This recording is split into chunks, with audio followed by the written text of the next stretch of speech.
hello. Am I still streaming? I know, it's been a little while, hasn't it? I apologize for not having streamed as much as I normally do. Make sure things up and running. Yes, it is.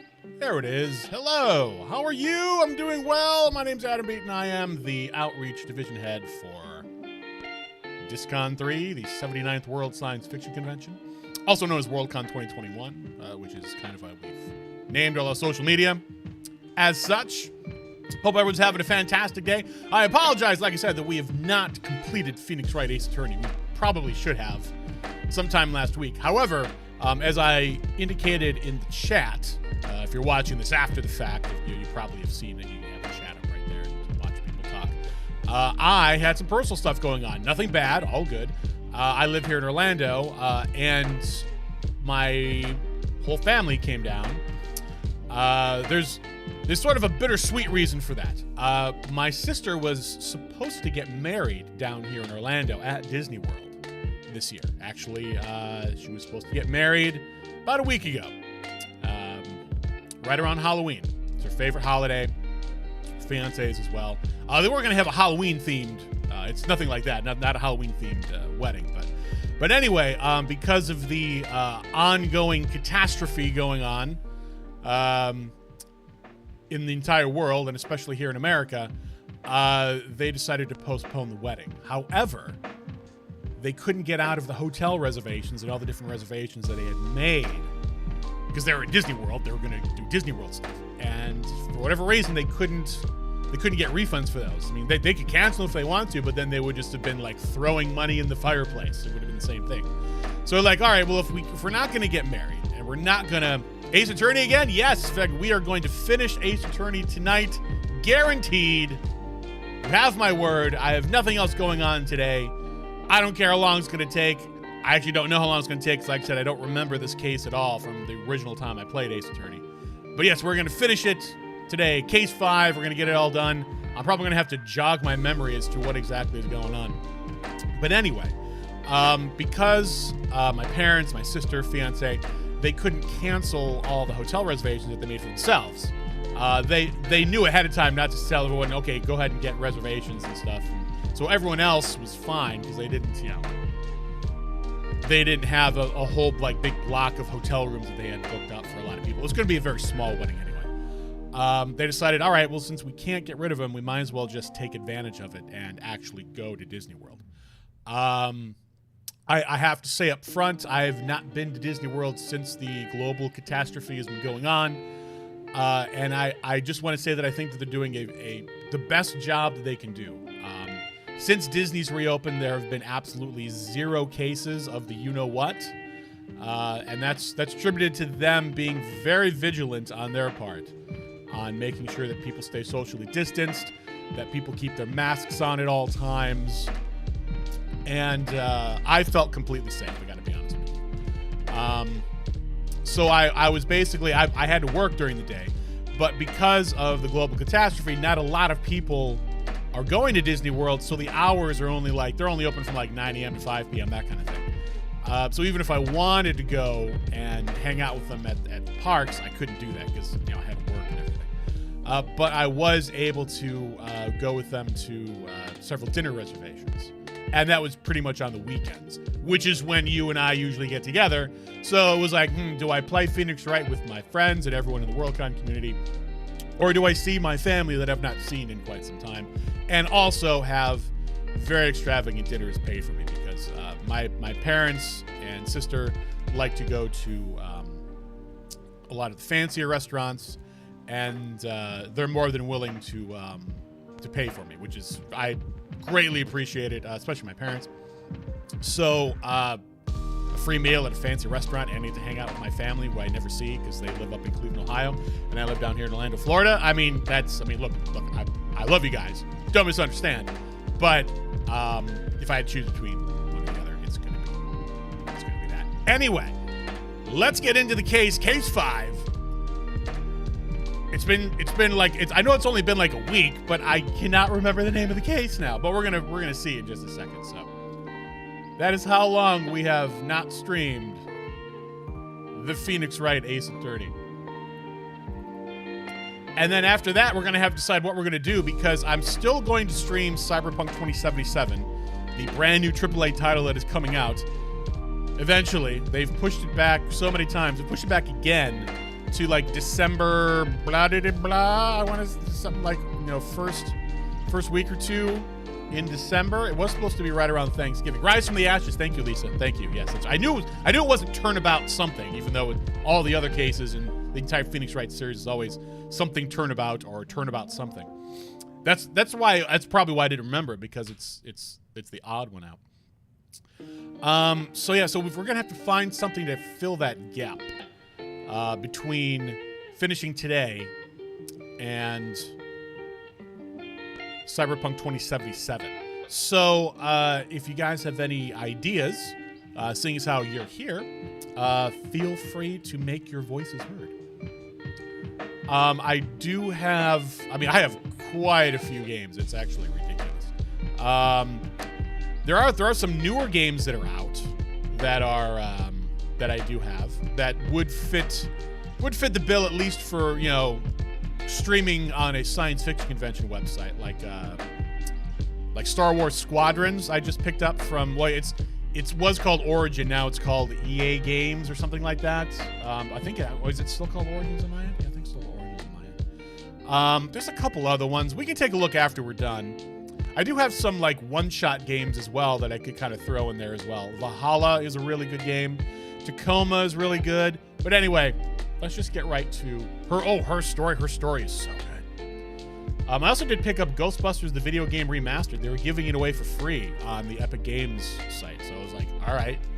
I got to be honest with you. I've never bought a game from Epic Games, but I always pick up the free game. And for that alone, it's worth it. Ooh, LA Noire. LA Noire would be good too. That might be a little too long. But I don't know.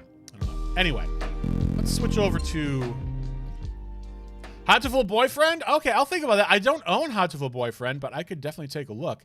In terms of like, what am I trying to think of? In terms of visual novels, I only have a few. I don't have that one. I have Doki Doki Literature Club, and that's definitely a one-shot one, which is disturbing, but actually really, really cool. You've been watching Let's Play Ghostbusters, so much fun. I've streamed Ghostbusters on my Twitch channel, Marchan. I know I've done it. That one is a fun one too, and they've just maybe that's the reason why you've been watching, because they just came out with a remastered version. It's actually a pretty decent game. It's very much like if Ghostbusters 3 was going to happen, and not the reboot with the women, which was disappointing. I really wanted to like that one. I really wanted to like that movie, but it's just not. It's just a blah movie.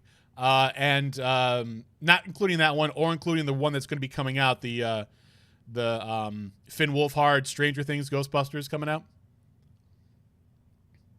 Have you? Yeah, I guarantee you I have. Guarantee you. I mean, that was probably years ago, though. Years ago that I did that. All right, come here, you. Where are you? Good Lord, I have so many games. It's ridiculous. That's not even counting all the ones I have on my PS4, which I eventually am going to have to get a PS5. Luckily, it's backwards compatible, but the problem is that I have a lot of games downloaded on my PS4, so I don't think I'm going to be, like, just getting rid of my PS4 anytime soon. All right. P for Phoenix Wright. There it is, right between Pathologic, which is another... Pathologic is a love or hate game, by the way. And then right next to Real Mist Masterpiece Edition. Why didn't I think of that? There's a new point-and-click adventure called Chicken Police. Chicken Police? Are they indeed police? Are they police that are chicken, or chickens that are police? All right, it should just grab it after it blows it up. For some reason, it starts the game windowed and small. And then it goes like that. Okay, you should be able to hear the music now. There we go. I always get nervous because look, I love OBS. I've used OBS, which is the program I used to use. Steamlabs OBS. I've used OBS to stream on the internet for years, and we can't see the screen. I can see the screen on my end.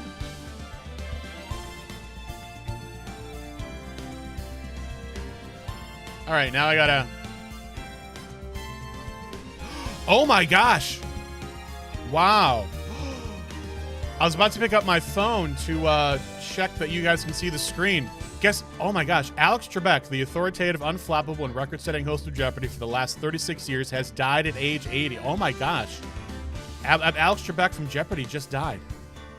I just got the notification from the New York Times. It's fine now? Okay. Man, Alex Trebek died. I mean, I knew he was going to. Pancreatic cancer at stage 4. That's, yeah. Wow. That is the end of an era. I hope he didn't die in pain. That's all I worry about. I just hope he died peacefully. Man, oh man.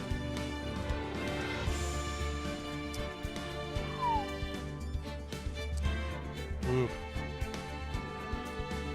What? That's so. I know it is. Like I said, you know, pancreatic cancer. You don't really. I mean, it's rare, extremely rare that you get a chance to beat it because it goes unnoticed for so long, and then by the time it is noticeable, it's in like the last stage, and at that point, there's it's more about making them as comfortable as possible until the end. You don't know who that is? That's right. Did you say, Vecina, that you're not from America?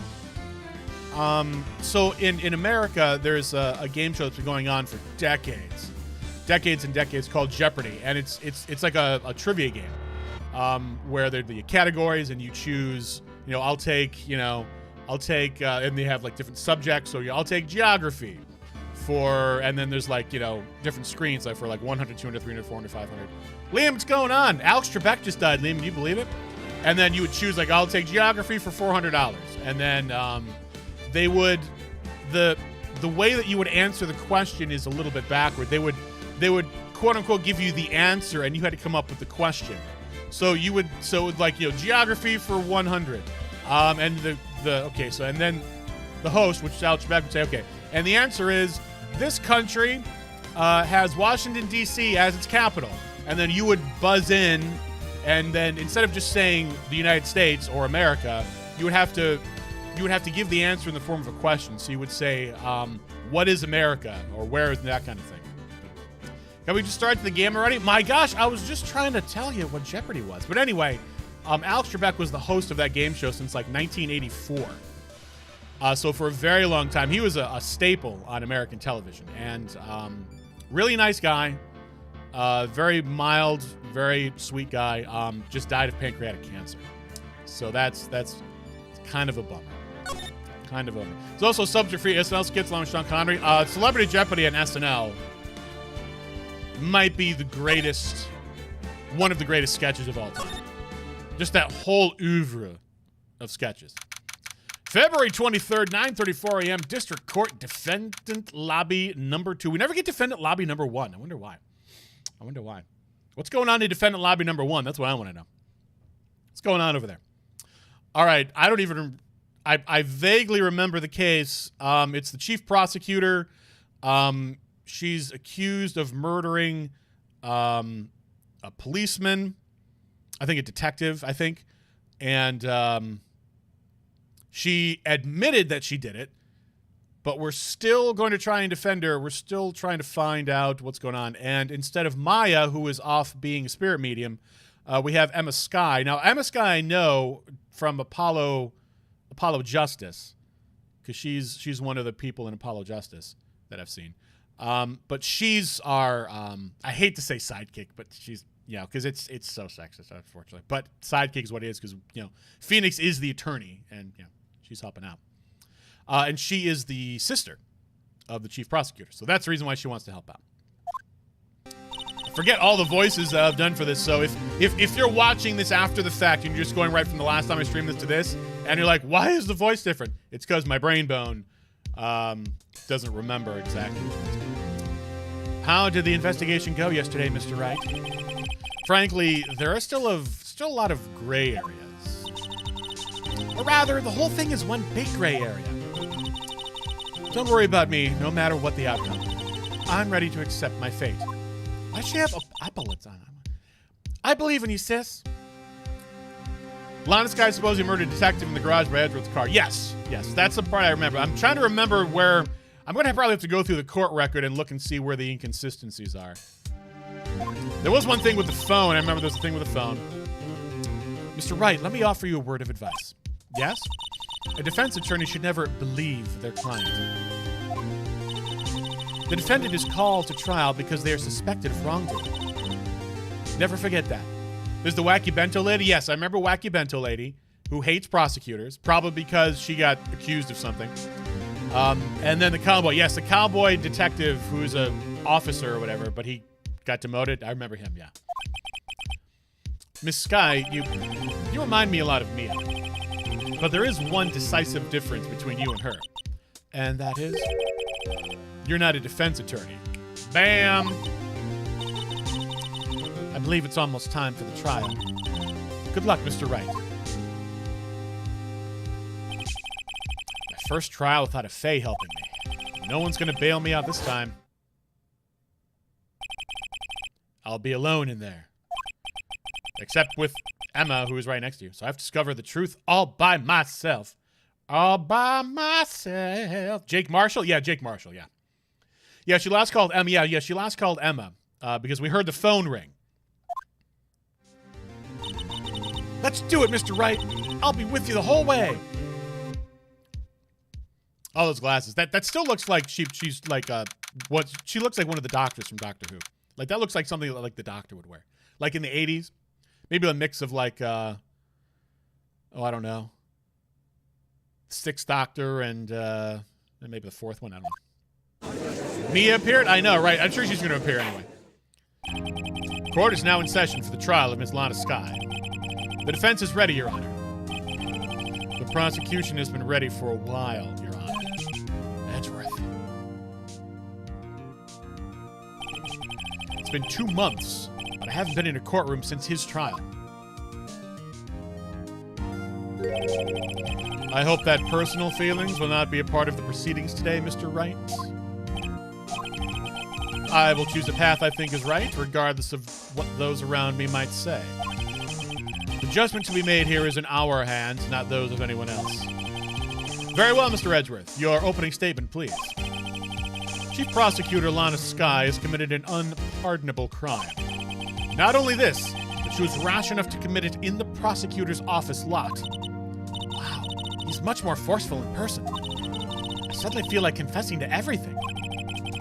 However, she will now pay for her rashness with her life. There was a witness to her crime. A professional witness. Well then, call your first witness, Mr. Edgeworth. The prosecution calls its first witness, Ms. Angel Starr, to the stand. The cough-up queen? Okay, I remember this voice. This was very over-the-top ridiculous. Haven't I seen you somewhere? You ordered the caviar lunch, right? Yeah, it's definitely caviar. Looks like there's a bed of greens there. I wonder what that is. Is that pork on top? I don't know. Or is that fish? I'm not sure. I never see some cherry tomatoes up in the corner there. Oh, caviar! I've never eaten caviar before. The judge really wolfing it down. And for you, I have a Fiesta Bowl. Fiesta bento box? I mean, that's, why not, I guess. I mean, Japanese people can like Mexican food, too. Thanks. Will the witness state her name and profession? On toast? Is that a thing? Caviar on toast? I don't see why not. I mean, it would make sense. I mean, you spread caviar on like, you know, crackers. So I suppose it was on toast. Caviar on toast? I've never personally had caviar, but that sounds like a thing that would be a thing. And you, sir. Did you order the fingerprint lunchbox? What the hell? Is that just rice and sesame seeds? It is too early for lunch. Your name and a profession, please. Well, Your Honor, how does it taste? So this is why everyone raves about caviar. It's so tasty it hurts. I probably would like caviar.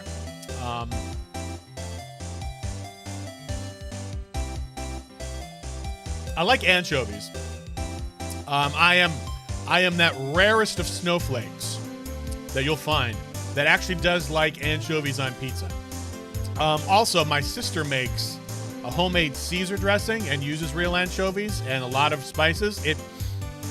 It's not hot, but it's spicy. It actually makes my tongue tingle, but it's so good. So good. But anyway, I would probably really like caviar. I always thought caviar would taste like pickled tapioca. What the hell does that mean? What the heck does pickled tapioca taste like? Exactly, Phoenix. Phoenix and I are writing the same thing. Maybe the sesame seeds are supposed to be sprinkled down like fingerprint dusting powder? Maybe. Or maybe it's supposed to look like a fingerprint on top of the white? I don't know. All I know is, name, profession, now.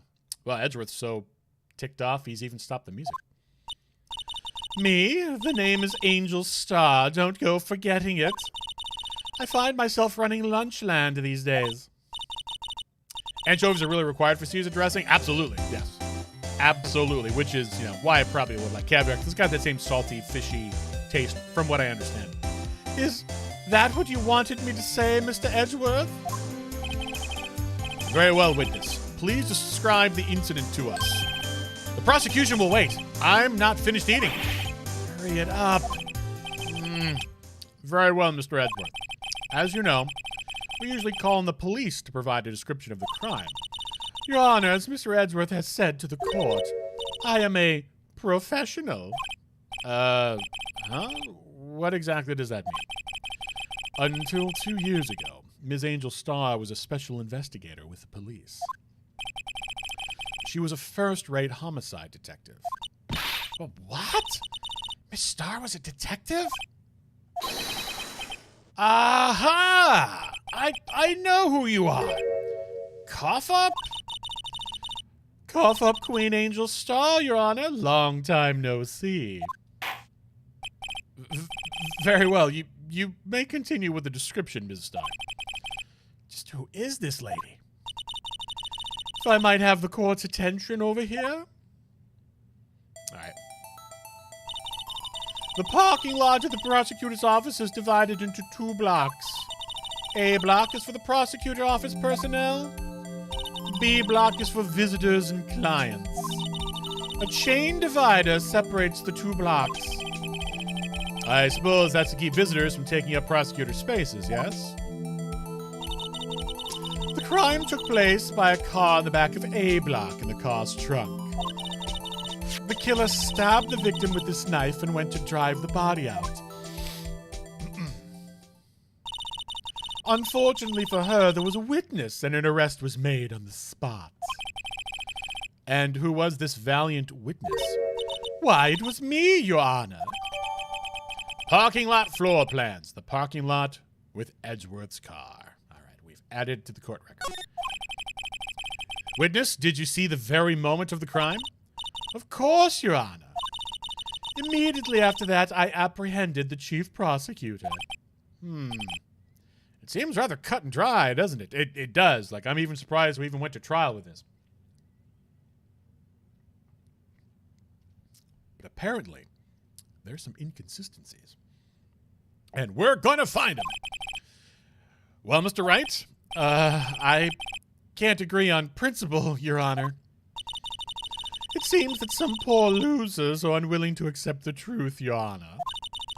Shall I proceed to crush what little hope they have remaining? If you can, then give them your worst, Ms. Starr. Wait, are they talking about me? All right, let's see what's here we got. Witness's account. Somehow I always knew a day like this would come. Well, that's not going to happen. I was on my way to deliver a lunchbox to my boyfriend. When I sensed something, perhaps it was my finely honed detective's intuition at work. That's a little vague. Through the wire fence, I saw the chief prosecutor standing next to a garish car. Through the wire fence. Okay, so she was in B block then. Okay, she was in B block. Standing next to a garish car. The chief prosecutor was holding a knife in her right hand. Then she thrust the pointy tip of the knife into Detective Goodman's chest. How could she see it was Detective Goodman if she was through the chest? That would be she'd be a B block. Bringing a lunchbox to your boyfriend. How touching.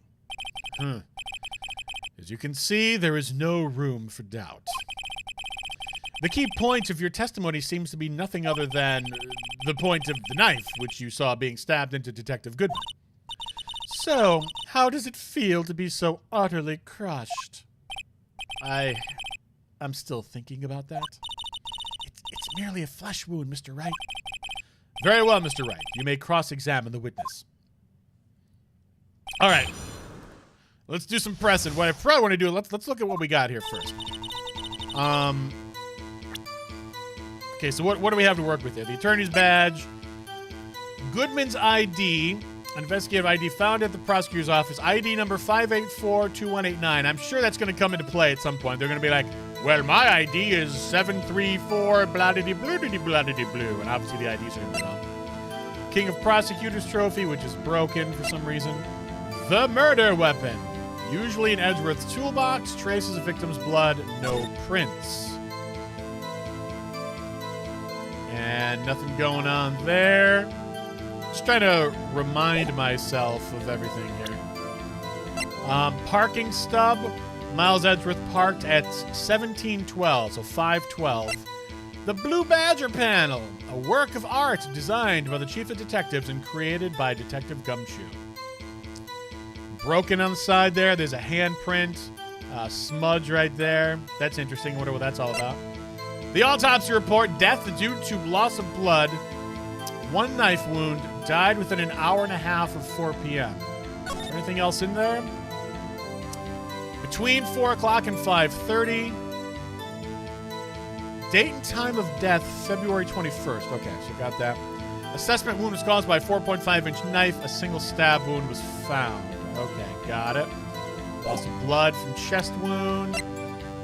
This is the thing where we got to look at it upside down. I already know about that. Angel has hair in her eyes. She's one of those emo kids. Maybe. Yeah, she might be one of those emo kids. I don't know. Cell phone, property of Lana Sky. Last call made to her sister Emma at 5:18 on the day of the murder. Okay, so 5:18. So 1 minute. No, sorry. 6 minutes after that. And the parking lot with Edgeworth's car. So she's looking at through the chain link fence. She's got to be over there on the B side. But if that's the case, how did you know it was Detective Goodman? Because I'm looking at the picture. He got stabbed in the front, which means that his back was to her. I'm wondering if that might have something to do with it or not. We're going to find out. All right, so here we go. So we're not going to present anything. Let's start pressing everything out. Somehow I always knew this day would come. How did you know? I respect the prosecutor's basic abhorrence of crime. Yet their methods are ugly and twisted. Twisted methods will always lead to tragedy. The lunch lady's uninformed opinion is duly noted. Given that they are used to erasing inconvenient evidence at their whim, killing off the detective that knew too much is merely an extension of that. I'm going to turn it down just a titch because it's really loud in my ears.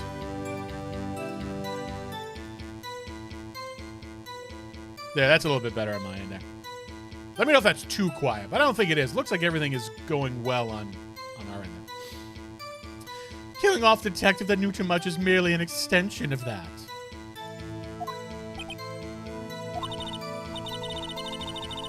Miss Starr, do you have something personal against prosecutors?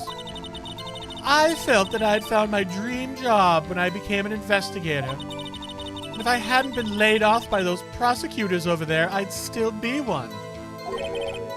Laid off? She was fired. That's interesting. To me, prosecutors are nothing more than worms. She flipped her hair to the right. I know, right? Well, she did one of those jobbies. That said, I am a pro, as you know. My testimony is unbiased and flawless. Very well. You may continue, Miss Starr. I was on my way to deliver a lunchbox to my boyfriend.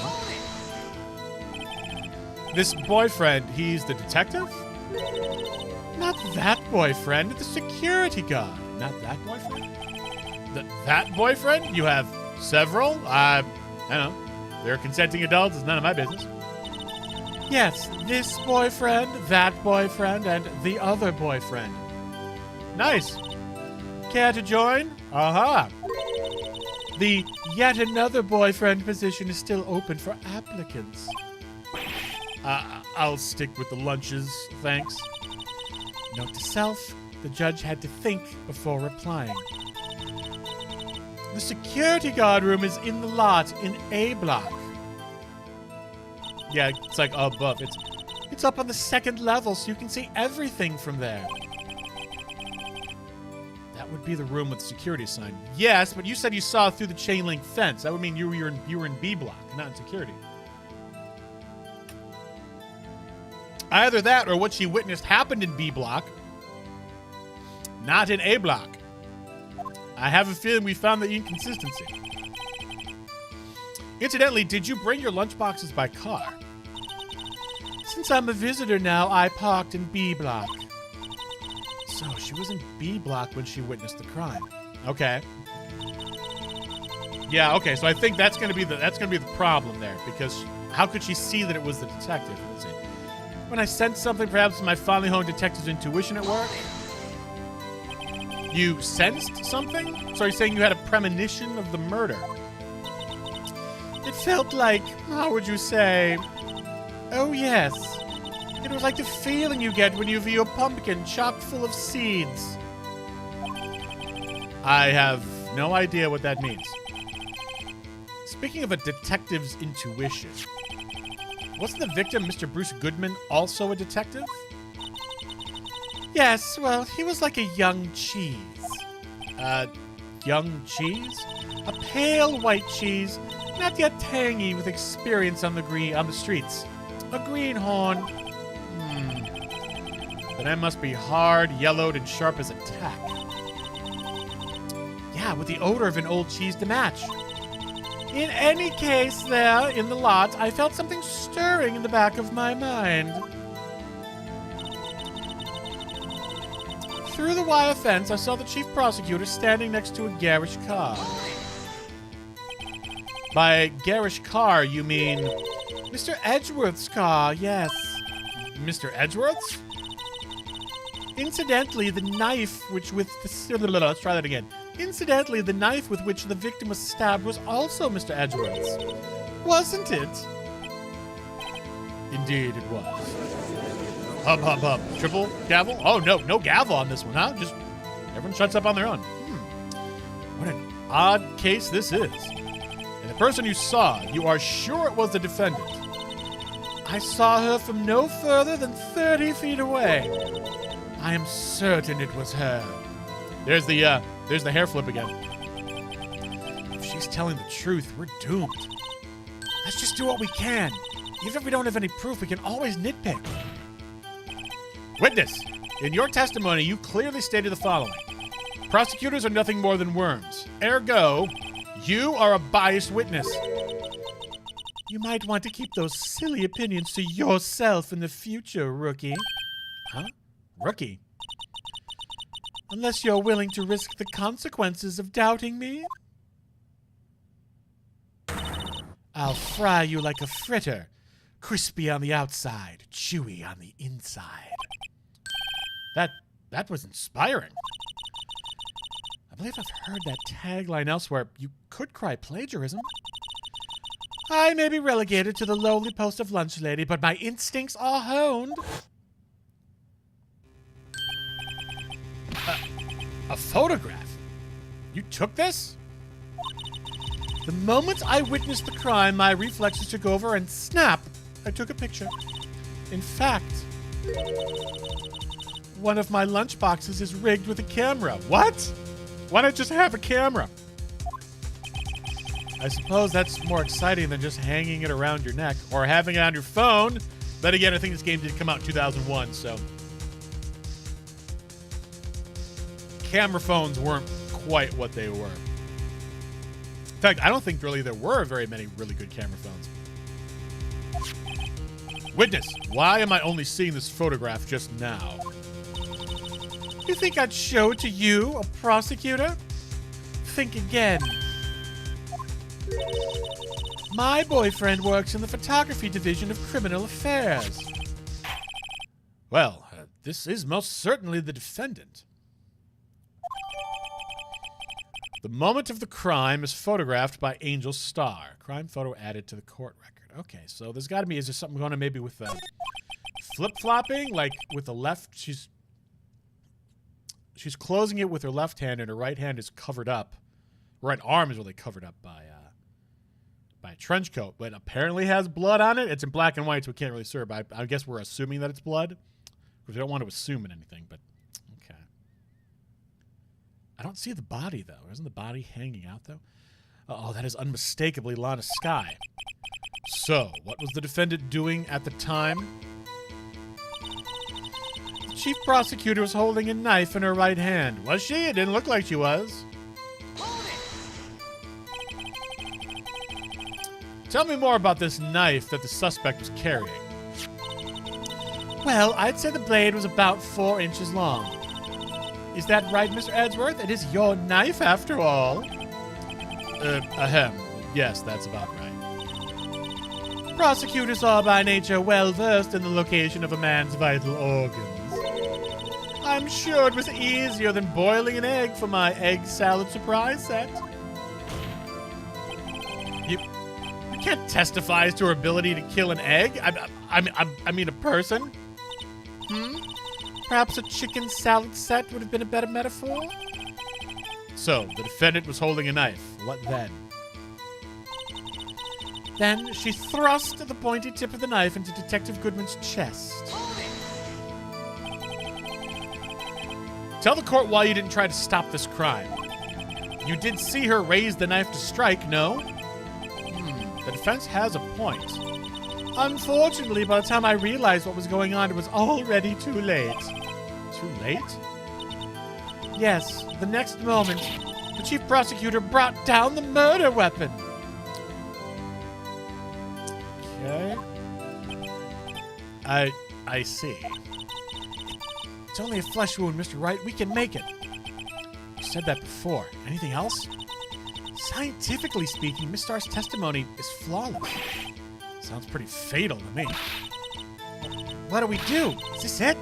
Is my sister guilty? Let's just keep our heads cool and press the witness a bit, shall we? For some reason, having her panicking next to me makes me calmer. Don't smile like that.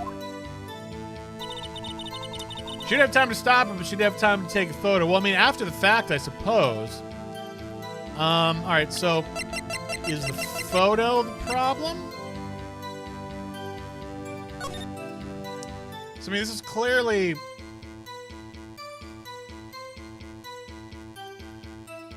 after the fact.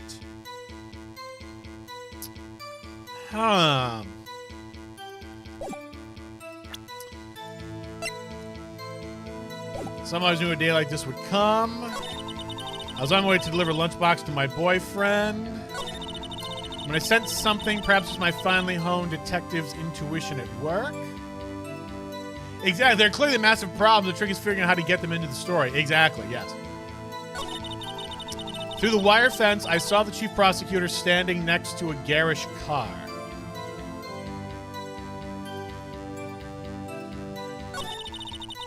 The chief prosecutor was holding a knife in her right hand, and she thrust the pointed tip of the knife into Detective Goodman's chest. Oh, okay. Well, we got through that. Okay, let's get through all that. Snap, boom, bing. Okay. Is it work? Through the wire fence, I saw the chief prosecutor standing next to. So if she was at the wire fence and she took a picture. Okay, no, never mind. There's the wire. Okay, I was like, is the wire fence? But I see the shadows of the wire fence. Okay, so that would be the wire fence. I thought maybe if there was no wire chain link in the thing, I would say, well, how did you take a picture without any wires in front of it? Like, she doesn't say the Goodman was standing next to the car and he's not exactly like I don't see the detective at all. She just has the trunk open. But the problem is finding out which is the problem that they want us to find.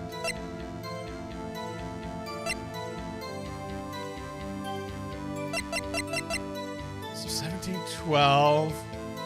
This doesn't actually work with her timeline exactly.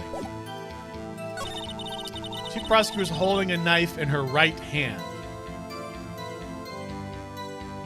Chief prosecutor is holding a knife in her right hand. Let's take a look at that picture.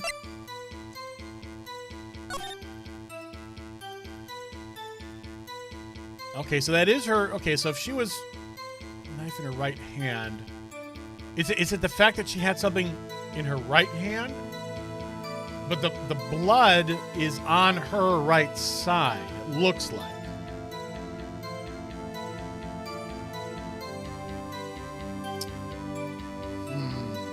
Okay.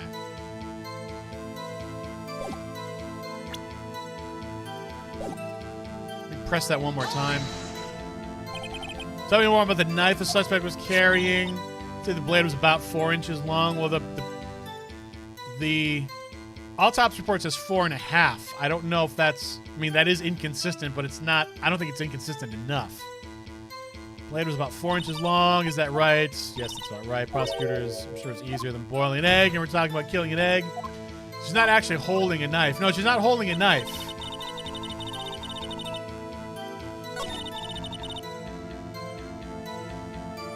I don't know if that's it, though, because she said she took the picture right after it all happened.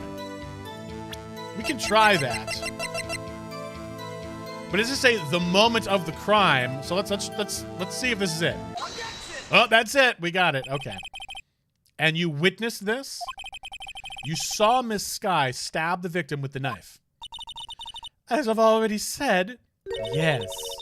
I swear it on my finest salmon swirl lunch. That just looks like red bean paste swirled on top of rice. With some kind of... Is that maybe tonkatsu sauce on the side? I don't know. I'm sure that is a fine lunch. But isn't that odd? Look at this photograph. Look at this photograph. This is the photograph you took at the very moment of the crime, is it not? Why is Miss Sky not holding a knife? Mr. Edgeworth, your thoughts? Objection. That had to be the weakest objection ever, Edgeworth. Yet it was still stronger than even your feeble mind, Mr. Wright. You also don't see exactly. You don't see the dead body slumped over. Exactly. Yeah. Which is definitely not the moment of stabbing. I know. What do you mean, Mr. Edgeworth? This photograph was not taken the moment before the stabbing. This was taken the moment after the stabbing. See, that's why I originally didn't want to go with this, because it was like, well, clearly she didn't take a picture exactly as it was going down. I mean, that would be crazy. It would, if your reaction is to take a picture of what you saw, it would be a few seconds afterward. But even if it's only a few seconds afterward, you would still see a slumped body. You know, in the space of a few seconds, you wouldn't have time to stab someone, put away the knife, pick up the body, throw it in the trunk, and then get ready to close it. It's yeah. There's some problems here. And how can you tell that? Blood splatter. Huh? See the dark crimson stains on the chief prosecutor's coat? But it's a black and white photograph. Yes, it's hard to tell, but this could be blood. Well, Mr. Wright, I see no problem here. No problem except you. Mr. Wright, are you going to just sit there and take that kind of abuse? You got a better idea? No, we got to object. Wait, that contradicts what the witness said in her testimony. Namely, that she took the picture the moment she witnessed the crime. Well, it seems I was slightly unclear. My apologies.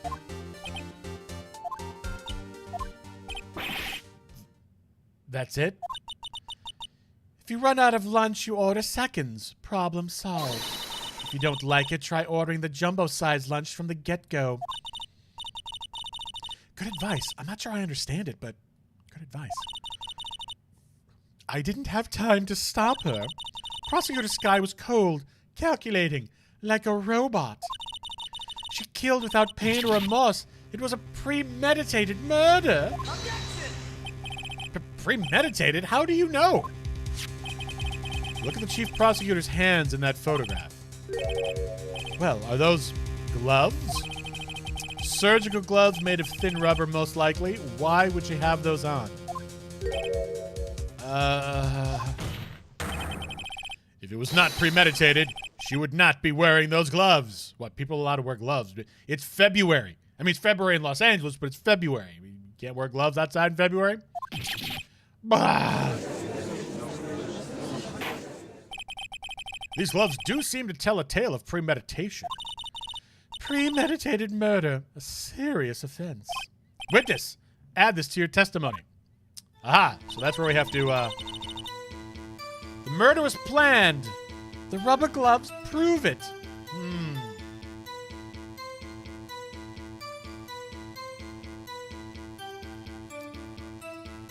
I mean, how do we know that they're rubber gloves, though? What if she was just in the habit of wearing gloves, like driving gloves? Ooh, we haven't heard an Edgeworth objection in a while. The gloves were admitted as evidence when the defense was arrested. They were rubber gloves of the kind used for autopsies.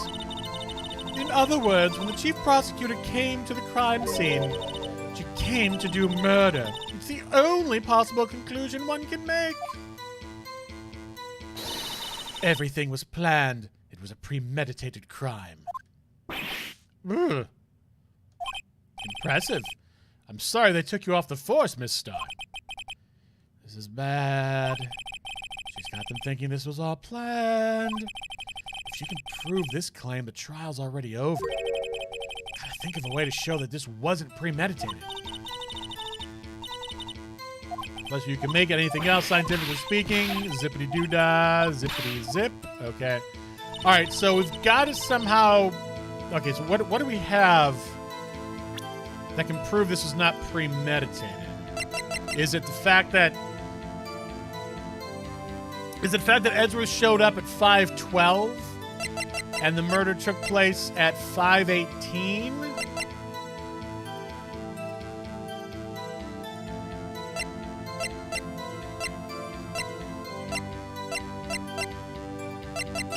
Maybe? Like, how would she be able to premeditate it when... Unless somehow she knew... But then, like, we don't... The phone call, maybe? It's got to be either this or this. It's got to be the cell phone or the parking stub. Like, how would the chief prosecutor know that Edgeworth was going to show up a little after 5 o'clock in order to premeditate the murder? It's got to be one of these two. So I'm on my way to deliver a lunchbox to my boyfriend. When I sent something, perhaps was my family home detective. That's the other thing, too, is I'm going to deliver a lunchbox to my boyfriend. Who the hell eats... I mean, well, I shouldn't say that because if it's a security guard, he might have weird hours. But, I mean, normally, lunchtime is around, like, 1 o'clock, maybe 2 o'clock. 5 o'clock? That's more like dinner. She called Emma right then? Yes, she did. She called Emma at Property of Lost Guy. Last call made to her sister Emma at 5:18 on the day of the murder.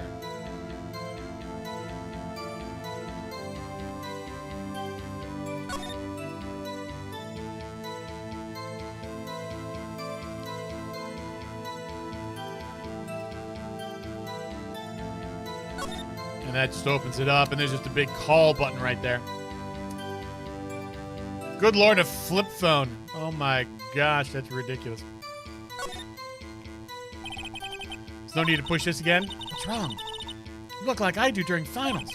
Never mind, it's nothing. Okay, well, I guess we can... Lunchbox equals Bento, and Bento can be anytime. That's true, Bento can be anytime. Plus, you know, he's a security guard. You know, he might be working second shift. In which case, having lunch at 5 o'clock might actually be a thing. Yeah. You don't want to assume. Like, when I worked at Disney, I worked crazy hours. It's got to be one of these two. Okay. With boyfriend. Oh, nope. Keep going. When I sent something, it was intuition. Through the wire fence, I saw the chief prosecutor standing next to a garish car. So the chief prosecutor standing next to a garish car. The murder was planned. Rubber gloves prove it.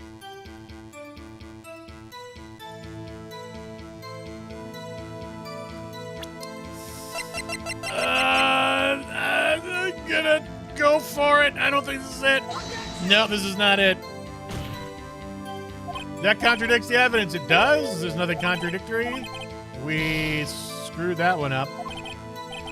That did not go so well. Murder was planned. The rubber gloves. The fact that this was added means this has to be the thing we have to present something on. It has to be. Because nothing else was changed in the meanwhile. We didn't get anything new. So it's got to be this, and we've got to present something right here. So, was I right? Is it this? It's not that either. Nuts. Contradicts the evidence, really. Objection overruled. Try not to suck again, Phoenix. Okay.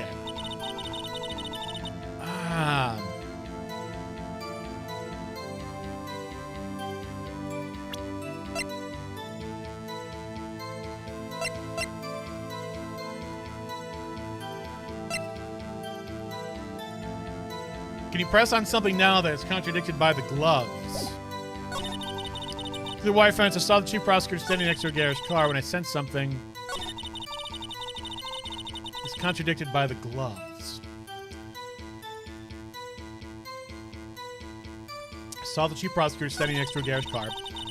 A murder was planned. The rubber gloves prove it.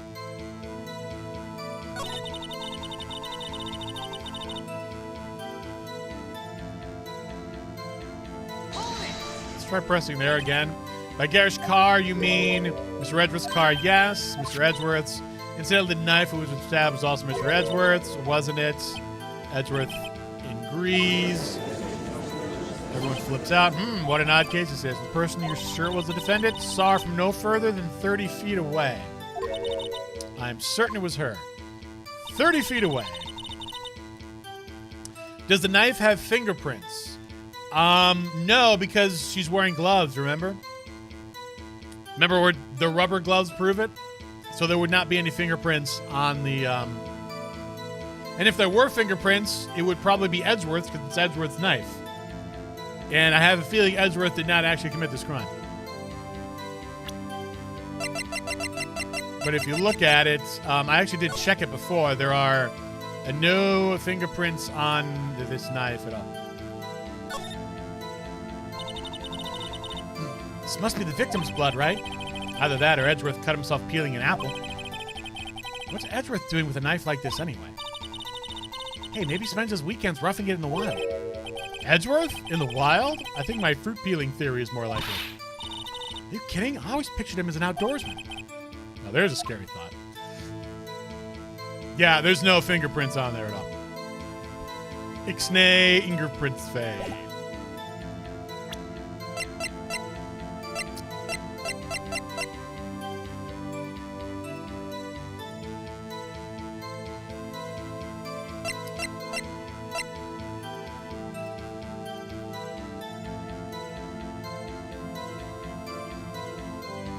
Rubber gloves prove it. She's wearing gloves right there. So she has the gloves on.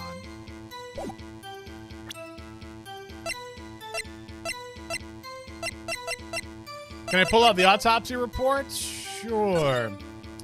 The embassies between 4 o'clock and 5:30, so that would still work. A wound caused by a 4.5-inch knife. A single stab wound was found. Cause of death, loss of blood from chest wound.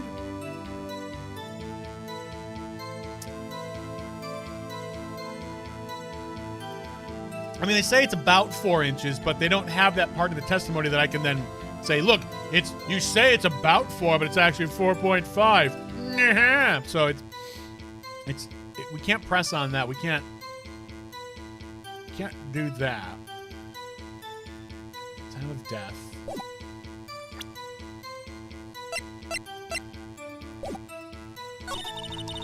The wire fence. I saw the chief prosecutor standing next to a garish car. I sent something, perhaps with my friend. I was on my way to deliver a lunchbox to my boyfriend.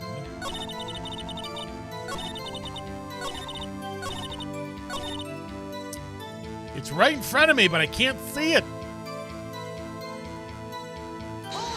Try pressing this again. Was she just wearing the habit of wearing gloves? But they say it's actually surgical gloves. He comes in, says no, they're surgical gloves, and they were admitted. Rubber gloves, like for autopsies. Came to the crime scene. She came to do murders. The only possible explanation: everything was planned. Phoenix freaks out. Impressive. She got it all planned. She can prove it. Gotta think of a way to show that this wasn't premeditated.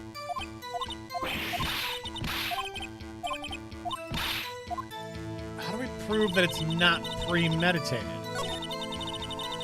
Carving edges makes it questionable unless you'd be able to get it out of there. But I don't think that's something you pay attention to now. Right. I mean, that's another thing, too. Like, what, does she have the keys? Which also brings up that, how did she get the knife in the first place? I mean, that's another problem as well.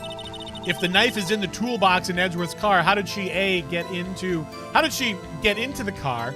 How did she know that Edgeworth had a toolbox with a knife in it? And how did she get into the toolbox? There's so many problems with this, but that's not, this is a game, so we have to find the actual thing that they want us to find. All right.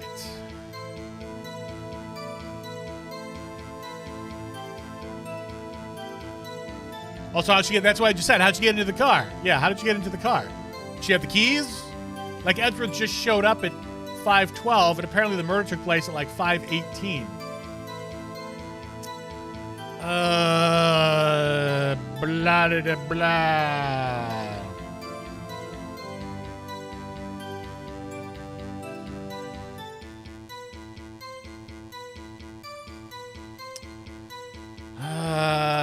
No, it wouldn't be that.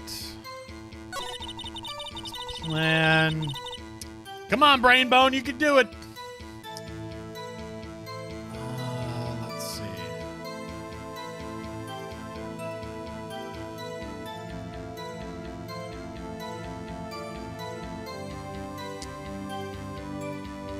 Maybe and point out the trunk. Maybe it is the photo after all, and point out the trunk.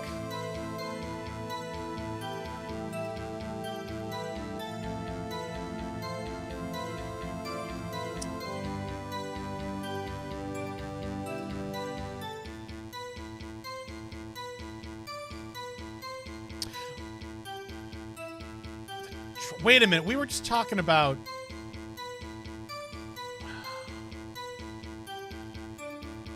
We were just talking about how did she get into Edgeworth's car? How did she know that there was a... Maybe that's it. Murder was planned. So, if... Usually in Edgeworth's toolbox. So how could it... Okay, maybe that's it? Because, like, how could it... Because we were just talking about how could... Edgeworth shows up, and then 6 minutes later, she's able to get into the car, get into the toolbox, get a knife. But, like, how did... If the murder was planned, was she planning on... I mean, how did she know Edgeworth was going to show up at that time? Was she hoping? Like, how would she be able to... None of this works as a premeditated... That's what I'm thinking. None of this was working. It's dependent on Edgeworth having a knife in his car that happens to I think that's it. I think, like, if it's premeditated, why did she not show up with a murder weapon? She had on gloves, but she didn't bring a murder weapon. I think this is it. Fingers crossed. Yes. Whew. Witness, do you know what this is? Are you trying to test me? I sell boxed lunches for a living, you know. That's a knife. The knife. The knife that was in Mr. Edgeworth's trunk. Indeed, it is my knife. Hub, hub, hub, hub. What's with this case? Hub, hub, hub, hub, hub. A bloody murder weapon. A red car. All belonging to the prosecutor there? Hub, hub, hub. The defendant is the chief prosecutor for the district, right? How did you show up to the crime? You don't even show up to the thing you don't even know? The defense has a request. We ask that the witness provide an accurate testimony. What's that, rookie? In your testimony, you stated that Lana Skye planned this murder. And that's why she was wearing those special gloves. Seems like a natural conclusion to me. The gloves do indicate planning. However, why would she not also prepare the most important thing? The murder weapon. Oh. This knife just happened to be in the trunk of that car. Ladies and gentlemen, if you're going to plan a murder, you don't forget the weapon.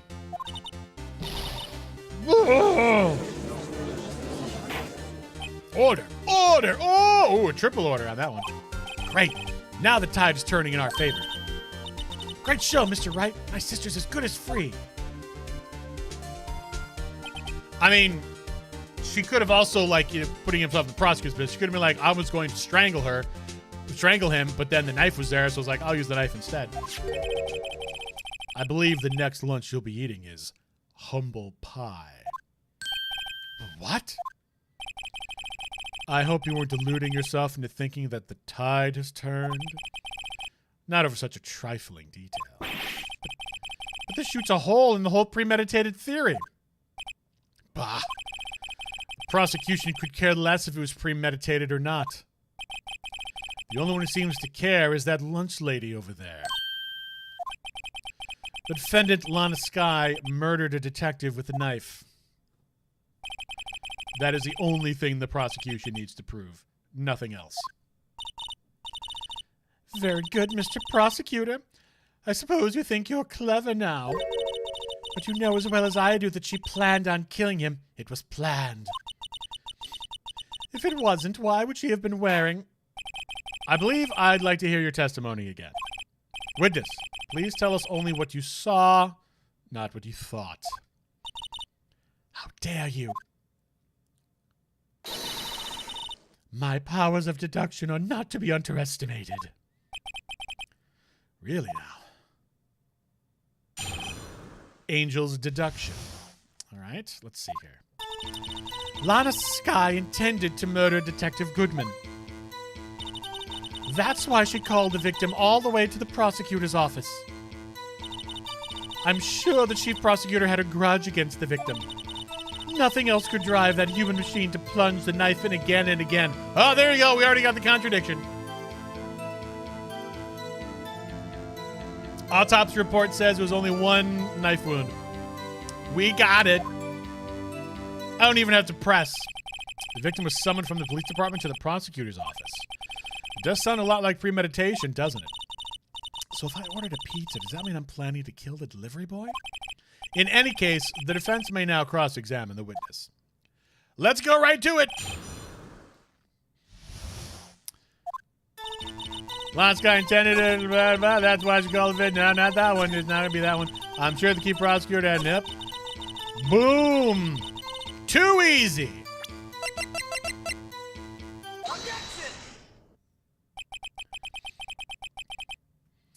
See, the problem with some of these is that, like, there's so many, like, small little inconsistencies where you're like, well, this clearly cannot have happened.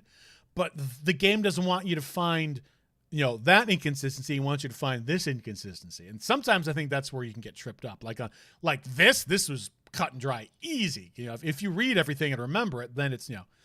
But the other one, man, that took several tries. You say she stabbed him again and again, but you couldn't have witnessed that. Are you testing me? Then I'll test you. With my moss surprise. I'm afraid the moss is growing under our feet as we wait, Miss Starr. Edgeworth knows this stinks, but he can't do a lot because of his knife, his car, etc. Exactly. What do you mean? I shouldn't have to explain this, but take a look. The autopsy report states that death was due to a loss of blood from one stab wound. Edgeworth, how forthcoming of you. Aha! You're right. Good show, Mr. Edgeworth. What a hunk. He's my hero, really. Why does she have her hair in a bun when she has her hair down? I don't get the... Unless it's just for aesthetics, I don't get the point of that. Like, would it make more just if you wanted your hair off your neck to put it in a big ponytail? Like, why put it in a... Like, I would think that would fall out eventually.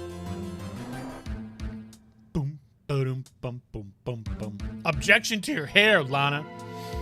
Or Emma, I should say Emma, not Lana. What about my objection? No one noticed? Well, witness, you got the crime scene set, right? Was that like ketchup? What is that? Okay, thanks. I always believed that no one could ever mistake ketchup for blood. Well, I guessed right. It's just to make it look more like Maya. It's a partial blonde, like a partial ponytail. Okay.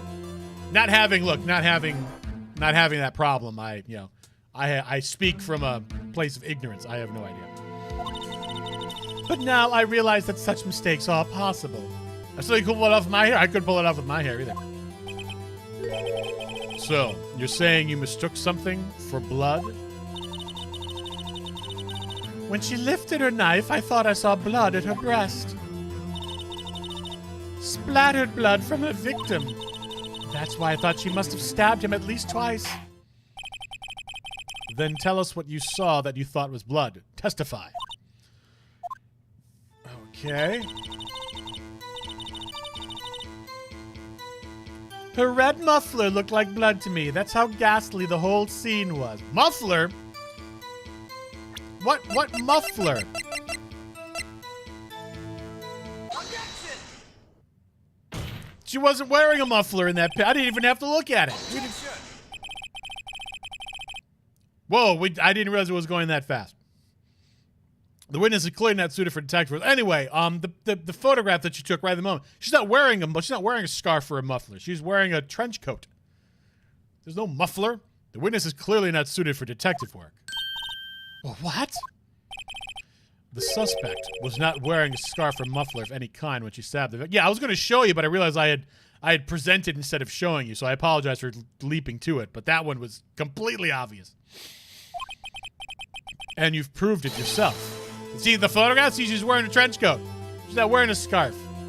Why are you lying, lady? Your entire testimony is now completely suspect. Huh? But that can't be.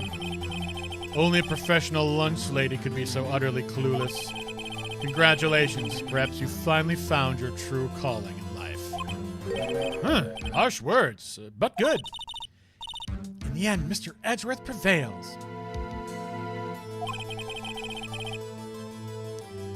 What was my objection, chopped liver? But it was there. A scarf? No, not that, but something red. Really? Well now, where were we? The witness has given us an entertaining interlude, but back to business. What? Very well, witness. Continue your testimony. You saw the crime and apprehended the suspect. Tell us about that. Very well. I do remember some things accurately, at least. Ultimately, we couldn't shake the most important part of our testimony. The most important part? The part where your sister stabs the victim? This next testimony might just be the moment of truth. All right. Let's see here. Apprehending the suspect. Yeah, how were you able to apprehend the suspect on this side of the chain link fence? I'm rather curious myself. Ooh, serious music now. After the murder, the suspect attempted to run behind a partition off to a side. Okay, so right there. I quickly caught her, explained her rights to her, and arrested her on the spot. Ah, yes. When I arrested her, she mentioned the muffler. That's what had me confused in my earlier testimony. The chief prosecutor made to escape, but against Angel's star, resistance is futile. Oh, someone's a Star Trek fan. Someone's a translation person that's a Star Trek fan. You are quite determined about this scarf, aren't you? I strike like a snake and bite like a cobra. That's me, Angel's star. That wasn't a very good metaphor. First of all, a cobra is a kind of snake. Don't bother me with details unless you want to get bitten. No, thanks. Note to self, Mr. Wright is weak against poisonous snake bites. The chief prosecutor tried to resist, but her efforts were in vain. She knocked my hands aside, kicked over an oil drum. An oil drum? Hard to imagine. Oh, she's beautiful, but deadly. A predator, this one. A leopard woman. Rower. Very well, Mr. Wright. Your cross-examination, if you will. All right. Knocked over an oil drum? That sounds...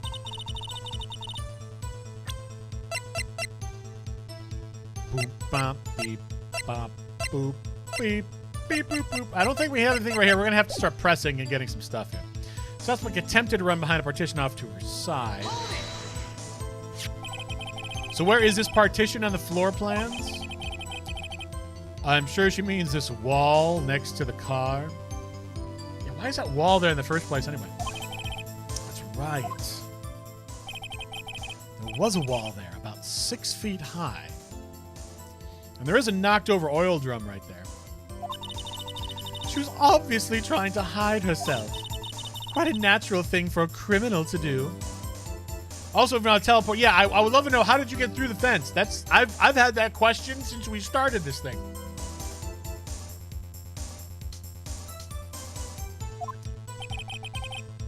And what did you do then? I quickly caught her, explained her rights to her, and arrested her on the spot. You say quickly. Were you close to the suspect? She said she was 30 feet away. As I just said, I was only 30 feet away from her the whole time. You should press for more details. Yes. Press it.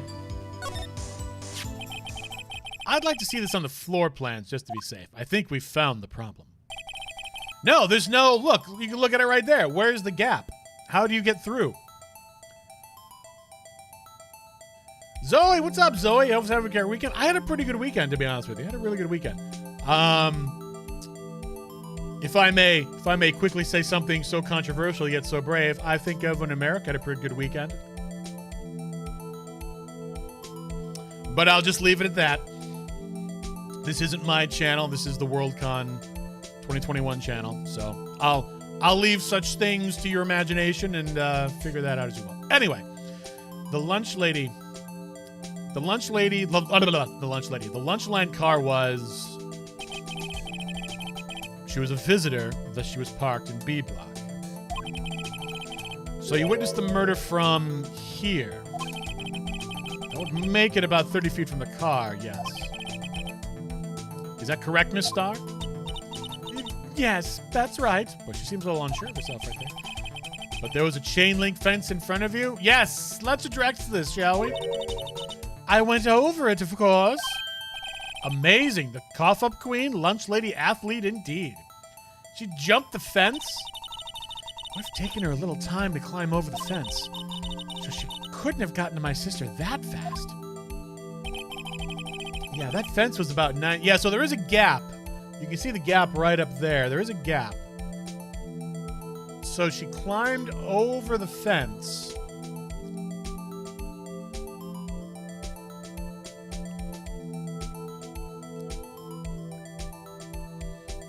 You know, I'm actually curious with what happened with the election if we saw a flurry of registrations. It would not surprise me if after it was called, like over the course of maybe like this week or so, up to January, we see a flurry of memberships come in. It would not shock me. Not shock me at all. As someone who has a lot of friends and connections with the U.S., I'll just say we're all happy. I did my part. See, that fence was about 9 feet high, too. Yes, it was. So she could definitely climb over. I guess if she could, like, jump on that truck or whatever. But so how did Miss Sky not get away? Yes. When I arrested her, she mentioned the muffler. What? How would she mention the muffler? She mentioned the muffler? What exactly did she say? If I remember exactly, I would have told you in my testimony. Cheeky. Anyway, all I heard her say was the word muffler. Was the word muffler. So muffler could also mean the thing in the end of your car. I hope you're correct about memberships. I think so. My spider sense tells me that there are a lot of overseas folks who were looking to see how the election was going to go before deciding whether or not to go ahead and purchase a membership. I could be wrong. But I don't think I'm wrong by that much. And all I heard her say was the word muffler. Well, that could be the muffler on the car. Just that one word? So, what you heard wasn't the suspect talking to you, but to someone else. Yes, the chief prosecutor was talking on her phone. Emma Sky, have you been holding out on me? Her phone? She can't mean ask further? Yes, ask further. Always ask further. By phone, do you mean this cell phone discovered at the crime scene? Yes, ultimately. Ultimately? My memory. It's like a salmon heading upstream, you see. No, the court doesn't see Miss Starr. I'm mostly just seeing modern hairstyles with a half bun like that. Okay, so Emma Sky had her time. Okay, that's cool. The chief prosecutor first attempted to use the phone hanging on the wall. On the wall? That's right. Near the car, there was an emergency phone on the wall. Well, wait a minute. How did you see that? Because it's behind a wall.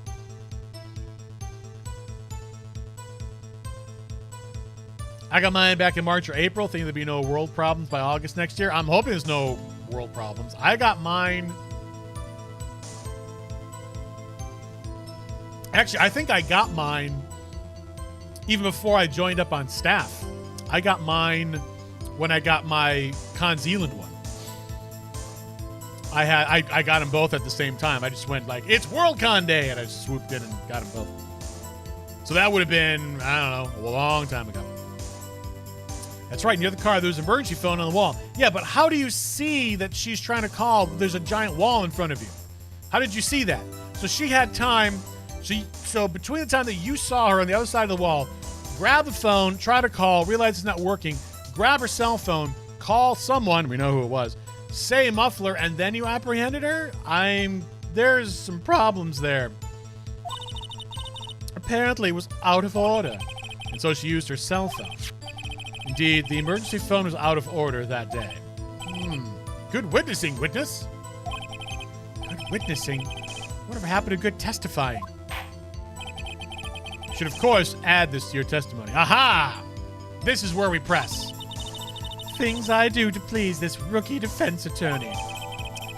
The word muffler was overheard during a call made to Emma at 5:18. I saw it all, how she tried the phone on the wall but had to use her cell instead. I think this might be a problem. You think you could restate your testimony for the court? Aha! I was going to ask the same thing. I'll only say this one time, so listen close, rookies.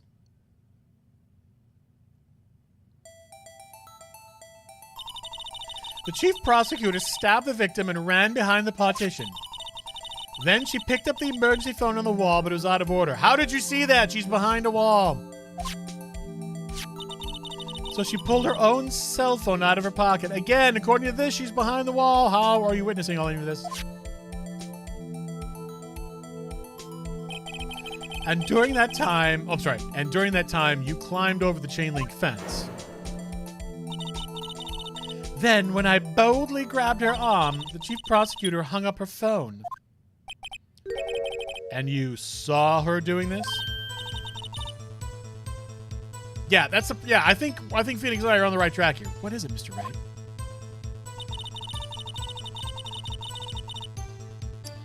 Made to escape against Angel Star resistance is futile. I don't think we need to press on this one. I'm going to press just in case. She made to escape. Can you be more specific? She brushed aside my hand and ran. It was a terrible sight to see, like a dollop of lard and a pâté of foie gras. Huh? She even kicked over an oil drum at me. That super dramatic pose? Exactly. An oil drum? There was an oil drum lying on its side at the scene of the crime. But it's strange. What's that? If she wanted to escape, why didn't she run the other way? The parking lot entrance. That's right. It doesn't make any sense that she would run from behind the partition to the oil drums. Excellent. More mysteries. I wish we could solve a few before finding more, though. So Miss Sky tried to run. I'm Sorry my sister is so suspicious, Mr. Wright. Not as sorry as I am. But she didn't do it. You have to believe me. Phoenix is so dramatic. I know he is very dramatic. Except to run behind a partition off to her side. I quickly caught her, explained her rights to her, and arrested her on the spot. Ah, yes, when I arrested her, she mentioned the muffler. I saw it all, how she tried the phone on the wall. No, you did not. There is no way. The only thing I need to figure out is what to present here. Parking lot, it has to be this, the parking lot floor plans. It's got to be this. Because look, there's no way that she could see that. If she's saying she's here, like, you went here and did the thing, no. This better be it. Thank you. Yes, that seemed pretty obvious, but I want to make sure. Miss Starr, I have to conclude that you have a personal grudge against Ms. Lana Sky. The witness is a former detective. Her testimony is unmarred by personal bias. Well, who would have thought you would be my knight in shining armor, prosecutor? You who, together with the chief prosecutor, kicked me out 2 years ago. This is definitely because of the last case. Yeah, Edgeworth's totally down to help you find the truth. Exactly.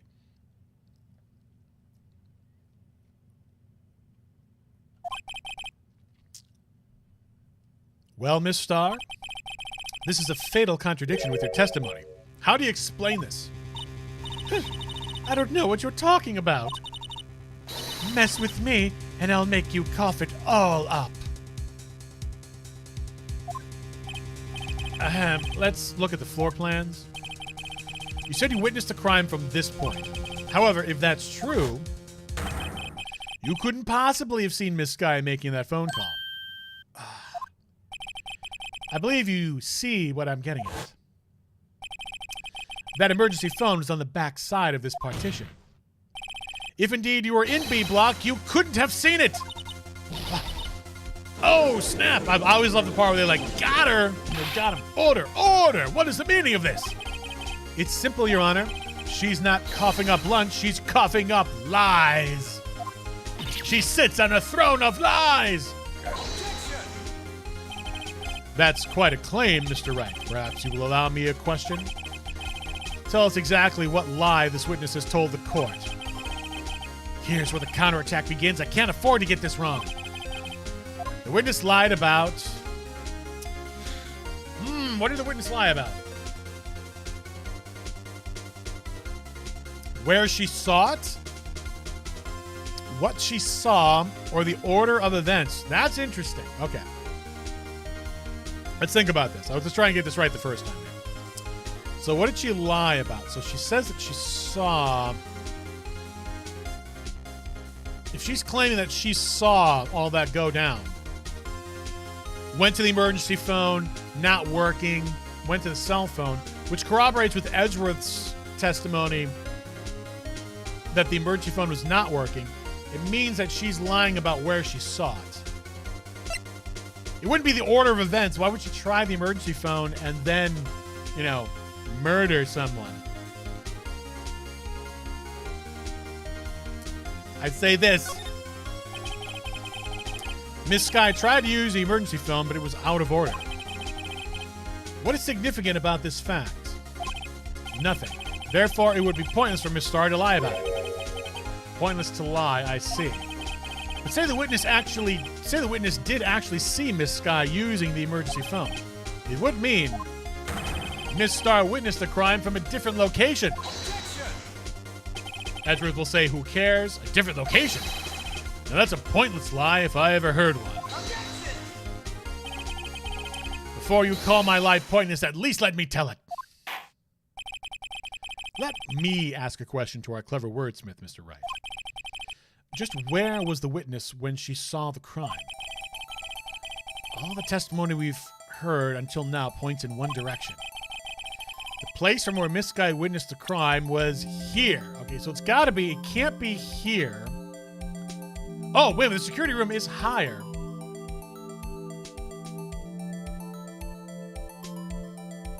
So that would make sense that she could look down, because it's only, 6 foot high? So she could look down, see everything going on right here, also see Lana Sky run around the partition, try the phone. It didn't work, which would give time to go boom, boom. I'd say she's in the security room. I don't know why she's lying about that, but that's my guess. This is the only place where she could have been. The security guard room? Indeed, the security room in the underground parking lot is well positioned.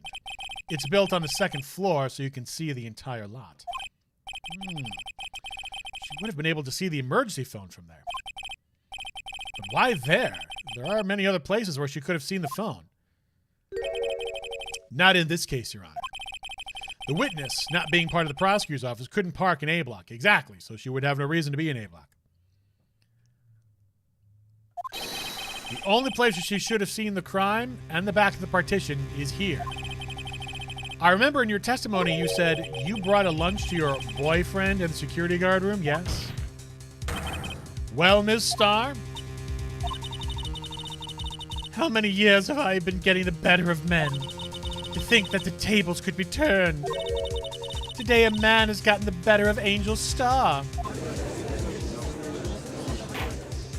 Order! Order! Witness! What have you done? You used to be a detective. You should know better. I'm not turning back. The guilty will be punished. And I'll do what I must to make sure justice prevails. Guilty? Is she talking about Miss Sky? Mr. Wright, doesn't this strike you as odd? Why did Miss Starr lie? It doesn't make sense. Well, she has a grudge against the prosecutor. Huh? She could have just said she saw the crime from security guard station. They wouldn't change anything. Exactly. This photo tells all. Yeah, that's the problem with the photo. Then who took that photo? Because she couldn't have taken that photo if she was in the security guard office. Yeah, the photo shows the chain link. Exactly. Yeah. That photo's taken on the exact opposite side of the A block. This photo tells all. It was the defendant who stabbed the victim. That truth still stands. Objection! Nah, it doesn't. It still stands? I disagree, Mr. Edgeworth. What? If a witness is found to be lying, they're guilty of perjury. She knows this. She wouldn't risk that without a good reason. So, tell us what her reason was, Mr. Wright. Huh? Me? Who else? Mr. Wright, let's review what we know.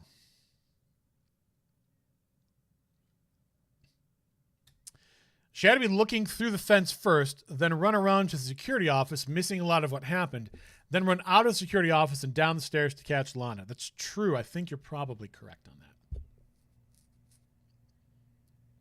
That means there are now several holes in what she could have witnessed. Exactly. If she's going up and down the stairs, she could not have, at that time, who knows what could have happened when she was going up and down the stairs. Let's review what we know. Miss Starr witnessed the crime from the security guard station. But she lied and said she saw it from B block. It must make a vital difference, but what? What would change? Well, distance to the crime, but angle of view to the crime?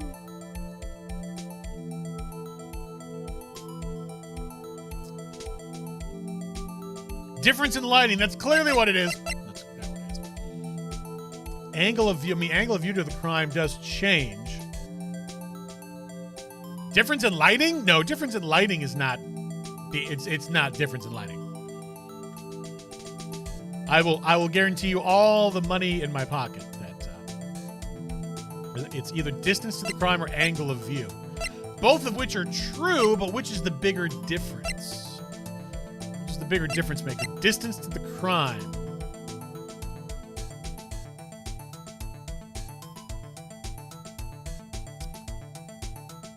Angle of view to the crime. What would change? Well, the angle of view to the crime would be different. I'm going to guess it's this one. I'm right. Why, the angle at which you saw the crime occur would change. The angle? What do you mean? Well, the security guard station is on the second floor, and she would have sort of a more 3D view of the crime. And this is important. Why? No. Perhaps you'd like to reconsider, Mr. Wright? Dang, nabbit, I thought that was right. Mr. Wright, okay, let's review what we know. So, okay, let's blast through this part. Never said, but you said not to be blind. Must make a difference. But what? Distance to the crime. It changes the distance between her and the scene of the crime. My condolences, Mr. Wright, but one look at the floor plans and it's quite clear. Oh, the lighting? It is the lighting? There's no way. The distance between the scene of the crime and the guard station is 30 feet. I don't see how that would change what she could see. What she saw is not in question here. What matters is the time it would take her to reach the scene of the crime. Okay. It's like, there's no way it could be the lighting. That's ridiculous. Miss Starr, you witnessed the crime from the security guard station. Now, how long did it take you to go from there to the scene of the crime where you arrested Miss Sky? Well, witness? You. Yes? You ordered the squid wheels, right? Quality of my lunches has gone from low to inedible. I was bringing a PB&J with fresh boysenberry jam to my boyfriend. Boysenberry for the boyfriend. He wasn't in the station, so I waited. I witnessed the crime from the glass-walled station. Aha, you went down the stairs, so there's the part where you didn't see nothing. And before I knew what I was doing, I found myself running toward the scene. You believe you also remembered why the victim died? But the door was locked. I couldn't open it. So you... Holy Lord, there's a whole ocean of time where you didn't see nothing. That's why I had to go through the visitors parking in B block.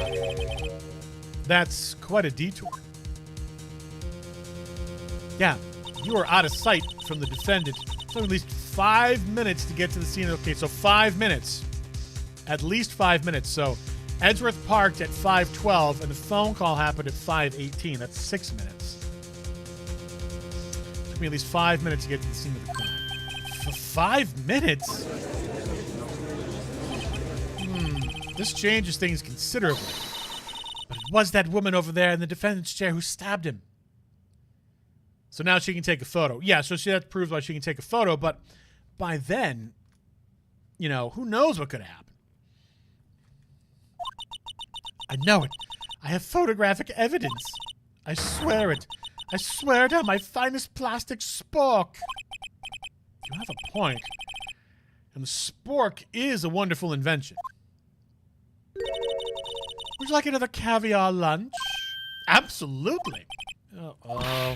Mr. Wright, you have to do something. Do I have any evidence to stop this? Of course we're going to raise an objection. We can't just go through everything. Objection! Look, I've learned enough in these games that when they give you the opportunity, always take it. 5 minutes between the witnessing of the murder and the arrest. Think about it. You could make pasta in that amount of time, if you like it al dente. I've got lung bunches that tie pasta into knots, rookie. A 5-minute blank? Isn't that strange? Strange? If you were a criminal, what would you do with 5 minutes, Your Honor? Well, I guess I'd flee the scene. Hey! Don't get the wrong idea. I didn't kill anyone. But you have the instincts of a killer. You would run, but this time was different. Miss Sky dawdled at the scene of the crime. She even had her picture taken. Pardon me. No true criminal would act this way. It's inconceivable. Triple gavel? That's one gavel. Well then, seems we've come to the end of this testimony. The witness has a grudge against the defendant and a blank in her testimony. Mr. Edgeworth, is the next witness ready to go? Unfortunately, I appear to have overestimated this witness on account of her professional history. We did it! We screwed that can shut, Mr. Wright. That was too close. I'm afraid that the cough-up queen has been dethroned. And with that, court is adjourned. What? Hold it!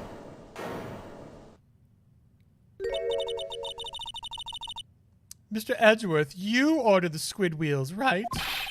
Those look like rubber bands. That's the one she tried to foist off on me. I prefer to not take the defense team's leftovers. Anything else to say? I might be able to save you. I have decisive evidence. What was that? Is this another of her trick lunchboxes?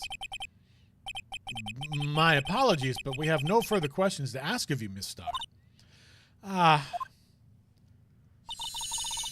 Is this your jumbo lunchbox? Woohoo! A triple-decker! Out of deference to the witness's determination, I'll allow one more testimony. Let's hear about this decisive evidence. Like the Lunchland motto says, you won't be disappointed. What's she going to pull out of her lunchbox this time? Decisive evidence. All right, let's see how decisive this is. I should have mentioned those 5 minutes when I wasn't looking at the crime scene. And now, to the matter of the victim's shoe. Did I not bring this up? 2 types of blood were found on this shoe. One was, of course, the victim's, and the other blood type matched that of the defendant, Ms. Lana Skye. This shoe proves it. It's flawless, decisive evidence.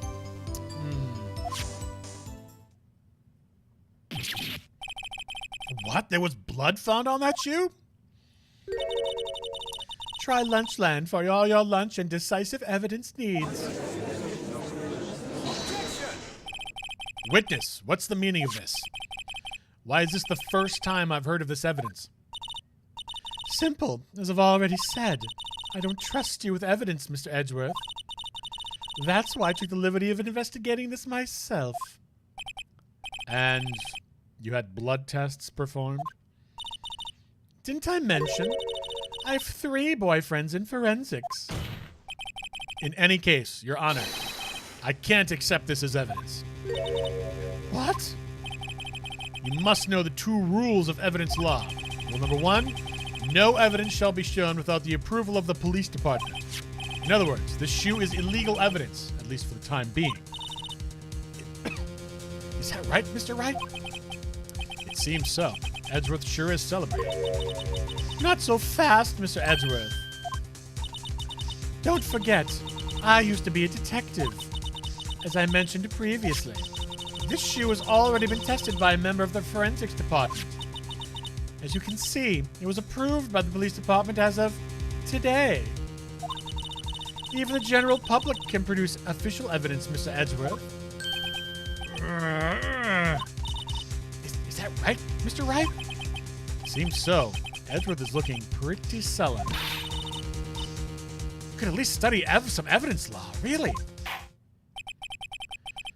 Prosecution's complaints notwithstanding, it appears that this evidence satisfies the first rule of evidence law. However, it seems you have yet another count against you, witness. Anything to ensure that the guilty are properly judged. White enamel shoe bears traces of blood from Goodman and Lana Skye. Okay.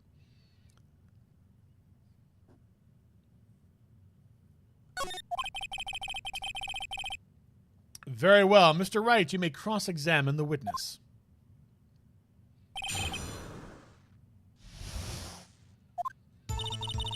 Should have mentioned those 5 minutes when I wasn't looking at the crime scene. Why did you lie about those 5 minutes? I guess you could say I just wanted people to look at the results. The results? How many times do I have to say this? I saw the chief prosecutor stab the victim before my very own eyes. Compared to that, a 5-minute blank means nothing. Not sure what enamel refers to. It's very strange. Yeah, enamel shoes? Yeah, like hard shoes? Like plastic shoes, maybe? I'm not 100% on that either. Then why didn't you just tell the truth? Don't make me laugh. We're dealing with the most untrustworthy of the vile lot known as prosecutors. falsified evidence, arranged testimonies, erasing and manipulating evidence. When you fight monsters, you need to use every trick in the book. This when the suspect is admitting she did it? But false testimony is the most despicable crime of all, Ms. Starr. Let's just get this over with.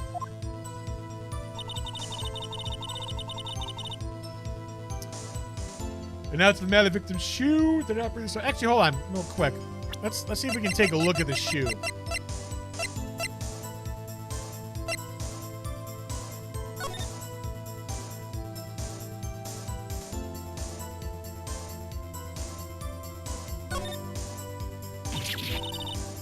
There's blood here too.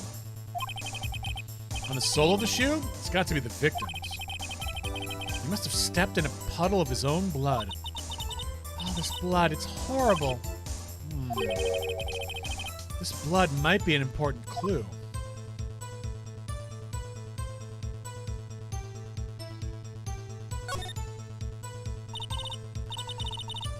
This blood, it's my sister's, right? It appears so. Lana's right hand was bandaged when I saw her in jail. She must have cut herself at the time of the crime. Poor sis. So, let's see. It's her blood. But then the victim's blood is on the bottom here. Oh, we looked at that already. There's blood here on the sole of the shoe. Blood might be an important clue. So then she would have stepped in his own blood. Okay. Also, I want to look at something here. Yeah, that's what I thought. Take a look at those shoes right there. I mean, it is a black and white photo, but I'm pretty sure white shoes would not show up like that on a black and white photo. It would look more like the trench coat. I think that's our play.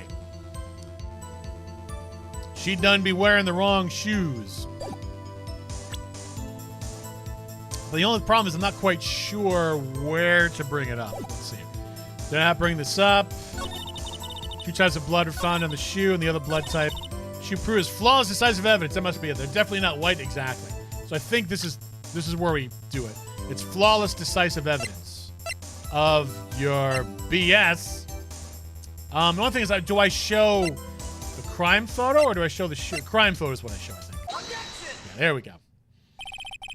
Unfortunately for you, this shoe is far from being perfect evidence. What? This shoe directly contradicts what we know about the crime scene. The shoe doesn't fit. No, that's the victim's shoe? Oh, it's a victim's shoe. Okay. Order! Order! You're claiming there's a contradiction with this shoe? As I said, the shoe doesn't fit what we know about the scene of the crime. Very well, let's hear what Mr. Wright has to say about the shoe. What about the shoe contradicts what we know about the crime? Show us the problem with this evidence.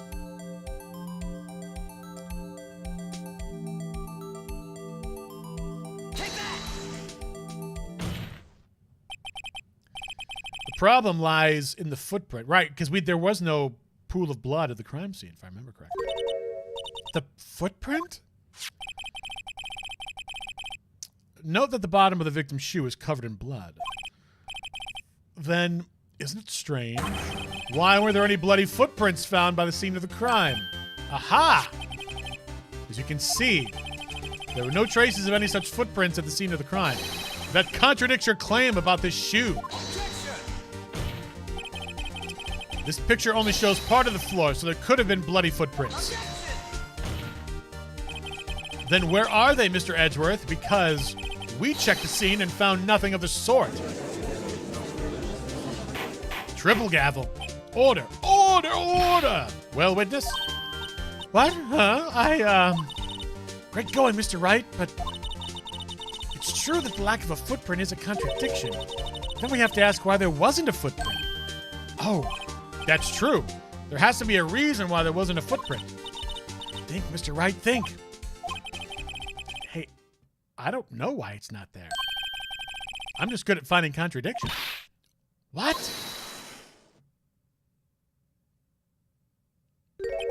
I see. Now I get it. Get what? Our witness is more devious than I gave her credit for.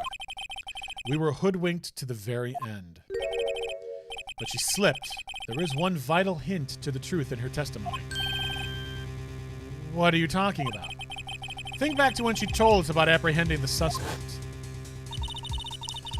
The chief prosecutor tried to resist, but her efforts were in vain.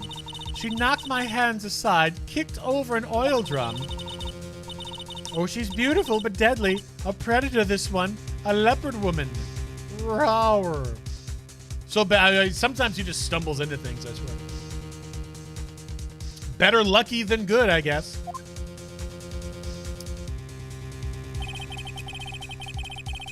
I thought that was a strange thing for the normally cool-headed chief to do. No kidding. Now, witness, allow me to ask a very simple question. This oil drum, was it empty? Oh, that?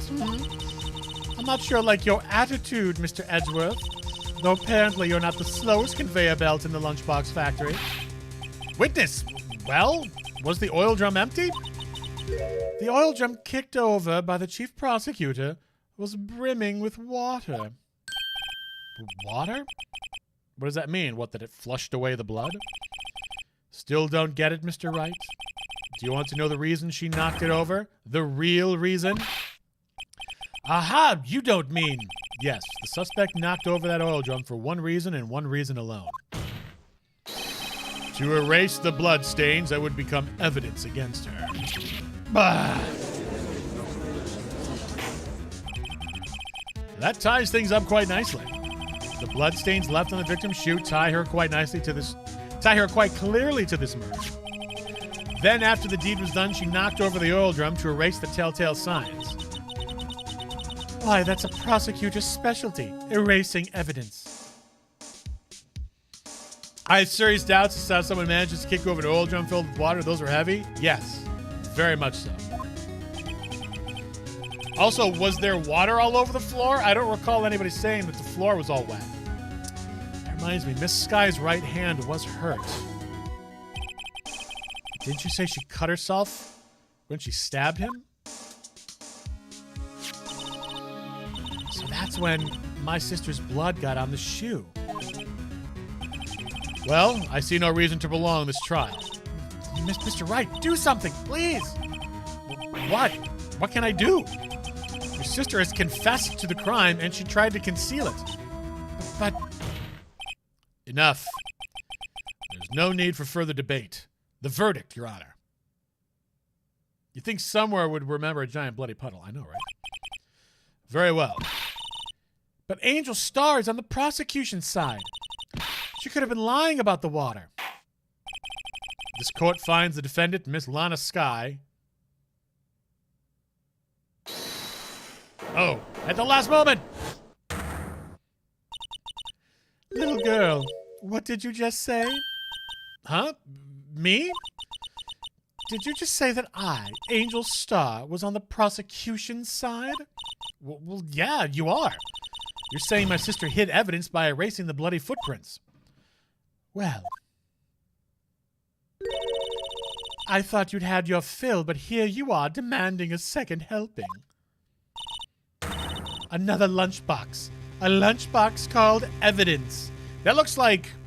I know it probably isn't, but to me it looks like baked beans and corn with sliced red cabbage in the middle of it.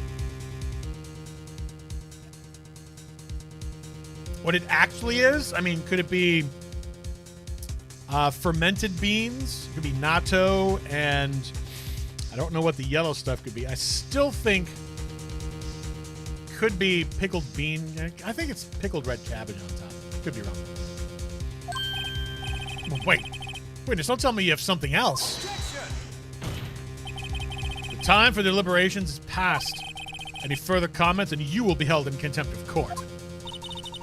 Your threats don't scare the cough-up queen. Look at this. Look at this photograph. And look, there's something, you can see something in the muffler right there. In the muffler. Also, that's clearly his shoe. Why were you holding on to this?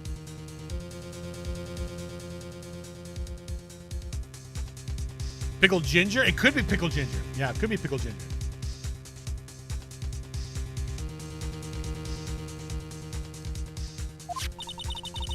I had it just in case anyone had the gall to suggest that the white shoe didn't belong to the victim. I see no room for error in this evidence. There's the muffler. Mr. Wright, wait. Look at the asphalt in this photo. Hey, it's clearly wet. It is wet, yes. Erasing the last trace of doubt from the court's mind. Immediately after the murder, the crime scene was washed with water. I'm sorry, Mr. Wright. I guess I couldn't help after all. It's not your fault. I knew I couldn't win this case from the beginning. And seems this is what your sister wanted anyway.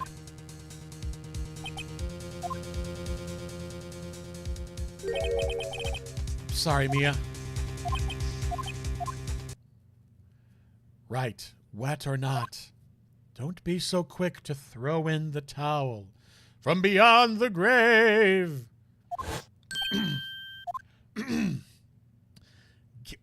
Excuse me. Oh my gosh. I was choking on air right there. Get yourself up off the asphalt. Take another good look. Don't give up. Not until the bitter end. This is the last piece of evidence. Very well. This time, I'd like to declare a verdict for good. Objection! There we go. Boom, boom, boom, boom. Your Honor, wait. What is it with you people? Can't I hand down my verdicts in peace anymore? Whatever it is, can it wait? No, it can't. Then it will be too late. Look at this photograph. The last one submitted. This trial isn't over until we give each piece of evidence proper consideration. So right. Are you saying there's a problem with this latest piece of evidence? Yeah. I'll think later. Yeah, there's a problem.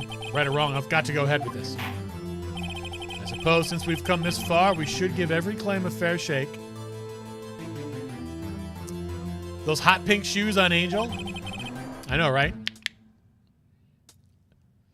Dem shoes, yo. Very well, Mr. Wright. Show the court the problem in this photograph. In this photograph. Well,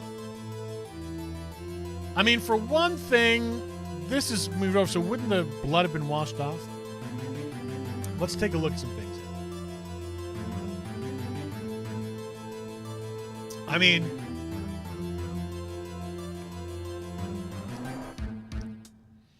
so is it the muffler? I mean, clearly there's something right there. I don't know if that's the problem, though.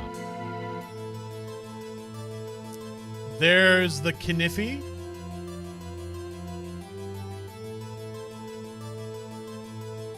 There's the shoe. I'm gonna guess it's this.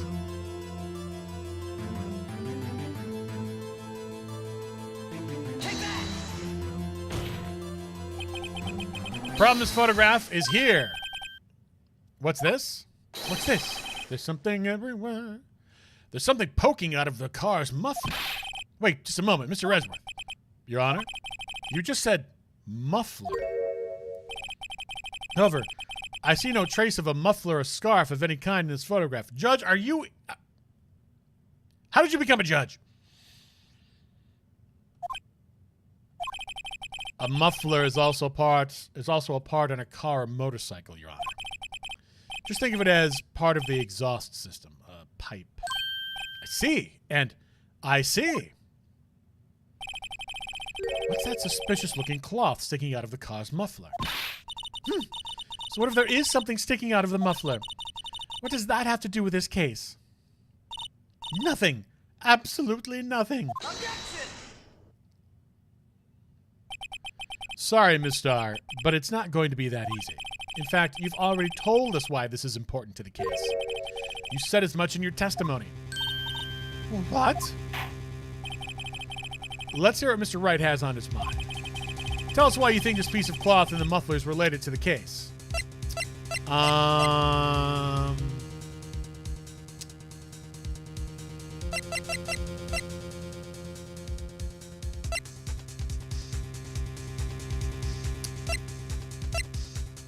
Oh, the word muffler was overheard during a call made to Emma at 5:18. That would be it right there. I was like, where's the muffler part? There it is. Miss Starr, recall your testimony for the court. Ah, yes. When I arrested her, she mentioned the muffler. That's what had me confused in my earlier testimony. Muffler. Ah. Could it be that the muffler you heard mentioned was actually this exhaust pipe? If so, that means this piece of cloth is vital evidence. Oh.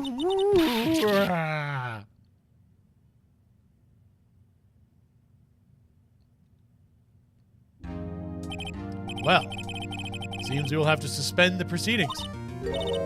Suspend? I find myself wondering about that piece of cloth. If you leave any question unanswered here, we do a disservice to the law. Have the car at the crime scene inspected at once and bring me that cloth. The verdict will wait until after we've seen all the evidence. Agreed? I suppose so. Whew, that was close. But we made it, at least for now. This court will adjourn for a 30-minute recess. It's lunchtime after all. He's still hungry? To be continued. Uh-huh.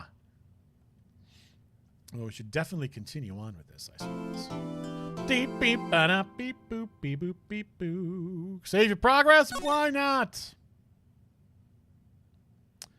Right there, overwrite it. I say yes.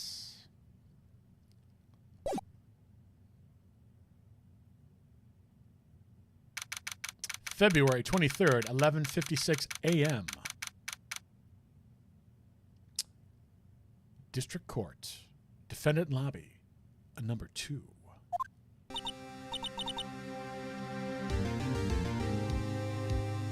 Mr. Wright? Huh? What? Are trials always like this with you? Like you're swimming up from the bottom of a lake about to reach the surface, but no matter how hard you paddle, you never seem to get there.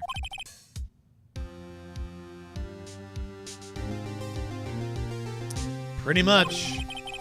Except today we're swimming in quicksand. So what happened to your sister anyway? Apparently she got called off to the judge's chambers. Probably something to do with that piece of cloth.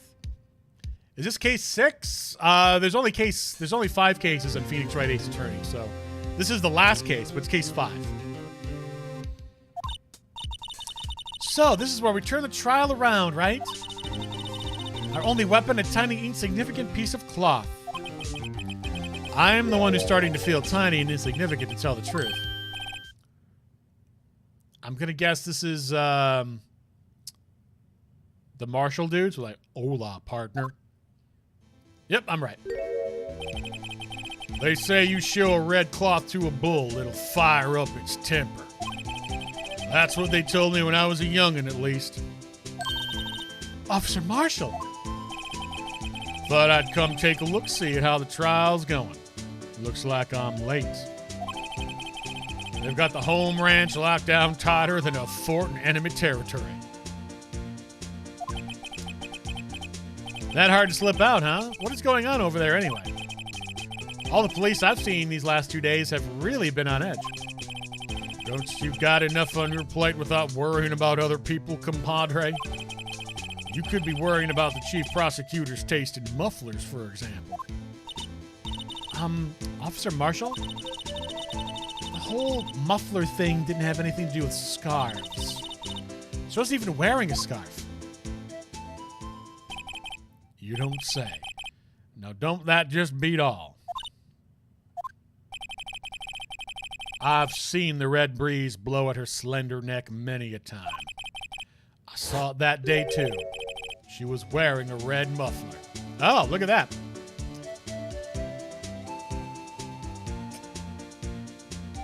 Interesting. What? At the awards ceremony that afternoon.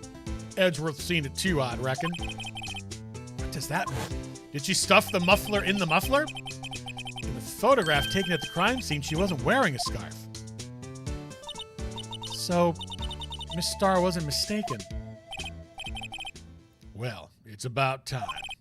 Remember, partner, sometimes you gotta grab the bull by the horns. Sometimes you just gotta let that bull go where it will. Time will tell. Oh, I have a bad feeling about this.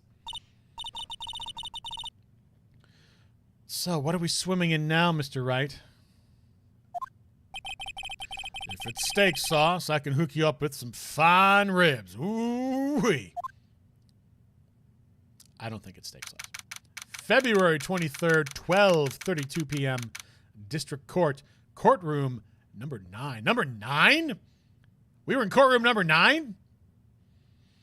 How many cases they got going on today? I'd like to resume. What's up? The judge keeps looking over the prosecution. Is something wrong, Mr. Edgeworth? Your face is blue. Your lips are purple. Your palms are sweaty. Blah, blah, mom spaghetti. That furrowed brow, those grinding teeth, those watery eyes. What's more, your eyes are unfocused. You're doubled over. Your back is bent. It can't be. This can't happen. I wonder what happened to Mr. Edgeworth. Well then, I believe it is time we continued on with this trial. During our recess, I had requested the prosecution conduct an investigation. This is unacceptable. Seems our prosecutor is quite beside himself. Excuse me, knock knock. I don't know who this is, so I don't know the voice right now. Aha! Good Lord, look at that tie. And those glasses. Also, he is huge. What's with this guy? A strange, stuffy aura seems to be filling the courtroom. I'm not usually a tie person. I would totally wear a tie like that. And I'm not even a Christian person. How about that? Hey, the temperature rose 5.7 degrees when that man came in. Who on earth is he?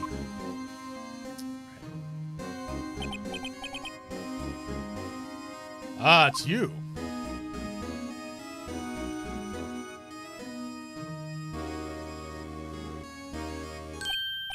Oh, sorry I'm late, Udgy.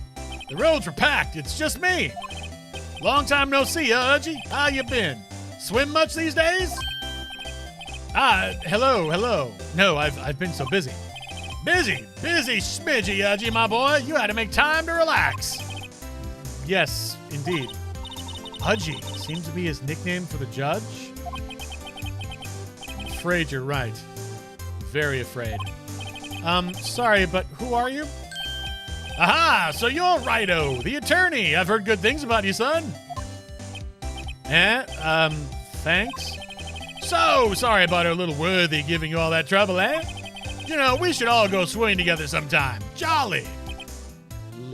Little worthy? Mr. Wright, you don't know the district chief of police? Chief of police? He's the top-ranking police officer in the entire district.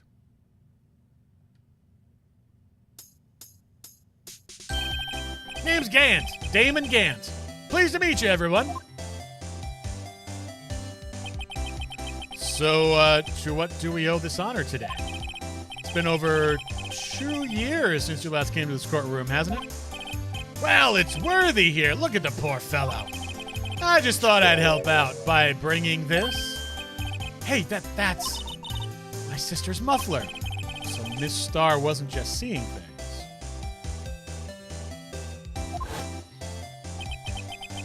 When the crime occurred, Miss Skye really was wearing that muffler.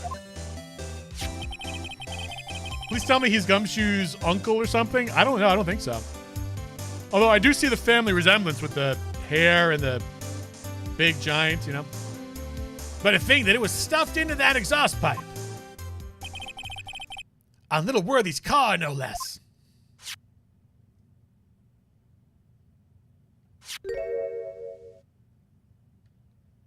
It's really quite embarrassing, even for us. What's this? It's what you'd call a switchblade knife. Quite perplexing, this. Chief, what kind of outfit are you running? Mr. Edgeworth, how could they miss such a vital piece of evidence? For investigators are this lax, how do you expect us to do our job? Now, wait a minute, Worthy. I have no desire to hear your excuses. I'm telling you to wait. Or didn't you hear me? Have a look at this document where it says person in charge of investigation. There's no mistaking that signature, is there? Miles Edgeworth? That's not fair. On the day of the crime, I had your head in the clouds because you got that award.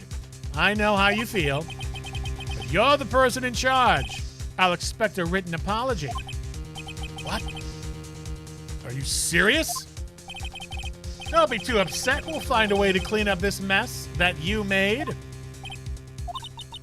This is the first time I've seen Mr. Edgeworth at a loss for words. This kind of major blunder is unlike you, Mr. Edgeworth. Ugh. The court accepts this new evidence. But I'd like to ask the defense a favor first. Yes? Just to be sure, I'd like to take a look at the blade of this knife. The blade, Your Honor? Whoop. Sorry, I didn't realize my phone was... Didn't realize my phone was still on there. Hold on, I need to turn the phone off. There we go. The blade, Your Honor? Well, I don't see why not. Could you open it up for me, I wonder? Yes. Well, I think all I have to do is push that switch, and... If I cut my finger, Mr. Wright, I wouldn't be able to pound my gavel anymore. Yeah, but if I cut my finger, I wouldn't be able to point it at people anymore. Come on, just hurry up and open it. All right, the game is doing this on its own here. All right, so let's... Ooh, look at that. That says SL9 right there, which is that thing upside down. That's going to come into play right now.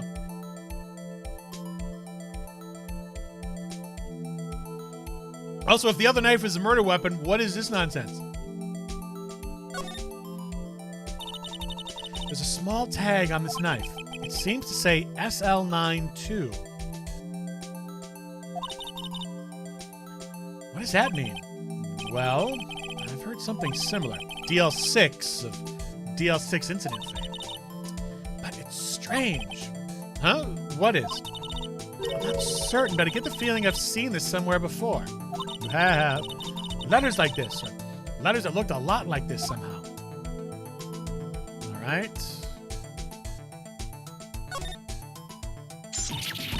Wow, don't scare me like that. I'm the one who's scared. Look at this knife blade. The tip is broken off. And this dark red stain. Blood?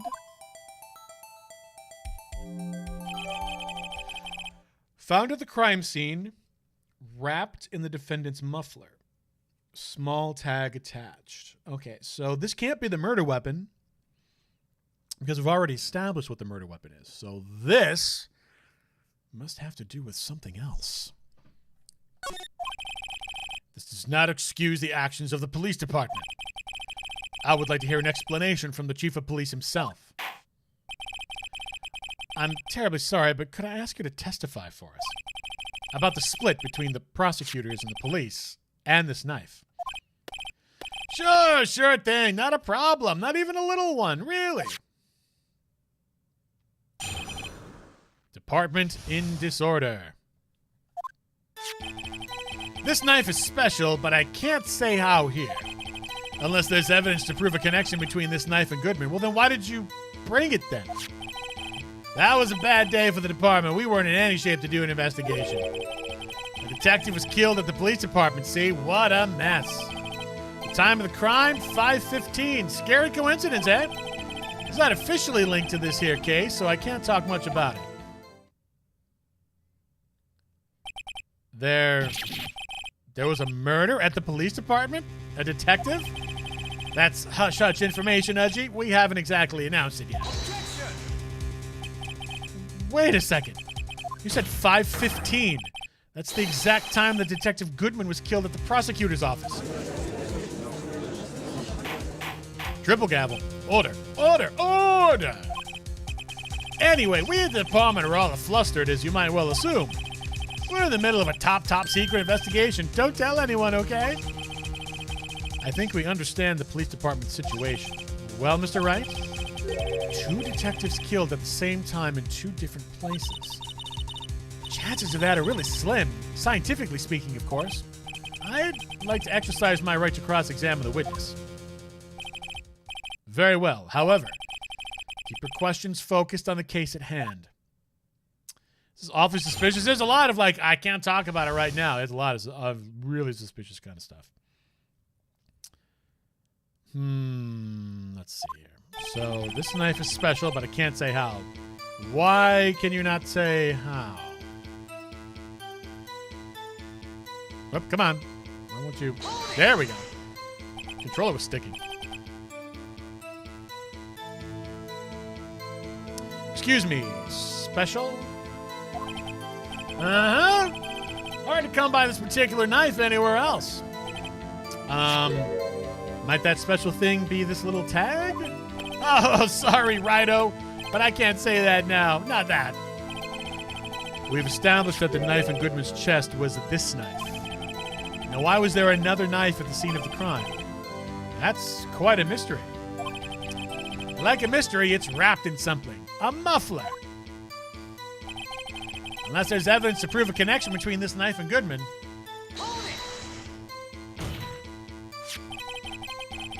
This knife was found on the scene of our crime.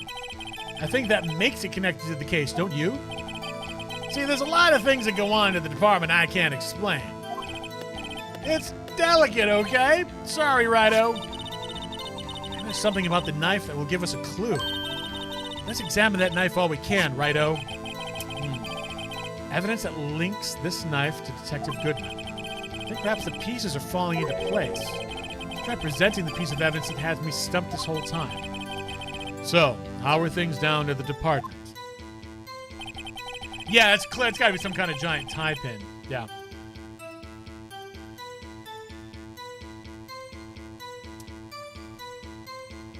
Hold on, let me look at something. So this is the thing which says it's... So that would be 221. See, it doesn't even let you turn it around upside down, but clearly that says 221 SL9. So that's got to be the problem right here.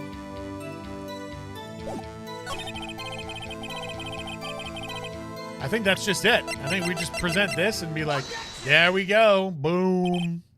Wait a second. Ah, at last, an honest to goodness objection. This knife, this has to have something to do with Detective Goodman. What do you mean? Ah, an honest to goodness, what do you mean from Udgy? This is great. Look at the tag of this knife. Look at this tag of this knife. It reads SL92. And this is important. Why? Over here, we also have a memo that was on the body of the victim. What's this? What's this? 6 minus 7S, 12-2? Your Honor, it's upside down. Upside. The printed name in the memo makes it look like it's right side up. But turn it around and what do you get?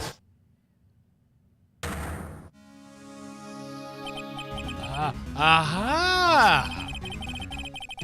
Whoever wrote this note was holding the paper upside down. SL9. That's the same thing that's written on the knife's tag. Order! Order! Well, Chief? Oh, well. I guess the cat's out of the bag. You win, Righto! I win? Ah, what game is this guy playing? He's playing Phoenix Wright Ace Attorney.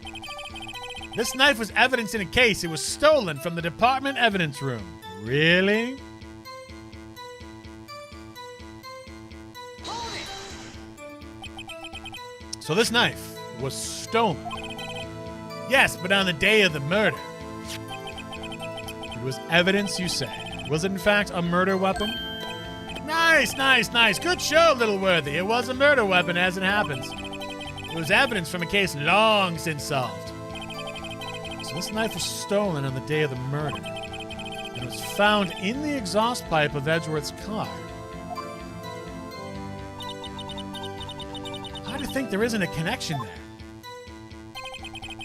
It was a bad day for the department. We were in any shape to do an investigation. A detective was killed at the police department. See, what a mess. On the same day that a detective was killed in the prosecutor's parking lot, another detective was killed at the police department?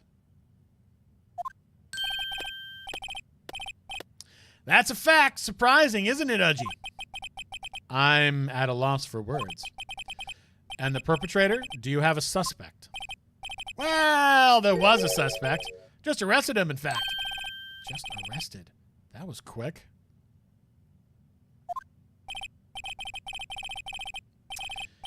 But there's still a lot of unanswered questions. And maybe you could help, Righto.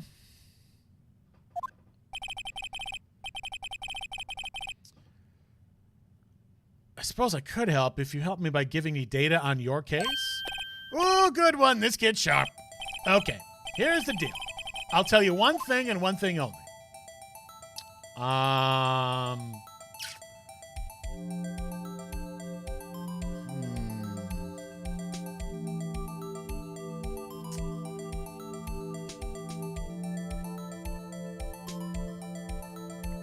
Well, we know when the victim died because you told us it was 5:15. How the victim was killed, we already know because it was that knife. So I guess the one thing that we really have to figure out that we don't know is where the victim was found. So tell me, where was the victim found? Well, I can't speak on where the corpse was found, but I can say the crime took place in the evidence room at the police department. The evidence room? Wait a second. I have heard of that. The evidence room. Didn't he mention that in his testimony just now? This knife was evidence in a case. It was stolen from the department's evidence room. There's the connection between the two cases. You seem happy, Mr. Wright. Happy? We just got handed our ticket to go to town on this case. With a link between the two cases established, we finally have some leverage. Now we can get Gant to testify about the details. It's not officially linked to this here case, so I can't talk much about it.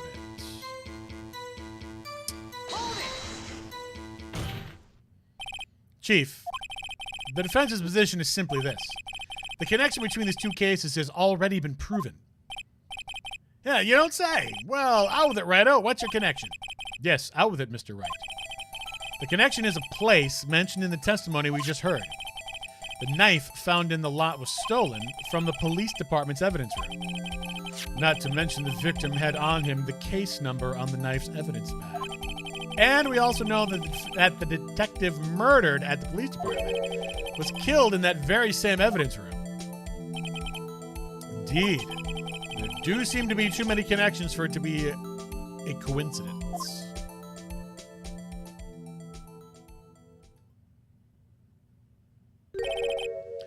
You two make a good pair. It took my men 2 days to find out what you deduced right here.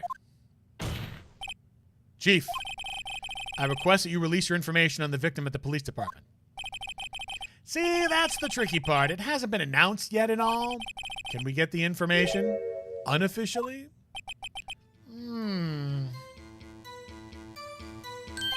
Sure, why not? It's unofficial after all. What? Really? Who would have guessed? I'll cooperate, but I can't reveal the name of the victim at the department, okay? I thought you just said that you were going to do that.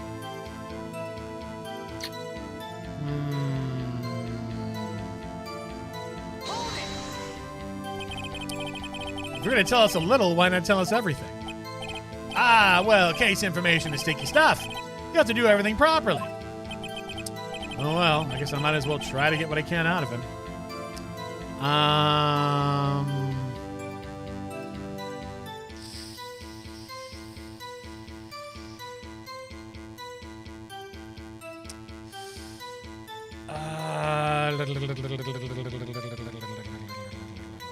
Which one? What would be the victim's ID number? Now that might be interesting because we have that other ID card.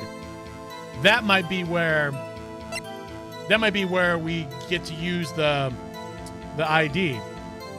I think that might be what we're doing here. Okay. How about you tell me the victim's ID number? Sure, why not?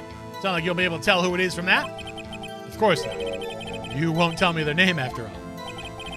We keep a tight lid on ID numbers, so don't go getting your hopes up. The number is it the same as the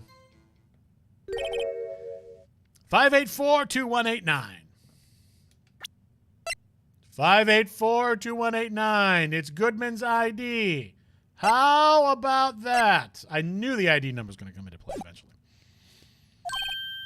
Well, that's quite long. And we have to remember these. It drives me nuts. 82. I can't do it. You didn't even get the first number right. Well, Mr. Wright, does this tell you anything? The ID number of the victim at the police department, 584-2189. This tells me something. Because we have his ID. Actually, it does, Your Honor. It does. I think. Meaning, it has to be what I think it is. Well, what does this mean? Was he killed twice? Well, let's hear what the defense has to say. You say the ID number of the detective who was murdered at the police department. Tells you something. What does it tell you? It tells me this. Witness.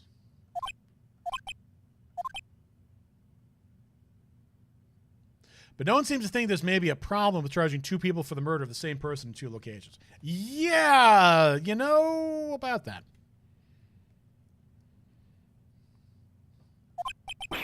What is it, Mr. Wright? You're grinning like a schoolgirl on prom night. No, it's just I got confused. And this is news. Huh? Just come out with both guns blazing like you always do. Police department, the prosecutor's office. Two places, two detectives murdered at one time.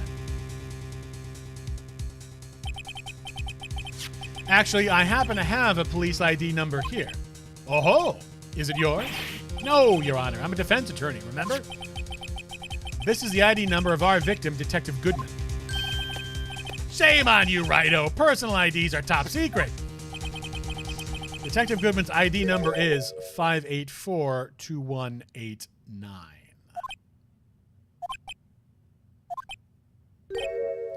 And this means what exactly? Huh? Wait, that ID number we heard from the chief earlier. That started with 82. Nah, I forgot. You didn't even get the first number right again. The number the chief of police gave us was 584-2189. Wait a second, Wright. What does this mean? That's what I want to know.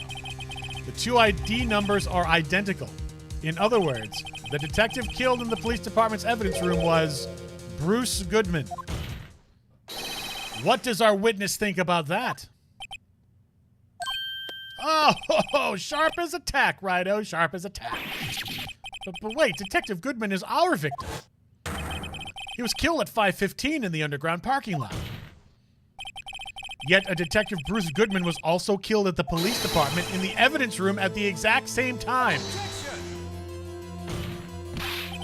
That's impossible. So what we're saying is the same person was killed at the same time and in a completely different location. Triple gavel. Order. Order. Order. Chief, what does this mean? No. What I want to know is why didn't I hear about this? Yes, it's top secret, fine, but I'm the prosecutor in charge of the case. Now, just wait a second, Worthy. No need to get all flustered. Your Honor, the police department has made a grave error in this case. Wait. I said wait. Or didn't you hear me? The oversight, the grave error. Mr. Edgeworth, they're yours. What? How dare? We informed you yesterday. I believe it was our Officer Meekins who brought you the news.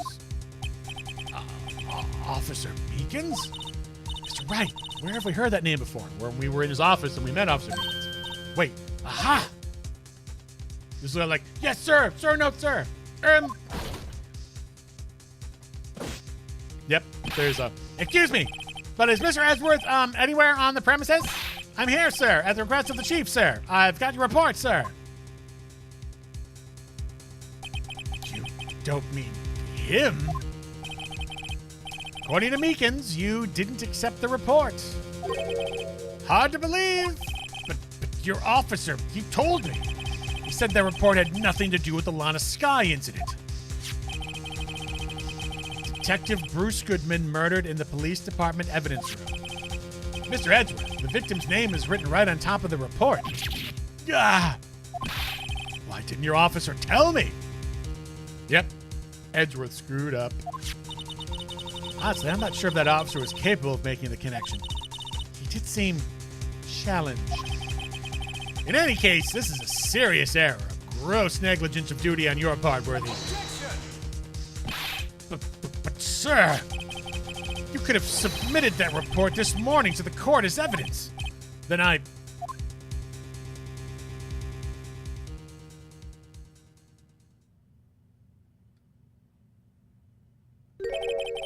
No such luck this time, Worthy. Or should I say, unworthy. Ooh! Chief of Police is in... He's trying to make Edgeworth look bad. What? Now, what was the second rule of evidence law? Well, Mr. Wright? Huh? Oh, well, it's, Rule 2. Unregistered evidence presented must be relevant to the case on trial. And how is this rule relevant? Normally, you submit a list of evidence to be used in the court before the trial. This report wasn't on that list. So, what does this mean? I couldn't submit this evidence until a connection was proven in court. The connection was just proven by Righto over here. Good job, Righto, my boy. I feel like we just got played. And I feel the fact we're getting played, we were the ones that, no! I feel Gant's the one who did it. He just screams villain right now? Exactly, he screams. He screams very villainy to me. Seems we've come to the end of this trial. I know you're going through a tough time, Worthy, what with all those rumors. You were even the defendant's chair just this past December. I apologize for this terrible lack of due diligence on my part. Mr. Edgeworth, please, just give me one day. I'll get to the bottom of what happened. If it's the last thing I do. You'd better get results this time, really. You have my profound apologies, sir. Drove over Edgeworth and backed over him? I know, right? Poor Mr. Edgeworth. I don't think there's ever been an error this serious in the history of this court. I will grant one further day as the prosecution has requested. Will that be sufficient, Mr. Edgeworth? Yes, Your Honor. Thank you. Whatever your punishment is for this, for your sake, I hope it's not decisive. Very well. Court is adjourned. To be continued. My word, it's getting crazy up in this. Save your progress. Why not? Why not? Overwrite the selected data? Of course we will.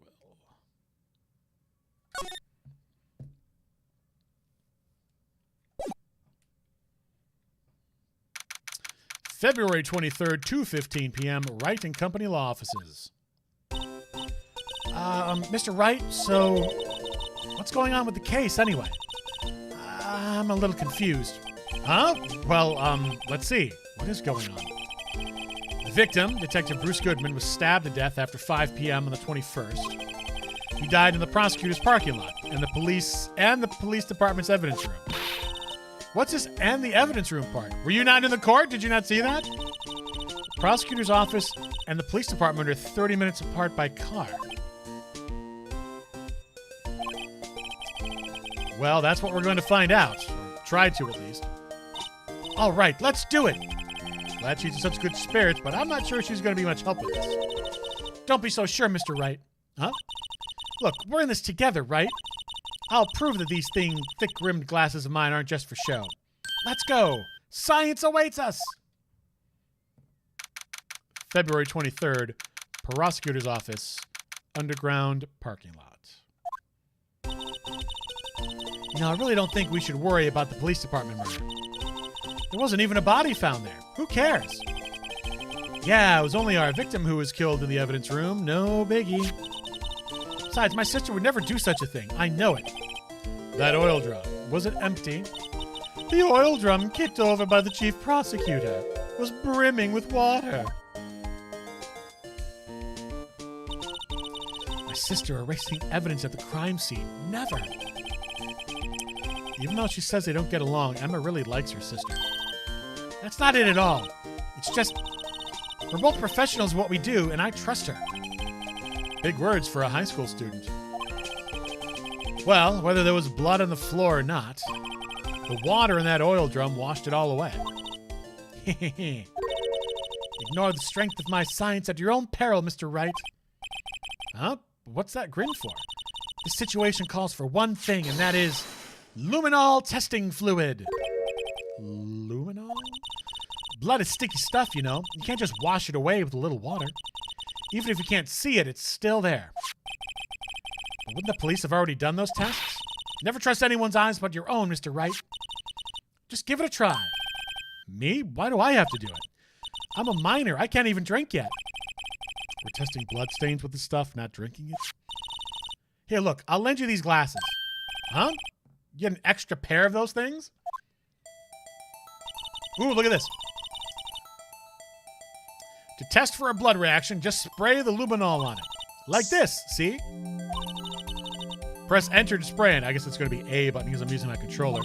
Okay, let's find us some blood stains. Well, let's try over the obvious place first. Oop, look, blood stains. No. Oh, you can't see. It's literally behind me.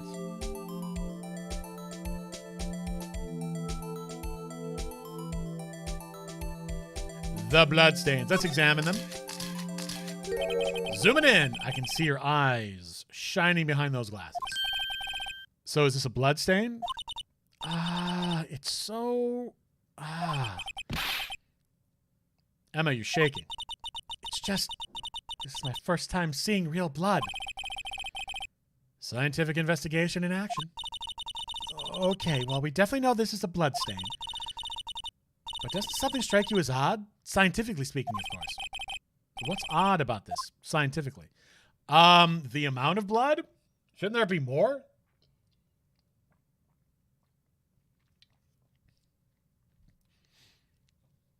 I mean, if someone stepped in a puddle of blood, wouldn't there be, like, a lot of it?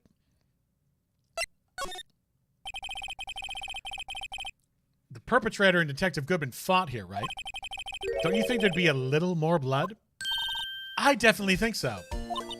I mean, look at all the blood on the sole of the victim's shoe. It is pretty strange. If they fought here, it'd have to have been more blood than this. Hey, Mr. Wright. I'm going to mark up the floor plans where we find a bloodstain, okay? See, I'm pretty handy to have around, right? Yeah, and this stuff, pretty handy too. I saved up my allowance to buy that. Luminol testing fluid solution used for scientific investigation finds blood traces. Spray to use. We can't be sure that the police will reveal all their evidence in court.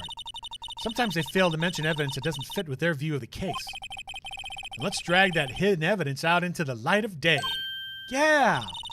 Feels like really investigating a crime now, doesn't it? Guess I should give this a spray on anything suspicious. Ha! Oh. I wonder how that fluid of yours would react to a nice deli box.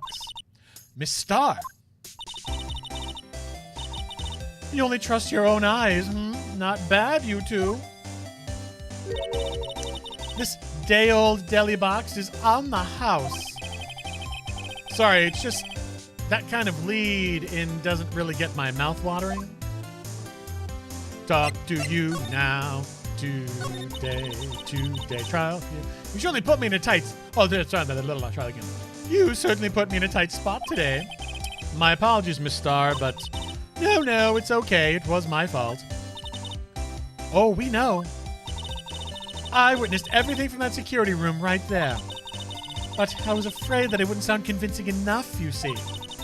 I was wrong to think that. I'm sorry. Sorry? You lied on the witness stand. That's unforgivable. Little girl, don't forget what's important here.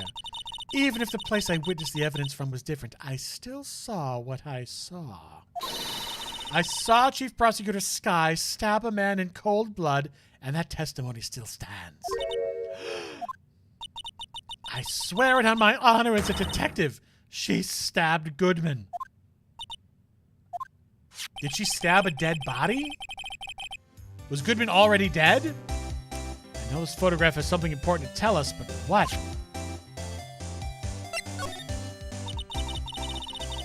So, you were a detective, weren't you, Miss Star? Yes, it was a long time ago. Well, 2 years ago. No matter how hardened the criminal, when they faced me, they coughed it up. Coughed it up? They confessed. They babbled like babies. You know. I may seem like a demon sometimes, but I can be an angel too. I wouldn't doubt it. Every day I drag the dirt out of the mouth of suspect after suspect. And before long they called me the cough-up queen. Oh, and here I thought someone had gotten food poisoning from your lunches. And you were let go? Fired? I felt I'd found my dream job when I became an investigator. And if these prim and proper prosecutors hadn't let me go, I'd still be one today. It's all because of that case, the SL9 incident. SL9? Wait, she doesn't mean...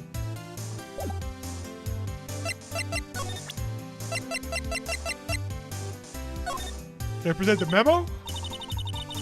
What do you think about this? The SL9 incident. It's written on that knife. And on that note.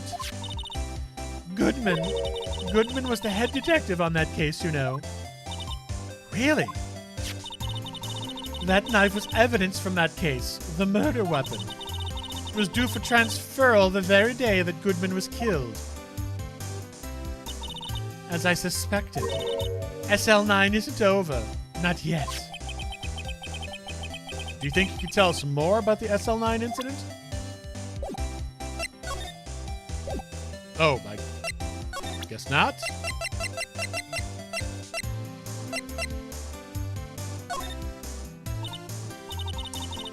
What do you think about this? So I've written on this knife and on that note. Goodman was the head detective. That was evidence. It was due for transfer. As I suspected, SL9 isn't over, not yet.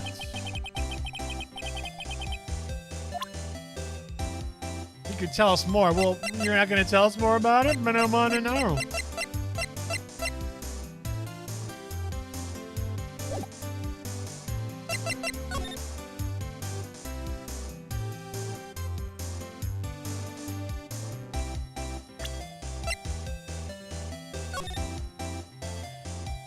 I don't think there's anything more suspicious here, but just in case. Ooh, look at that!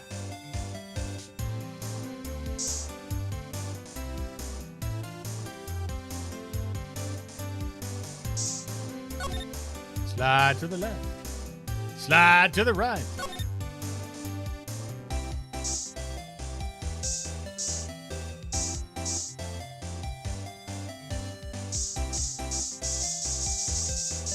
There we go. blood must be from when Lana... No, my sister isn't the murderer. But she did call you, didn't she? At the time of the crime? And her right hand is bandaged. Crisscross! That's right. Everybody clap your hands. Hey, whose side are you on?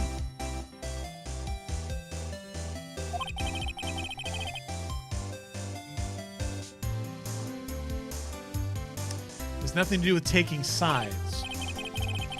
So, this means that Lana's hand had blood on it. This just keeps getting worse. Maybe if I present the ID. I had one of those up until 2 years ago. Back when you were the cough-up queen, right? We found this ID card here in this parking lot. Well, there's no mistaking that. It's definitely Goodman's. But it's the same ID as the man who was killed at the police department.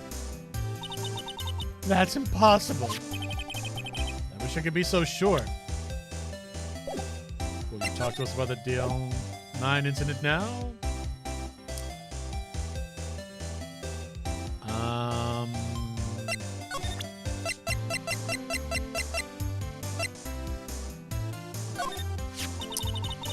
If you think about it, I could have taken that picture from the guard room. But even I get flustered sometimes. So he went straight to the scene of the crime. I rushed toward the chain link fence in an effort to stop the murder. That's when I took this photo, yes. In other words, 5 minutes after the crime. Those 5 minutes are the whole problem. The hole in my testimony, as it were. 5 minutes weren't the problem, Miss Starr. You were lying was the problem. Listen, little girl. I've had my testimony disregarded before. And I wasn't going to have it disregarded again. Just like that time. That time? Aha! That incident really opened up my eyes to the truth. We're nothing to them. Disposable. Disposable? To who? 2 years ago, it was the biggest case I'd ever handled. The police and the prosecutors were desperate for decisive evidence. So, they didn't solve it?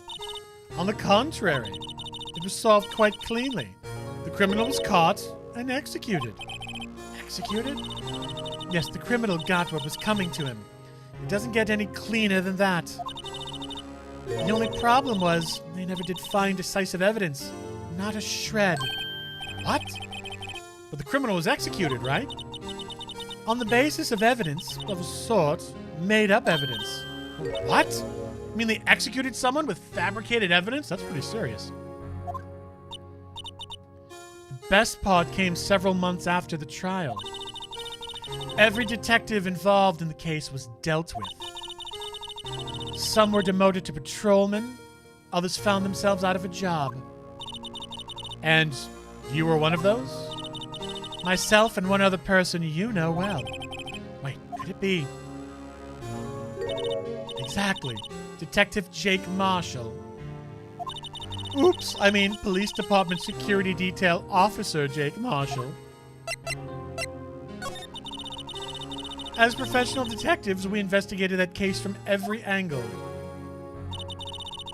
Jake was particularly determined. And then, it was over, and he was demoted. However, he hasn't forgotten, and neither have I. You haven't forgotten SL9? There was another side to that case, a hidden side. That's what we're after now. And no one up in that fancy offices can stop us. Wait, those lunches you sell. There's only one reason I come to sell lunches in this accursed office. I come here to meet old friends. Boyfriends that can help me investigate.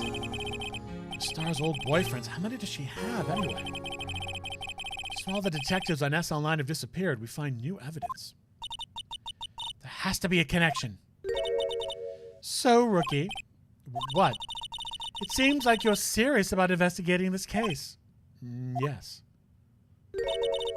Then you should take this. A Salisbury steak lunch? That looks so weird. You know, you have a Salisbury steak bento box on top of rice, because that's what you do with Salisbury steak. Everyone knows that.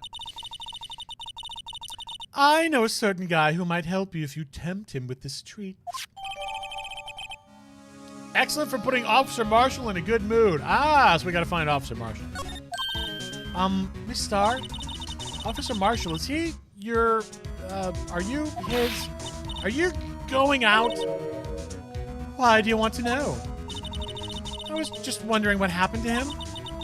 A long time ago, when he was helping my sister do cases, he was so nice. He got along so well with my sister, it made me jealous. And he was nice to me, too, back then.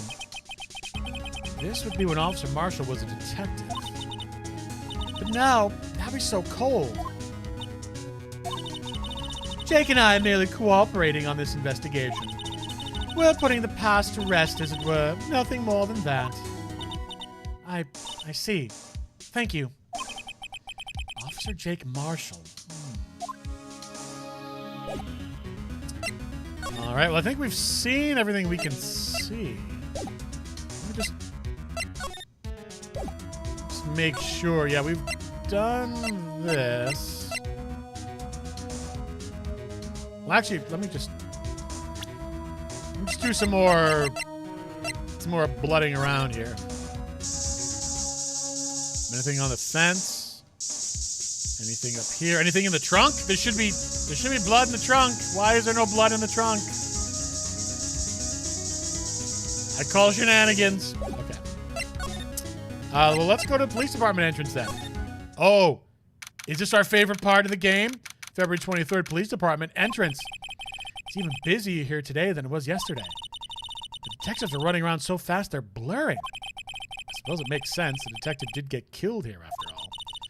So the evidence room, the scene of the crime. According to the pamphlet we got at the front desk, here it is. She's like a kid at an amusement park. Ooh, a real crime scene. Let's go take a look.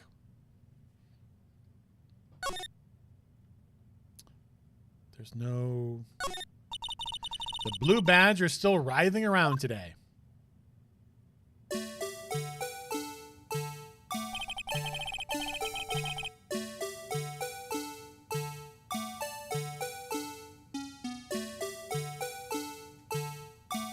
Oh, Marth-chan, don't be like that. Don't run away from your feelings, Marth-chan.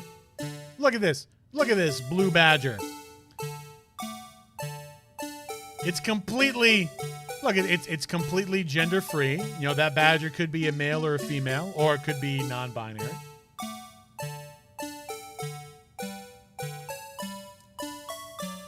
And look how cute that is. Let's just hang out here for a while.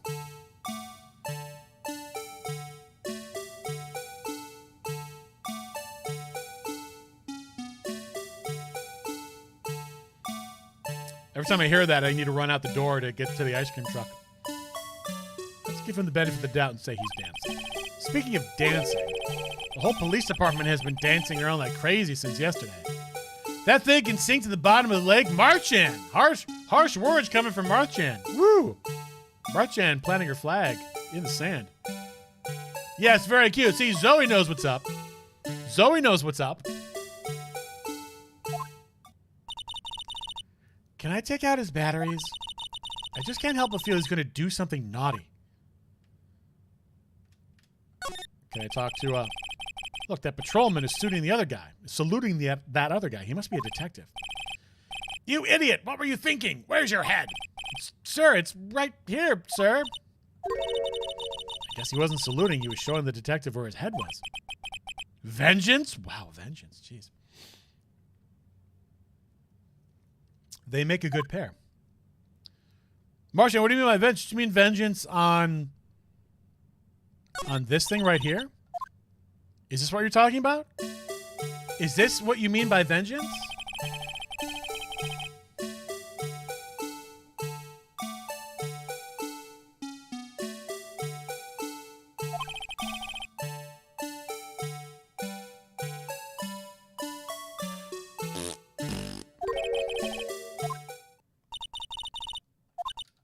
Okay, let's think there's anything to really look at here, so let's move inside.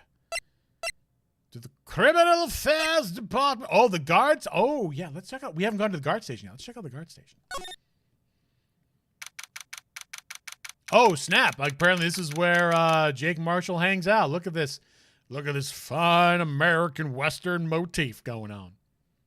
I need to go. Will you still be here in an hour? I don't know. I did say I wanted to go until it was done, but I have a feeling this is going to take a really long time. And I got to be honest with you, I'm not exactly sure what I want to stream next after Phoenix Wright. So, I would think we have more than an hour to this one, I'm sure. It's got to be. But Zoe, I know that like for you, it's like 5 hours ahead of time. So I don't expect you to be up to like midnight because I know you're in the UK. For you, it's, what is it, 8:58 p.m.? So it's almost like 9 o'clock p.m. So, yeah, I'll still be here in an hour. Yeah. I'm at least going to finish this evidence room. I mean, if this is going to be like 5 more hours, then I'll be like, you know what? We can pawn this off to next weekend if it's going to be like that long. Yeah. Because I'm sure this is going to be a 3-day trial. I'm sure there's going to be some craziness, some hijinks that are going to happen at the trial. It's 9 p.m. My vote is for Ghostbusters next. That actually might not be a bad idea. Because that's not a huge long game. And that's a rather fun one. Tells a good story. Fits in with a science fiction bent. That might be the one to go for. Yeah. You'll check back anyway? Okay. Yeah, as I'm going through this, I'm like, wow, it's probably going to take it over an hour just to do the investigating here. Why did I use the wrong emphasis on the wrong syllable there? Investigating. It's the investigation. So, emphasis on crazy hijinks. Oh, I'm sure it's going to be insane. Yeah. So, and then it's going to go to a third day. I guarantee it. And then it's going to have to be investigating then. And then the 3rd day trial is when everything gets revealed. It's going to go nutso. All right. So let's see here. February 23rd, evidence room entrance guard station. What's with the decor in this place? It's very eccentric. So apparently this is what Japanese people think American Western decor looks like. So if you live in the American West, you own a cactus. You own a cowboy hat made out of actual cow. I mean, hopefully it's just painted that way. It's not actual cow leather, like skin and everything. You can see the fringe jackets on the side there. The skull on the top of what was probably a bull or a cow, something like that. That's, and then of course alcohol. And there's a lasso and it says Texas behind her. That is exactly how everyone in Texas decorates, by the way. That's yeah. According to the pamphlet, this is the guard station for the evidence room. So beyond that door is the evidence room. The scene of the crime? Sure seems that way. Oh. What's wrong? It's those cacti. They're so prickly, so imposing. It's hard to think straight. Really? Don't look at the cactus then. If you can't handle the cacti, stay out of the desert. Boom. What I want to know is, if this is a guard station, where's the guard? I have a feeling I know who he is already. Let's do some examining. Is this to like trap people in case they come through? Look, on the floor, a lasso. Looks like it's set up to trap something. A trap here? Wait, I know. Maybe someone was trying to catch a wild bull in here. But the lasso missed. Emma, you're exactly right. How did you guess? How did you know? Who are you who are so wise in the ways of science?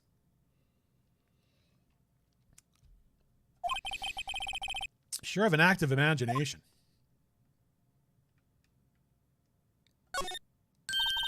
The swinging door makes the place look like some kind of saloon. But look, it's nailed shut. You can't get in that way. Of course not. If you went in through here, the cactus would fall over. Ouch. I'd say it'd be more of a yarg myself. So what, does he just like Dukes of Hazzard it and just gonna like hop over the desk? Slide over the top of the desk? Or, you know, you could move the cactus back there. That way you could actually use. Let's look at the cactus. Yipes, those sure are prickly. They must be the real deal. I would think just one big one would be sufficient. These cacti are a lot like my sister, actually. Oh, prickly on the outside, but sweet on the inside. How so? Metaphor time! Encased in a cold, rigid shell with spines pointing in every direction. Just like her. I'm not so sure I see the resemblance. It's more an attitude thing than a physical similarity. There's a security guard uniform hanging here. It looks more like a costume than a uniform, honestly.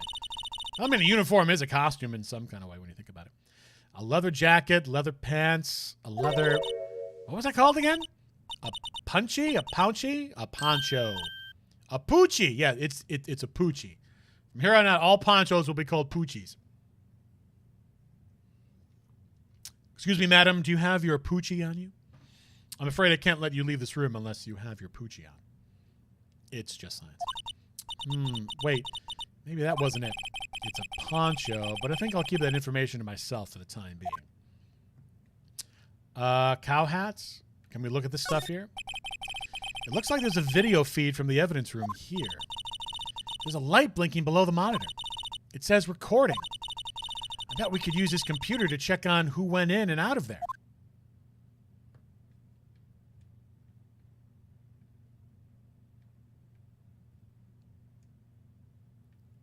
So why can't we use the computer to check out who went in and out of here?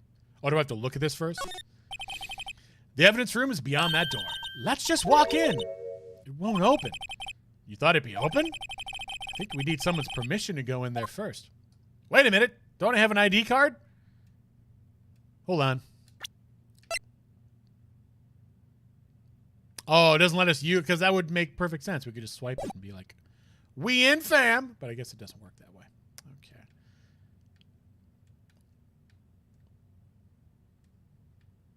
Wait, what did they say about the computer?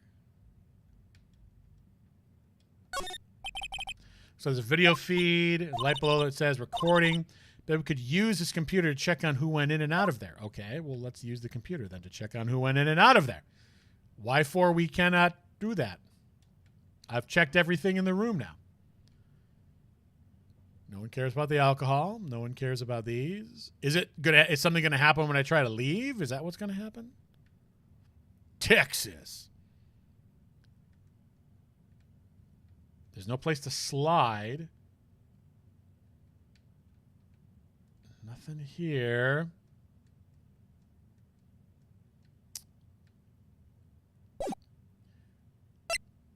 I guess we move? I can't present anything, so I can't use the ID card to get in there.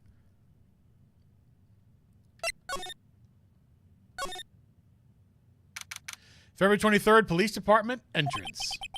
This place is charged with frenetic energy, as always. Please! Huh, wasn't that... One steak lunch, please. Oh, it's you. Detective Gumshoe. No time for chit-chat, pal. I'm a busy man. What I really need is a steak lunch from Lunchland. Oh, you mean one of these? Actually, it's not for sale. Oh, poor Gumshoe. I think I just heard the sound of his heart breaking. Now's no time for despair. We've caught our criminal. Now we just need evidence. The criminal? You mean... You heard about the stabbing in the police department evidence room, right, pal? On the same day the detective was killed in the prosecutor's parking lot, another detective was killed at the police department? And the perpetrator? Do you have a suspect? Well, there was a suspect. Just arrested him, in fact. It's the biggest scandal that hit the station in ages. Everything's topsy-turvy. Detective Gumshoe, who was it? Listen, pal, all I know is I need me a steak lunch pronto. Standing around here talking isn't going to fill my belly. Okay. Well, wait, don't leave. If you want to know more, head on down to the detention center, pal. Questioning should be over, so I figure he's down there having a good cry. Later. He ran off to the evidence room. Well, this investigation is off to a running start.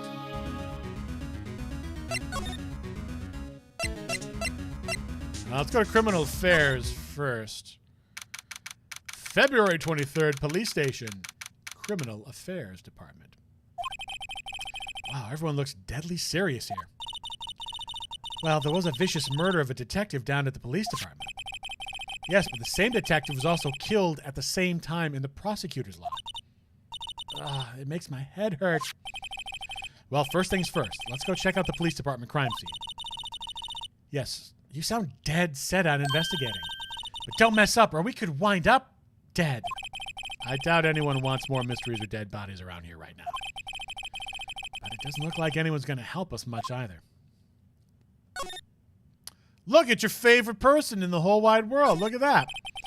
So this is the police mascot, is it? The Blue Badger, the future star of the police force. The design's a little changed from the one outside. Well, the dancing Blue Badger trademark is still under development, you see. You have it trademarked? Absolutely. It's cutting-edge stuff. Very now. I showed this doll to my daughter, and she burst into tears. Don't show her the moving mock-up outside, then you'll give her nightmares. Hiss? Oh, come on. Look at that. That is peak mascot right there.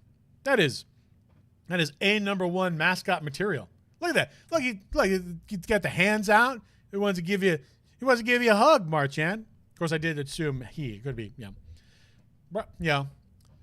Blue Badger's like, hey, Marchand, I'm just trying to live my life. So have a hug on me. Also, I have 3 things on top of my head that have little balls on top. Why? I don't know. Because I'm a Blue Badger, and that's how I live. Why you got to judge me like that?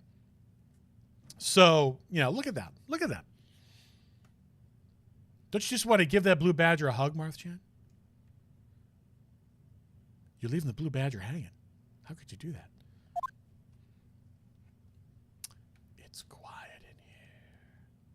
Check for blood. It had its chance. Wow. These are detectives' desks. There are computers and files in each one. Funny, they're a lot tinier than I expected.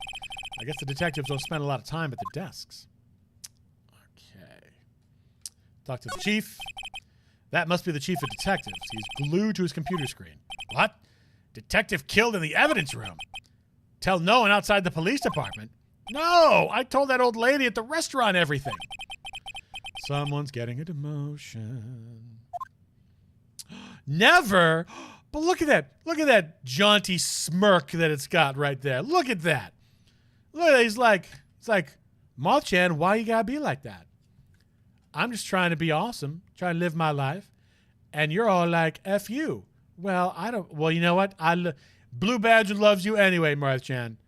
Blue Badger loves you anyway. That's right. Look at that. Look at that. Even with all your harsh, cold language, it's still is reaching out to you in loving friendship.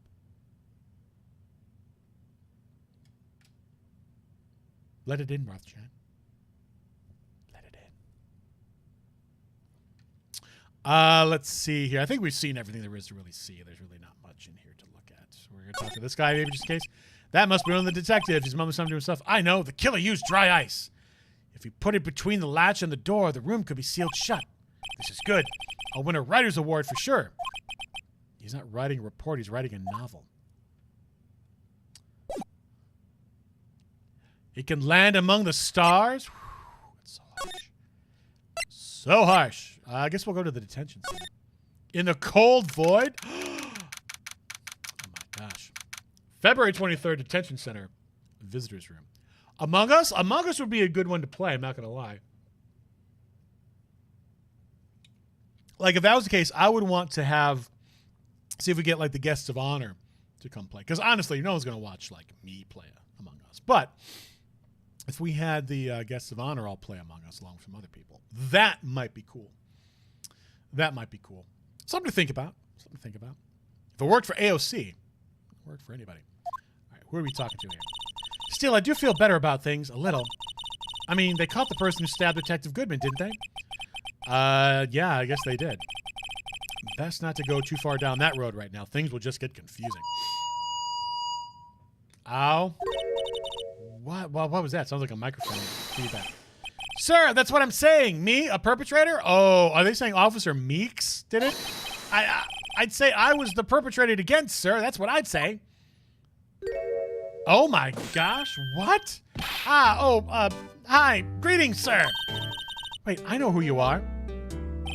Excuse me, but is Mr. Ransworth anywhere on the premises? I'm here, sir, at the request of the chief, sir. I've got your report, sir. Officer Meekin, so you're a guard here at the detention center? No, sir, I'm not, sir. I'm a little lost patrolman, like a little lost lamb, sir. Oh, I get it. You're here to deliver a report. No, sir, how should I say this? Wait, he isn't. Is he? You? Officer Meekins, you didn't, did you? Perpetrator Officer Meekins reporting, sir. What? What? Now this is an unexpected turn of events. Burn up. Let's talk day of the crime. Sir, I'm a patrolman with General Affairs, sir. Sir! Ow, I can hear you fine, Officer Meekins. I had some business that day, sir, and so I went to the evidence room, sir. The guard station in front of the room is empty, sir. So normally there's a guard at the evidence room? That's right, sir, because evidence is kept in the evidence room, sir. Now, the security officer was none other than Officer Marshall. Marshall? Then, sir, I happened to glance at the security room monitor. That's when I saw him, sir. A suspicious person in the evidence room. A suspicious person, sir! A suspicious person! Ow, ow, ow, ow, ow, ow, ow, ow, ow. What the heck is this guy doing? So, what happened then? Meeks is calling Emma sir, even though Emma is a she. Exactly. I think Officer Meeks just calls everyone sir. So what happened then? After that, sir, everything went white. I saw red. I blacked out. And when I came to, I was here in the detention center. How long were you out? Days? Might I ask, what happened to your hand? Sir, there was no one to bandage me, sir. So I did what I could to wrap it up, sir. A bandage on his hand. Just like Miss Sky. It's a different hand, though, it looks like. Another similarity between this case and the one at the prosecutor's office. Yeah, it's a different hand, though. His left hand is bandaged, and Prosecutor Sky's right hand is bandaged. First things first, tell us how you hurt your hand. About your hand, did that happen during the course of the crime? Well, you see, sir, don't you think you should just confess? But sir, but there was nothing I could do. Nothing you could do? Sir, to tell the truth, sir, when it happened, when the detective pointed that knife at me, I just hollered, sir. And the next thing I knew, I was unconscious. The next thing you knew, you were, huh? Then when I opened my eyes, I was alone in the evidence room, sir. All alone. Alone because Detective Goodman had disappeared. What? Then when I looked down, I was gushing blood from my hands, sir. Oh, the shock. Oh, the sorrow, sir. Can you imagine how I felt? The victim's body disappeared. That's some story. I don't mean to pry, but you are the perpetrator, correct? You killed Detective Bruce Goodman in the evidence room, right? Sir, please don't look at me with those sad puppy dog eyes, sir. If you have to label me as perpetrator or victim, sir, then label me victim. I would, but you happen to be in detention and alive and well at that. Yes, well, that's true, sir. I suppose you could say that. Did you know the victim, Detective Goodman? Well, sir, if I had to label him as a stranger or a total stranger, then I'd say he leans heavily on the total stranger side. So, you didn't know. Sir, I worked in a tiny department devoid of light or other creature comforts. I don't know any detectives. So if he was a total stranger, why did you stab him? Sir, I had no intention of killing him, sir. None. Nor do I have any recollection of killing him, sir. Some around here is more confused than I am. I guess maybe we should present some stuff. Like, for example, this. Officer Meekins, this is for you. I'm scared of knives, sir. It's okay. I just want you to take a look at it, sir. That's it, sir. Last night, sir. That's the one. I was an apple, sir, in my dream, and I was being peeled. On second thought, you don't have to look at the knife. He's overreacting to the knife, but I guess he's been through a lot.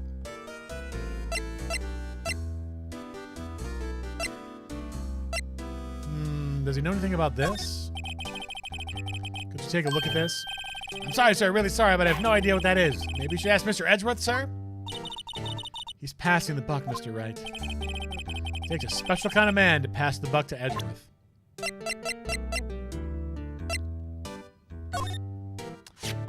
Do you think you could take a look at this? Hey! That's it, sir! That's it! That's it! That's what? My head was a blank until this very moment. But, sir, no, I remember. I remember, sir. You mean you remember what happened? Correct! That card was the cause of all of it. This ID card. Exactly, sir. That's it exactly. Nothing could be more exact, sir. Nothing. I'd better pry into this one a little deeper. Crime details. Can you tell me what it is you do remember? Well, sir, you might say I'm a little lost patrolman. A lost little lamb, if you will. I didn't know Mr. Detective Goodman who was in the evidence room.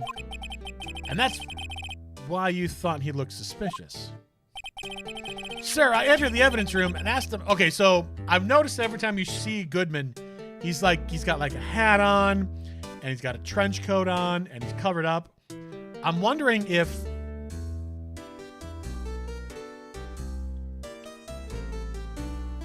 Like, how could someone be killed twice? Was someone impersonating Detective Goodman and they got killed? But how have we not found that body, though? Because it seems likely, like, two people got... Either that or, like, he faked his... Did he fake his death?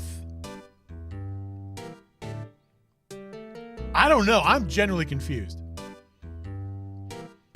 It seems like some of the ex-prosecutors or ex-detectives are in trying to get to the prosecutors. Because the prosecutors are all corrupt. So, I don't know. I haven't figured it out yet. Sir, I entered the evidence room and asked the man to show me his ID card. Well, that sounds pretty much by the book so far. That's right, sir. That's what I've been trying to tell you. So you asked Detective Goodman to show his ID card. What did he do? That's the thing. Suddenly he pointed a knife at me. What? Sir, I assure you I was as flustered as you are right now. So I whooped and leapt at him. Detective Goodman pointed a knife at him? Do unto others before they do unto you. My own father's words, sir. What happened then? Well, my eyes, sir. Everything went white. When I awoke, I was here. Right. So, Officer Meekins, why was it that they arrested you? What do you mean, Emma? Let's look at what we know.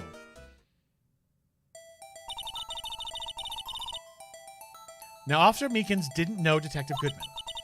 And the victim who we met at the scene of the crime didn't show his ID card. In other words, we have no way of knowing the victim was really the victim. And if this body just disappeared from the evidence room, we don't even know if anyone actually died. That's it, sir. That's what I wanted to say. That is, I did say something along those lines. Huh? But you still ended up here? They told me that it had to be him, sir, on that day, at that time. Detective Goodman was definitely in the evidence room. That's what they said. But you don't remember the events clearly. No, but the videotape is quite clear. Huh? Videotape? From the security camera. The crime, my crime. The crime I swore to stamp out, it's there. It's me. It's on tape. And you waited until now to tell us this? I'm sorry, really sorry, sir. I'll hand over my badge. I don't deserve it. No thanks, I have my own. Well, I guess we better go check out the crime scene. Bump, bump. Does he know anything about SL6?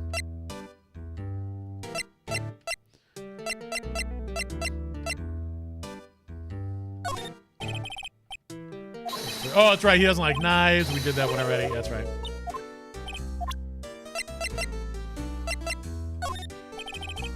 Take a look at this. I'm sorry. Okay, he has no idea. Okay.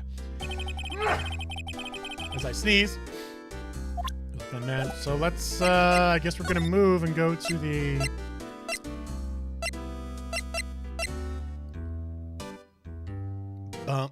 Criminal Affairs Department to get to the evidence room. February 23rd, Police Station. Criminal Affairs Department.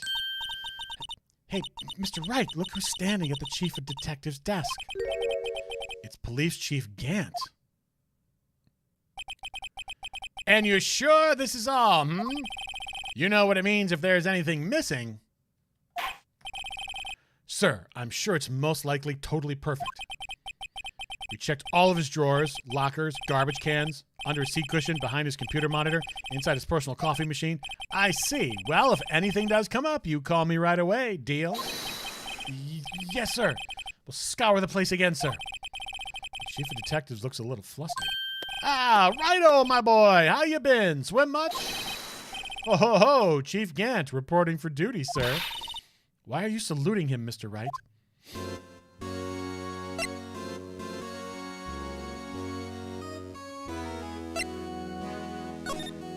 Edgeworth. Gesundheit? Dankeschön. Is Edgeworth going to be okay? Oh, where are they? Oh, you know, they're doing a little inquiry committee with him. Sounds like an inquisition. Yeah, well, they've had no end of trouble with the boy since last year. You mean the incident on Gourd Lake? It doesn't look too good having a top prosecutor sit in the defendant's seat, does it? And you got someone else found guilty in that case, right, righto? Von Karma. A legend he was, undefeated in his 40-year career. But in court, you fixed it so he was caught for forging evidence. Wait, I didn't do anything wrong. He did forge evidence. In any case, the prosecutor's office is in a bit of a turmoil, you might say. Why, they do just about anything to restore their reputation. Now, depending on what that inquiry committee decides, it could be bad for Worthy. What? It's downright odd, I tell you. The detectives getting killed on their turf, too, I mean. They're being the prosecutors, I assume. Scientifically speaking, it's impossible. Yes, but that's what the evidence is saying. Goodman was stabbed in 2 locations at the same time. That's what it says. What evidence is this? Now, Righto, I can't give away all our secrets just like that. And this in particular, well, it's a little sensitive and I can't talk about it. I wasn't expecting much anyway. You know, one thing I hate most of all is hiding stuff. Secrets. Can't stand them. But you know, it's a full-time job just keeping the Chief of Detectives trap shut. Ah, he was the one you were picking on earlier. Huh? You saw that? Whoops! I wonder what it was that he wanted the Chief of Detectives to do. Let's see if we can kind of discreetly ask him. Let's see here. Let's present some stuff. I was wondering, could you take a look at this? Sorry, Righto. I'm through with that stuff. Through, I say. Go find that guy who can't seem to sit still out there. The busy one. The guy who can't sit still. Does he mean Detective Gumshoe? Either him or the dancing blue badger. So I assume he's not going to commit to anything here?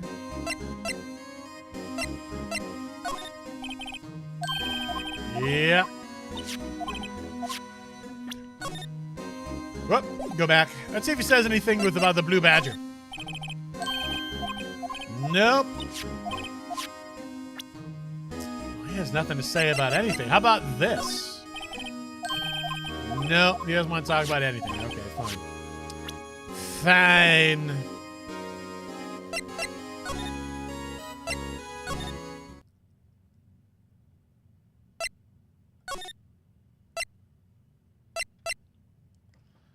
Go back to the guard station, maybe.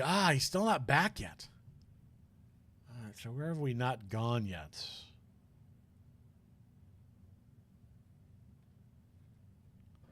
So we've gone there.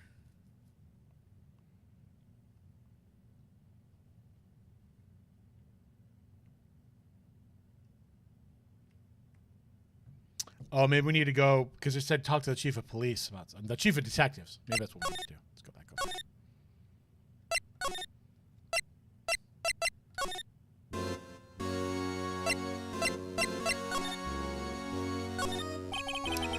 over. Ooh, sorry you had to see that. What exactly did the chief of police want you to do? Well, see over there? That's Goodman's desk. He wanted me to check it for anything that might be a clue. They took away every last piece of garbage in the trash can. So nothing belonging to Detective Goodman is still here? Of course not. Well, except for this, which is going to be the one piece of decisive evidence. What? You kept something? Sure, why not? It's not important. You didn't even finish writing it. It's a lost item report, but it's only half complete. A lost item? Did Detective Goodman lose something? The date on it is February 21st. Better make a note of that just in case. A half-written document dated 2/21 can only be submitted to the chief of police. Goodman's lost item. Added to the court record. Should really get back to investigating the police department crime scene.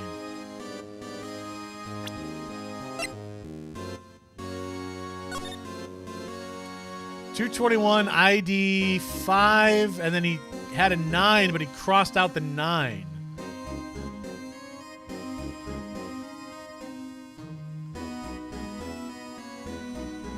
But it doesn't say what it is he lost. Why did he cross the, probably his ID card? Yeah, probably. I wonder why he crossed out the 9 though.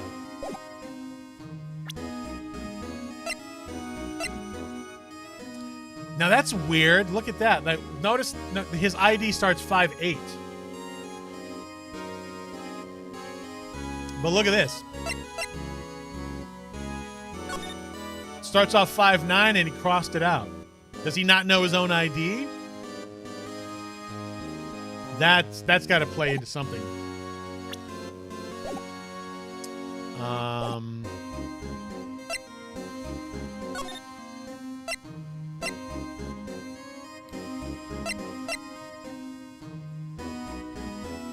We can't get to the... Maybe now we can get to the evidence room now. No, son of a bee. What are we forgetting? I wonder what the chief's number is. I don't know. We don't know that information.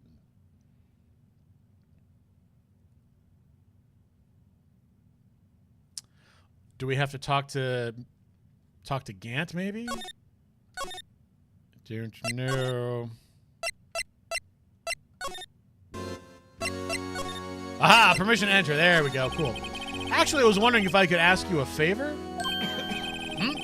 Well, I thought the day would come when Righto asked me for help. I was wondering if we could investigate the evidence room.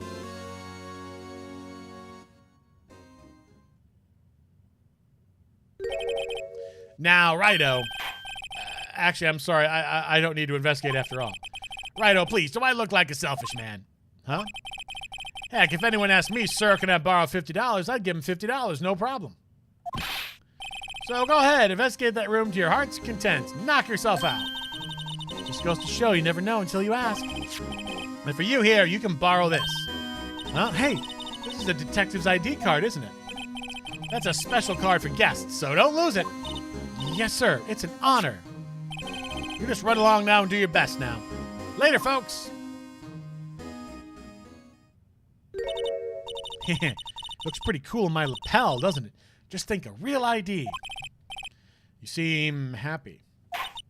Yes, sir. Because, sir, we get to go into the evidence room now, sir. I think this place is a bad influence on the girl.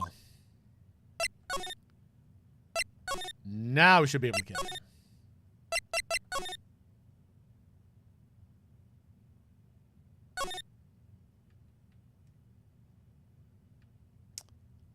Let's see here. Will that just do it? The evidence room is beyond that door, and we have the ID card from Chief Gant. Let's just walk in. It won't open. Aha, the card reader is turned off, see? What is that security guard thinking? Howdy, partners. Well, well. What's made my bambina sky so gray? Officer Marshall. Why does it have to be him? What's that? Why does it have to be him look for? As you may have surmised, this here's my saloon. We're here to investigate the crime scene. Yeehaw! That card you got there on your chest. That's better than a sheriff's badge in these parts. Yeehaw? Well, what you standing there for? Get along, little doggies. The crime scene's await. Looks like the card reader's on again. While we're here, I was wondering if we could ask you some questions. Sorry, cowboy, but I got no mind to tangle with you hombres. You're busy then? Did I say that? I only said I didn't wish to speak with you. Actually, you said that you had no mind to tangle with us hombres. Well, let's find out what happens if we talk anyway. I was wondering if we could talk to you. Sorry, Bambina, but I'm off to roam the lands like a tumbleweed on the wide prairie. Like a gunslinger loading his six-shooter, I say a little prayer. That was the game, not me. Is he hungry? Oh, duh! That's right, we had to give him the steak thing. What was that all about, Mr. Wright? I think he was just too hungry to talk. You're just saying that because his stomach was growling. You have no idea what he was talking about either. Well, in any case, we need to get cracking on this investigation pronto. Let's give him a steak lunch. That smell. Aha! Reminds me of Texas. So, Officer Marshall, you're from Texas?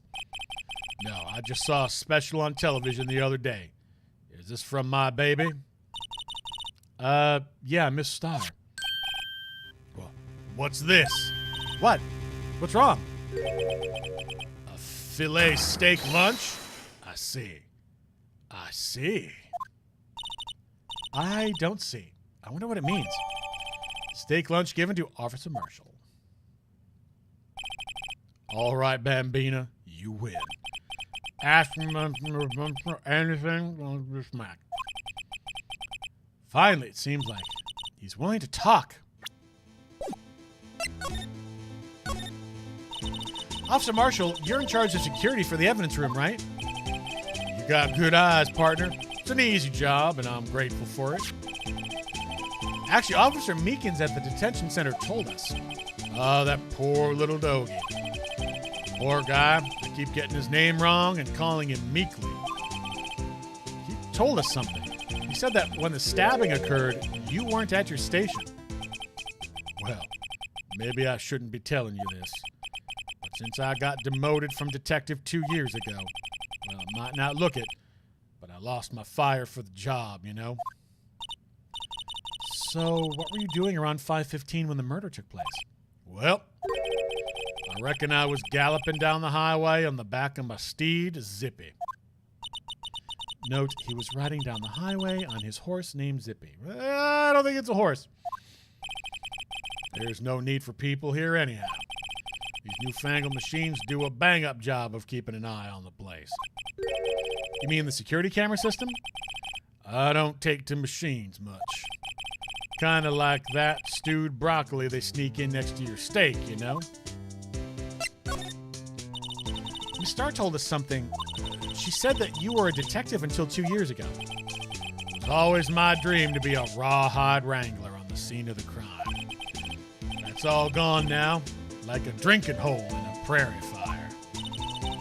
You're still investigating the SL9 incident with Miss Starr, aren't you? That was my case. It's all solved on the record books, but it smells like a bad game of poker. I can't let it go. That's all there is to it. What kind of case was it anyway? We've heard the name so many times, but no one tells us what actually happened. There's some things you're better off not knowing, Bambina. Anyway, that case is officially dead as of 2 days ago. 2 days ago? The day of our case? That's right. The evidence transferals. Edgeworth was talking about the transferals too. Well, let's just go down and look. I know what maybe 2 of the machines in here do. Only 2 of them? There must be a dozen. Like I said, Bambina, me and machines, well, I like them about as much as I like stewed cauliflower with mistakes. The easiest ones to understand are these here security cameras. Those are the ones that Officer Meekins mentioned. If nothing happens, the tapes are automatically erased every few hours. And Officer Meekins and Detective Goodman, are they on one of those tapes? I reckon they might be. You're the security guard and you reckon? One more thing. When you go into the evidence room, you need an ID card. Plus the card reader by the door. The card reader leaves a record of every ID card that passes through. 584-2189 at 514. And then someone else came in at the exact same time. Hey, I've seen that somewhere before. Sorry, Bambina, I can't show you more than that. Huh? I haven't heard whether this is related to the case yet. Mr. Wright, I saw a number on that record just now. I've seen that number before. Maybe somebody can prove that the record is tied to the stabbing. You can, but let's go to the transfer first. Sorry, but could you explain what this whole transferal thing is about? We keep only evidence from solved cases in this room. They're kept here under the presiding detective's supervision for 2 years. So we can reinvestigate them if it turns out there was a mistake, see? So what happens to the evidence after 2 years? It goes to sleep forever in the underground vault at the county sheriff's department. That's what we call transferal. We do it every February. I see now. Transferal is like a funeral for old cases. 2 years after a case is solved, it's closed forever. Dead. Never to be reopened again, never to be reinvestigated. And that happened to SL9 2 days ago. All right, well, let's present him with this, which has the same ID number as what we saw on that piece of paper. See this? This is the victim's ID card. The one that was on the ground in the parking lot. The number on this is 584-2189. Officer Marshall, show us that ID card record again. There it is. 584-2189. Look, the fourth number, it's a perfect match. It was used at 5:14, right before the stabbing. What's more, there's only one of them cards in the world. So when the incident occurred, Detective Goodman was in the evidence room. Wait, what did Officer Meekins say? Sir, I entered the evidence room and asked the man to display his ID card. So you asked Detective Goodman to show his ID card. What did he do? That's the thing! Suddenly he pointed a knife at me. If he had his ID card then, why would he have pointed a knife at Officer Meekins? All right, compadre, you win. I guess I can give you this ID card record. IDs all who entered the evidence room on 2/21. I've got an idea. Maybe I should show this list to other people with IDs here.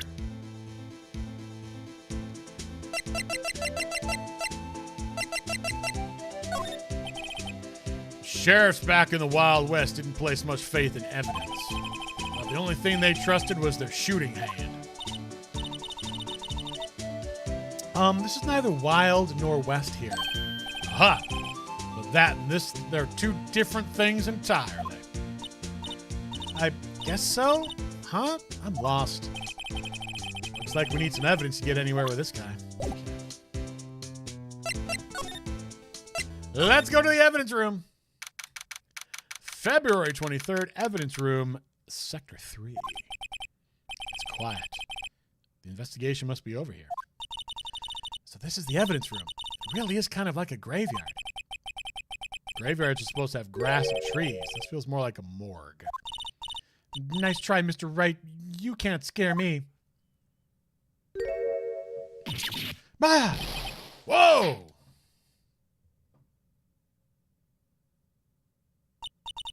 Sorry, I thought you were a ghost. I wouldn't recommend going around smacking ghosts on the head, pal. So is it true what I heard? Righto, please, do I look like a selfish man? Heck, if anyone asked me, sir, can I borrow $50, I'd give him $50, no problem. So go ahead, investigate that room to your heart's desire. Knock yourself out. Yeah, that's true. So, Chief of Police Gant will loan anyone $50? Even me? Oh, so that's what you were talking about. Actually, I was put in charge of the investigation for today. Just for today? Boss for a day. But guess what? You got permission from the chief, so now you're boss for the day. Gee, thanks. First of all, you'll want to have this. Scene of the stabbing of a detective at the PD. Well, let's take a look at it, shall we?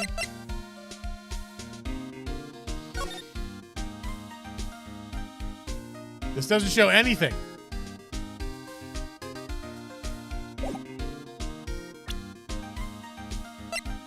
Oh, just the evidence room floor plans. Oh, okay. Boss for a day. So, Detective Gumshoe, you're boss for the day? That's right. It's an honor. After all, the murder took place right here in the police department. But if you're boss, why are you all alone? Where are your underlings? They're using yesterday's findings to prepare for tomorrow's trial. In other words, you got kicked out of the investigation again. I'm adamant, though. I'm going to take control and put this case to rest. In my own evidence locker, pal. You have a locker in here, too, Detective Gumshoe? Ah, of course. I am a detective, after all. They gave me a locker that only I can open, pal. Only you can open? This place is more high-tech than you might think. Every locker is fixed so that only one detective can open it. Using their ID card. Well, that's the thing, pal. ID cards can be lost. Why, I'm on my third card since entering the force already. That sounds like a lot. Yeah, but even I can't lose my own right hand. Right hand? Oh, you mean your fingerprint. Exactly, pal. The lock for each locker is coated with a fingerprint. So the only locker we can open is our own. Funny, they look like normal lockers. These are the latest model. There's a trick to the handles, see? The handles. On the other side of the handles is a sensor. If the wrong person touches it, zap, you get a shock. That's what happened. My hand would be black and smoking every day. In any case, the locks aren't that obvious. There are even some people on the force that don't know about the fingerprint locks. Only the assigned detective prints can unlock it. Indicator lamps light up when it's open. Okay, so other detectives don't even know about the fingerprint thing. Okay. So I'm thinking whoever was up here was not Detective Goodman. It was somebody else. But who was it? Hence Meekins? Exactly. Yeah. Did Goodman kill someone else? No. I don't know.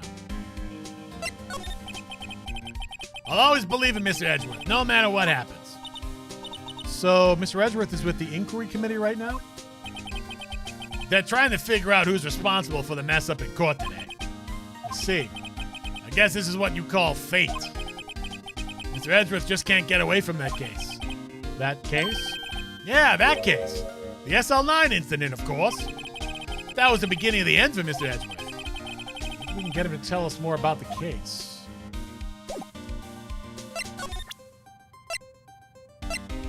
Let's present the ID card record. Could you take a look at this? This is the ID card record for the people who came in here on the day of the stabbing. I heard the rumors. So it was Goodman who came in here at the last... Whoa! What is it? That second number. It's not your ID number, is it, Detective Gumshoe? Mr. Edgeworth. What? The second number on this list belongs to Mr. Edgeworth. Well. What? ID card record updated in the court record. How would Edgeworth have come to the evidence room?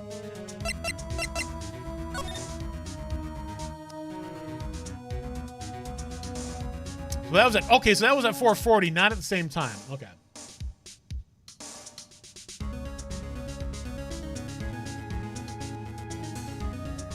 So is that other one Meekins then? 498-9596? But that person came in twice. At 450 and 514.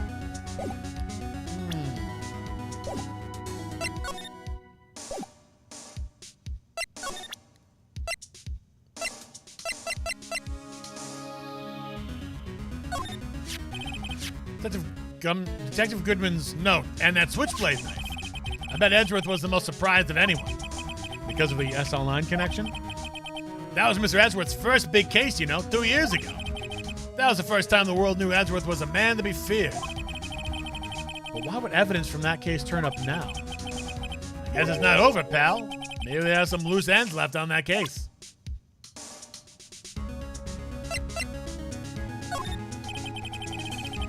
Allow me to say one thing, speaking as a detective. If I see a piece of evidence I know nothing about, I say nothing. Nothing. That's fine. You bet it's fine, pal. Okay, so he doesn't know anything about those.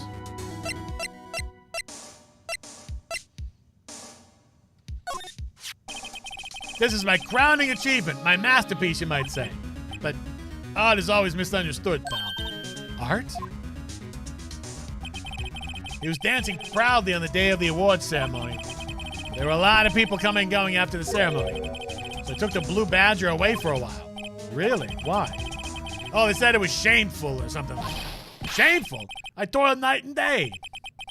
I sympathize with Detective Gumshoe, but I can see why they moved it.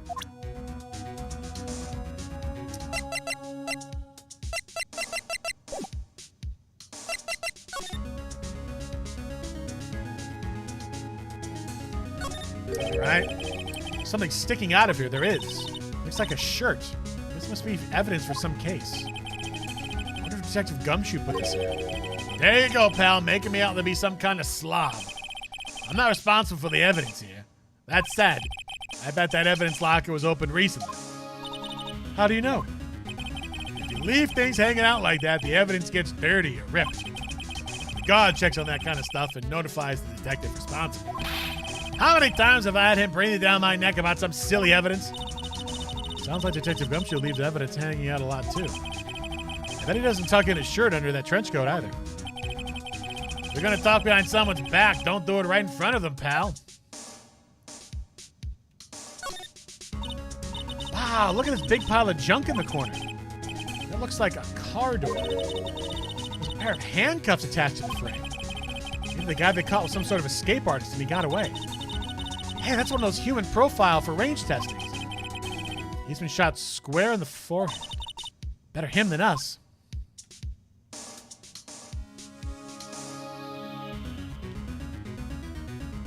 We're going to check each and every single one. Oh, look at that. What's this? Blood? It's a little worn, but there's definitely a handprint here. Looks like someone tried to wipe it off. Mr. Wright! What if there are other bloodstains left in the room? We should use her testing fluid to find out. All right, then. Let's check it out.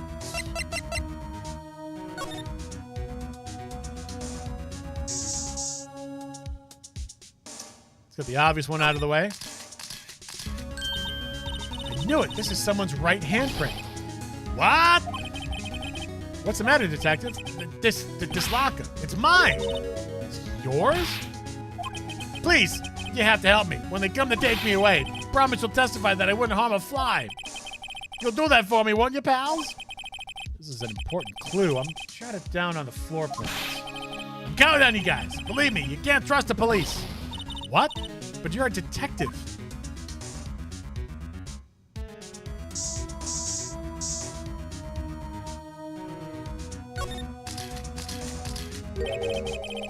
That must have been one massive pool of blood. I've never seen anything like it. I'm not a professional. What's your opinion, detective? Pale blue blood? Maybe Detective Goodman was actually an alien? Yes. Yes, he was actually an alien. This proves that something really happened in front of this locker. I'll make a note of it on the floor plans. Hey, if you didn't want my opinion, you shouldn't have asked.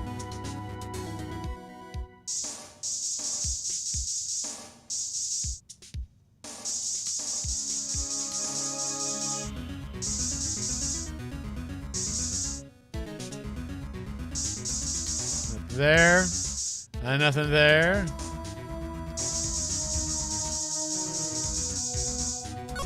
Slide to the left.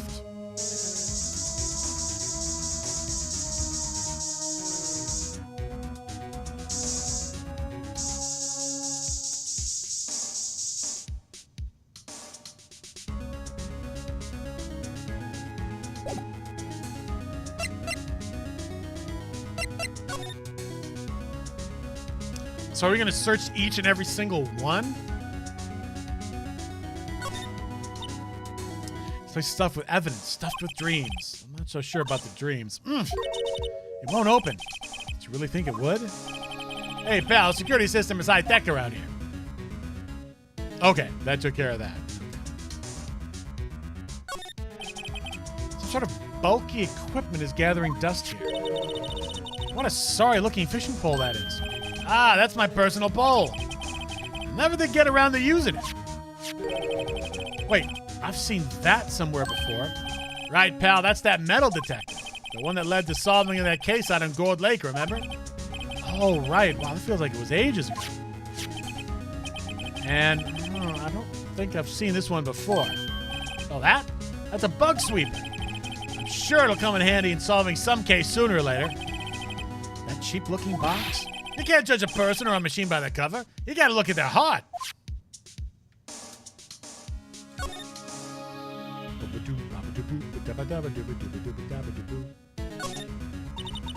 What is a saw and paint doing here? Since the dawn of time, true art has always been a war against oppression. True art? I noticed that that's blue and yellow paint here. Perhaps we're witnessing the birthplace of the Blue Badger?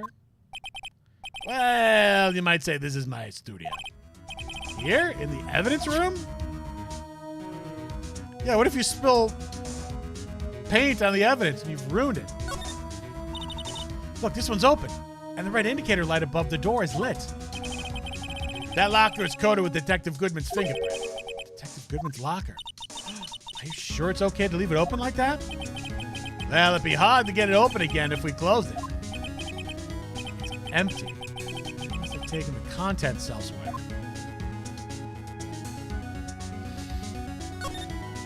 Ooh, excuse me. I am getting tired. And it is, on my end, it is 5 o'clock. Holy Lord, we've been streaming for 4 hours. Wow, someone must have broken something big to make all these pieces. I think I know what this is referring to, Marth-chan. You have spilled the beans on this. Detective Gumshoe, perhaps? There you go, pal, making me out to be some kind of hooligan. That's apparently from The Case. The Case? The SL9 incident, pal. See the sticker on one of the pieces there? Another piece of SL9 evidence. Take a closer look. I wonder what shape these pieces are in before whatever it was broke. You want to try to put it back together?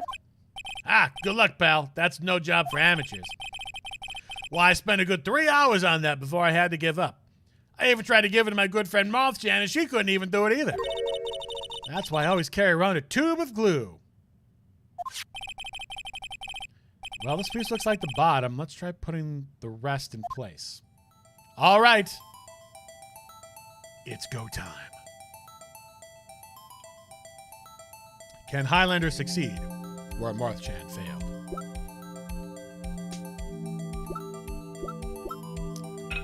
Rotate left, rotate right. So we need one that has sort of a jaggy thing like that.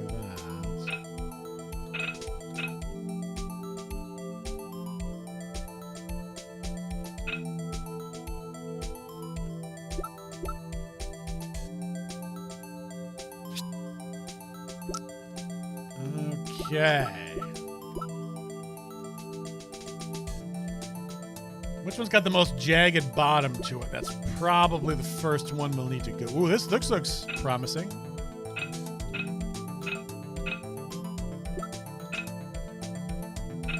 Aha! That looks like a success. There we go. Okay, now we need one with like a long edge.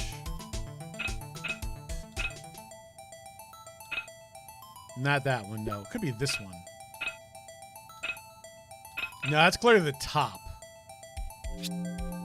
It's clearly the top. Not that.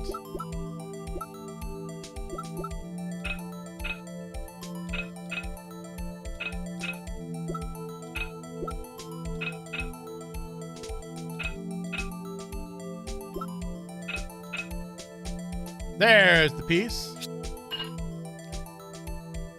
And now we need one that has that little edge right there. That might be it actually right there. There we go. And now we need one that has like a little mouthy, toothy thing in the bottom, which looks like could be this. Boom. Okay. Now we need that has that there.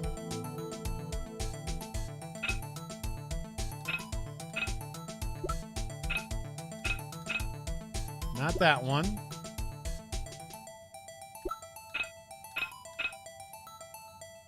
That looks like it could be a possibility. There we go. And now we need it has a big giant jagged thing in there like that. Only 2 pieces left. Very nice. Let's rotate that.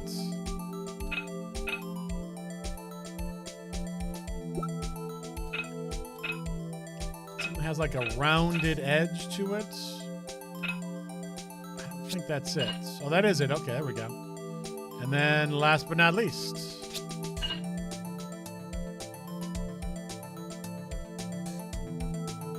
Yeah, that was real tough. Uh-huh. Well, I think we did it, but some of the pieces are missing. Yeah, I got that far in 2 minutes myself. The problem is finishing it. Were some pieces stolen? I bet they were missing to begin with. Still, it doesn't look like the most stable kind of jar. No, it doesn't. Maybe if you flip it around? Clearly that was like the murder weapon, because you can see. I kind of understand how it got broken. Unstable jar. Jar pieced back together from fragments found at the crime scene. A piece is missing. Let's take a little looky-loo at it, shall we? Ooh, we're going to get to a 3rd row of evidence. That's amazing.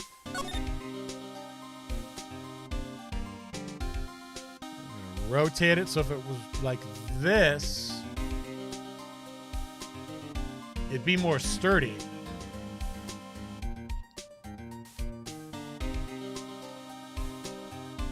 I feel like it's probably part of something else. It's not just a regular old... It's got to be part of something else. Because look, there's this weird handle right here. And then nothing over here. Like, it's not symmetrical. Like, you'd see the handle... Like maybe not. Maybe there might be another handle on the other side, too. I don't know.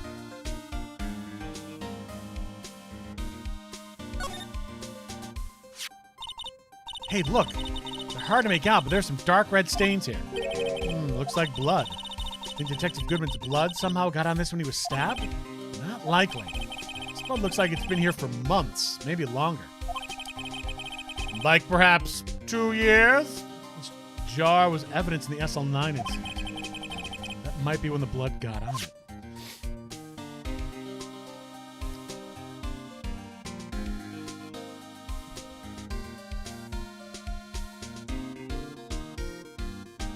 Hello, I see you. Hello.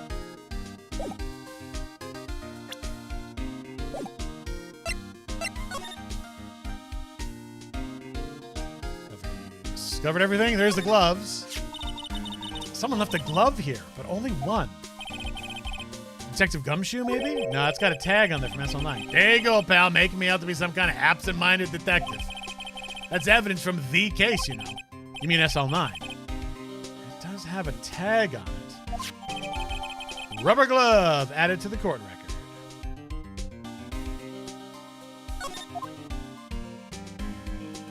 Let's take a look at that there glove, shall we?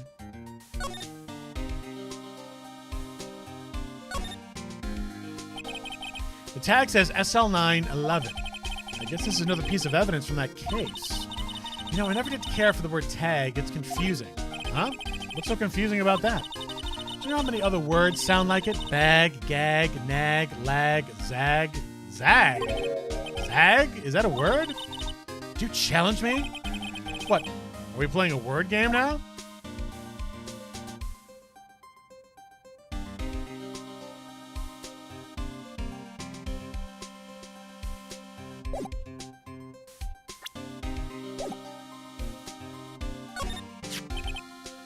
Put the piece together that makes a jar. There are two things that bother me. One, why are some of the pieces missing? Two, does it seem a little unstable?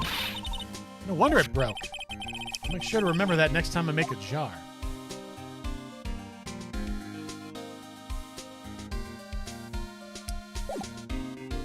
I think we've seen everything there is to see here?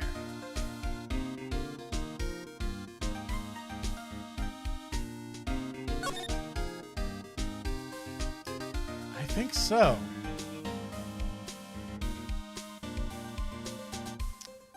Have we seen anything else?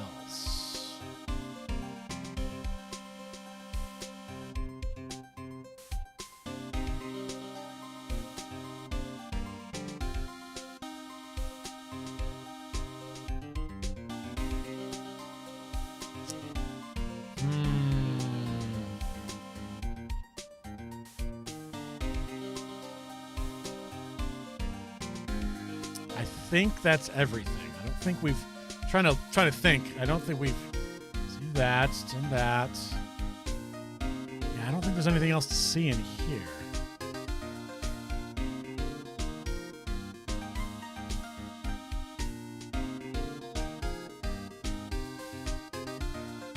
Oh, maybe we can talk to him. Yes, SL9 ins. I had a feeling it got to be something. Now that was a bloody violent case. Violent. So it was a murder? A serial killing. A serial killing? Maybe I don't want to get involved in this after all.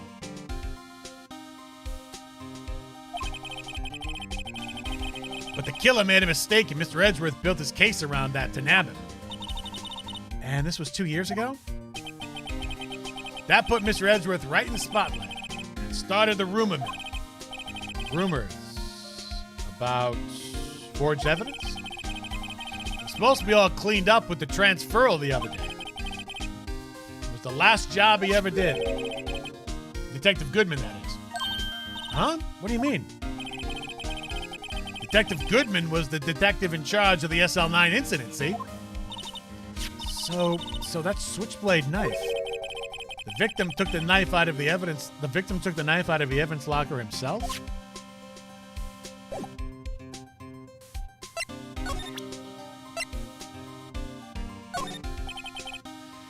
I know nothing. Okay. Present that. Allow me to say one thing. You know nothing. Okay.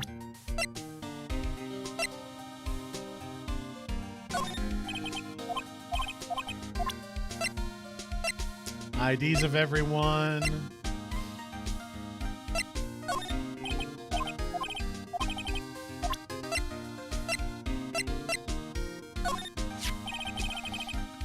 Detective Goodman's note and that switchblade knife. I bet Edgeworth was the most surprised. We've already done this. Our best surprise of everyone because of the SL9 connection. There's this big case. Well, whatever. It's not turn up now. I guess it's not over. Maybe some loose ends left. Okay.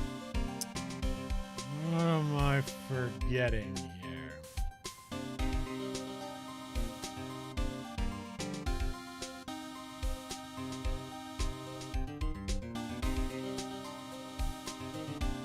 Am I missing blood somewhere?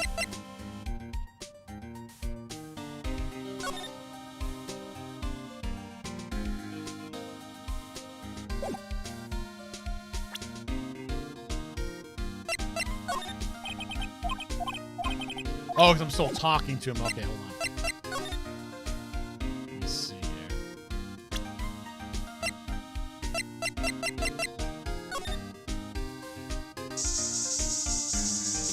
Oh, look at that.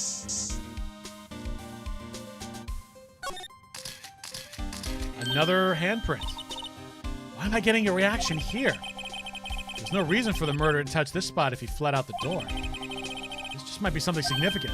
Hey, that's some pretty amazing stuff you got there, pal. What, this? It's called luminol testing fluid. Where'd you get your hands on that? Huh? I'd like to get some too. I'll just borrow $50 from the chief. Where do you get this, Emma? I always buy it by mail order. Well, I better jot this down on the floor plans. Hey, pal, look at the time.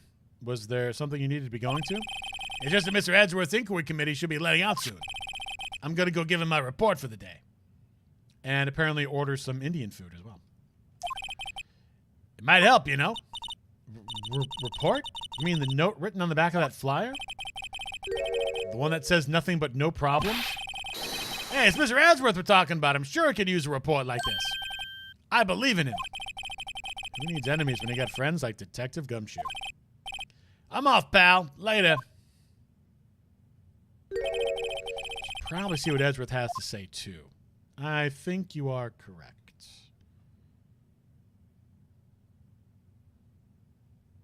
Let us see what he has to say. I apologize. People keep texting me, so that's what I'm looking at. Like, oh, okay. So that's... I apologize. You're probably wondering, like, what's he doing? That's what he'd be doing. I guess the police department evidence. Now go to the underground parking lot. Now go to the High Prosecutor's office. The High Prosecutor. February 23rd, High Prosecutor's office, room 1202. It's the butler from Turnabout whatever its name. I think with Red White of Blue Corp. Oh, guests, my apologies. Oh, it's you. Have we met somewhere? Huh? Mr. Edgeworth, I beg your leave. So long.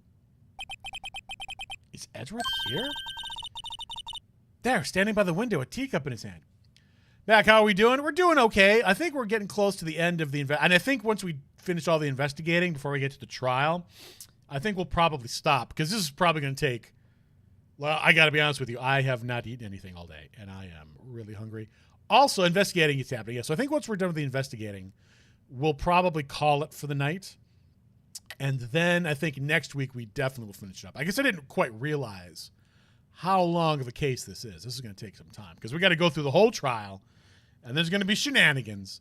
And I guarantee you there's going to be a day 3 investigation. We got to do investigating, and then shenanigans, and then the epilogue, whatever that is. So I think next week we will definitely finish it off.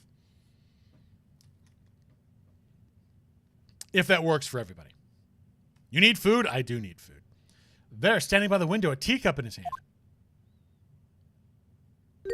I also slept in today, too, because I was out with my parents last night. So, yeah.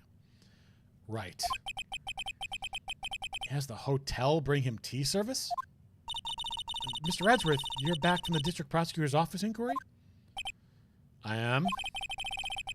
By the way, Detective Gumshoe is looking for you. Yes. He brought me the latest information, it seems. Really? Was it helpful? Apparently a new French restaurant is a French restaurant. That's, for some reason, that looks more like a, I guess, like he's wearing on his head. I thought that was more like an Indian headdress, like a, from India. I thought it was like an Indian restaurant. That shows what I know. Those darn shenanigans. I know, the shenanigans are piling up.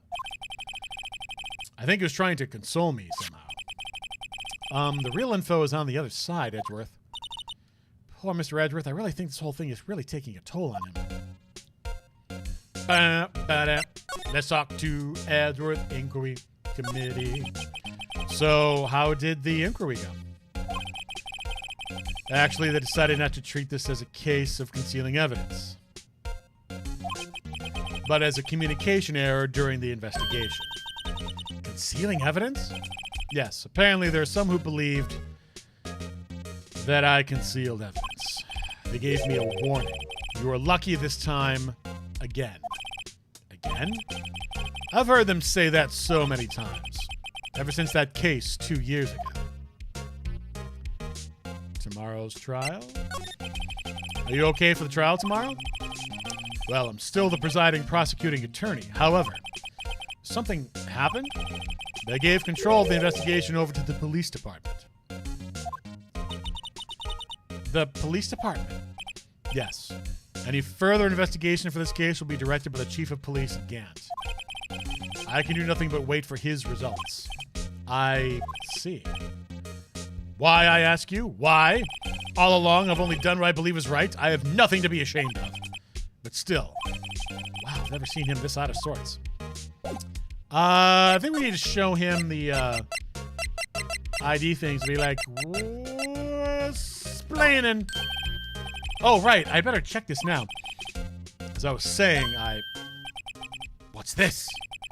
A record of ID card usage? Edgeworth, you went into the evidence room that day, didn't you? Just before the incident occurred, no less. Yes, that's true. Why, Mr. Edgeworth? Please don't look at me like that. I was asked to go by Chief Gant. Boy, I tell you, Chief Gant's looking awfully fishy to me. I almost just want to kind of like say Chief Gant's in on it, but why? Is he trying to cover up for something? What is he trying to cover up? That the police just make up stuff? So Detective Goodman was onto him, so he killed Detective Goodman and then pinned it on the chief prosecutor to make the prosecutors look bad? Is that what's the motive for all this? And what happened with the SL9 incident? I was asked to go by Chief Gant, no less. Chief of police? Like, I'm still in the dark on so much stuff.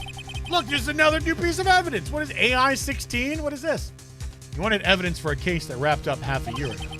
He told me he wanted me to keep it here in the prosecutor's office. But it was solved, right? It would have to be if the evidence was already filed. The chief is never one to explain himself. In any case, on the day of the stabbings, I brought this back here. Can I ask what kind of case it was? I can't say. It really has nothing to do with the current case. Now I'm curious about this other case. I better make a note of it. Evidence from a past case of Edgeworth brought back to his office by Gant's request. AI-16. Definitely AI-16, not 91 IV with a line through it, so it's definitely AI-16. Stubborn as always. I told you this had nothing to do with the current case. Let's see. Goodman's lost item report? What was he lost? Right, please. I'm the prosecutor on this case. You don't expect me to sit here and discuss the case with you over a cup of tea. I'll pass on the tea. Just tell me about the case. Mr. Wright, Mr. Edwards told you no in a very polite manner. Which side are you on, anyway? If I just show him my best evidence, I can get some reaction out of it. Let's see. Best evidence. Not that. Would it be the knife, then? That's the other thing that's got his name on it there. I know. Okay, yeah, definitely. I know you. You've probably got a hold of some information already, right? It all has to do with that case you're on, the SL9 incident. And some dark suspicion you were wrapped up in? You were the man who revived the worst memory of my life. I figured I'd be telling you about this sooner or later. You must be talking about his father's murder in that elevator. Okay, Edgeworth. Why don't you tell me about it? Tell me the truth. The SL9 incident was a heinous serial killing case. The head of the investigation was the deputy chief of police at the time, Damon Gant. That wacky old coot was involved in the case 2 years ago, too, then. He was a top officer, and it was my first time working with him. I was nervous. Wow, you get nervous too, Mr. Edgeworth? What I want to know is, why was the deputy chief of police on the investigation? In truth, I used slightly more extreme methods than normal. We were dealing with a vicious murder. If I let him go, the blood would be on my hands. We won our guilty verdict, and the killer was executed. Wait, does Edgeworth have a framed picture of his suit? Yes, he does. It's right there. That says, not a framed picture of his suit. I believe that's his actual suit. He has the suit mounted on there. I believe it's from his first ever winning case or something like that. We established that earlier on in this case. Also, Liam, good to see you jumping back in. We won our guilty verdict and the killer was executed. Wait, you didn't... Of course not. I didn't touch the evidence. Yes, I will do anything in my power to win a trial. However, I do have a code, and I follow it faithfully. By the way, Emma, the chief prosecutor wanted to know something. My sister? What? If you were still studying forensic science. Huh? Yes, of course. Why, just today, Mr. Wright and I were using this. Luminol testing fluid. Well, then. You might have use for this. Aluminum powder for taking fingerprints. Ooh, it's fingerprint time. Yeah, sorry about it. Liam, you can come and go as you please. Don't worry about it. You're allowed to do that. No, Liam, you have to stay here the entire time. And if you're not here watching everything I do, listening to everything I say, I'm not mad at you. I'm just disappointed. No, you're allowed to go do whatever you want. That's cool. I mean, this is one of our this might be the longest stream that I have done for the Worldcon 2021 YouTube ever. I think this might be the record. I think it's definitely longer than some of the Alien Isolation ones I did. It's been chemically treated for better adhesion. For me? Are you sure? We are the enemy, you know. I have no say in today's investigation. Do as you will. Edgeworth, I'm really... No need to thank me. Here, take your powder and these fingerprint files for everyone involved. Thanks. How about giving these to Detective Gumshoe as well? Anything but that? Oh, yes. Yes. The old, I'm not mad, I'm just disappointed thing. Recovers fingerprints from handprints for comparison with fingerprint files. Okay, so now we got to go back to the evidence room then and do all those handprints. Okay. Well, let's get going. Our last investigation. Right. I do seem to remember seeing a suspicious handprint somewhere. I remember seeing more than one. Let's get moving.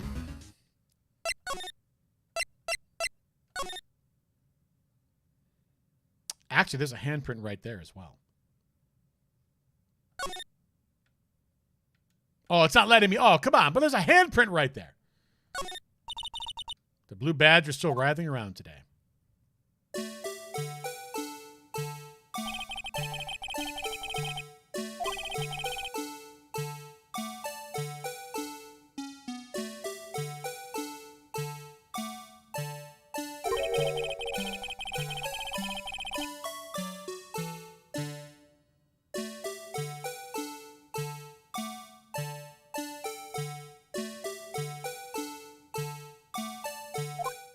Okay, I couldn't help it. Couldn't help it. All right, let's head inside. Criminal affairs. Oh, not criminal affairs. No, we had to go to the no, hold on. Death. It's the cute guy again. See, Zoe knows what's up. Zoe knows what's up. We have to go to the guard station first. That's right. What, is everyone gone for the day? Everyone's completely gone. Evidence room. February 23rd, evidence room in Sector 3. Our investigation turned up a suspicious handprint. More than one, actually. Here, in this blood in the detective's evidence locker. Let's use the secret weapon we just borrowed.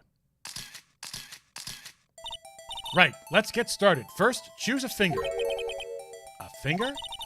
Each finger leaves behind a slightly different imprint. Yeah, it's fingerprints. I learned that when I was, in first grade. Let's choose the finger that will have left behind the clearest print. It looks like either the thumb or the index finger. I really can't tell the difference at a glance. Quit procrastinating and choose a finger. I mean, that's probably the best. Let's start with that. Dust it. Okay.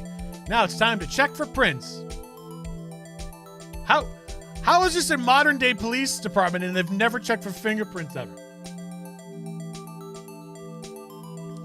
This is like the Scotland Yard when they're trying to catch Jack the Ripper. Like, fingerprints? What sorcery is this? Like, it's ridiculous. Let me show you how it's done. Emma's starting to get that sparkle in her eyes. First, we sprinkle the aluminum powder around. Huh? How do you do that? With enter, see? By the way, how do you sprinkle it when it's on a vertical surface? Do you have to, throw it at it? Ah, looks like that did the trick.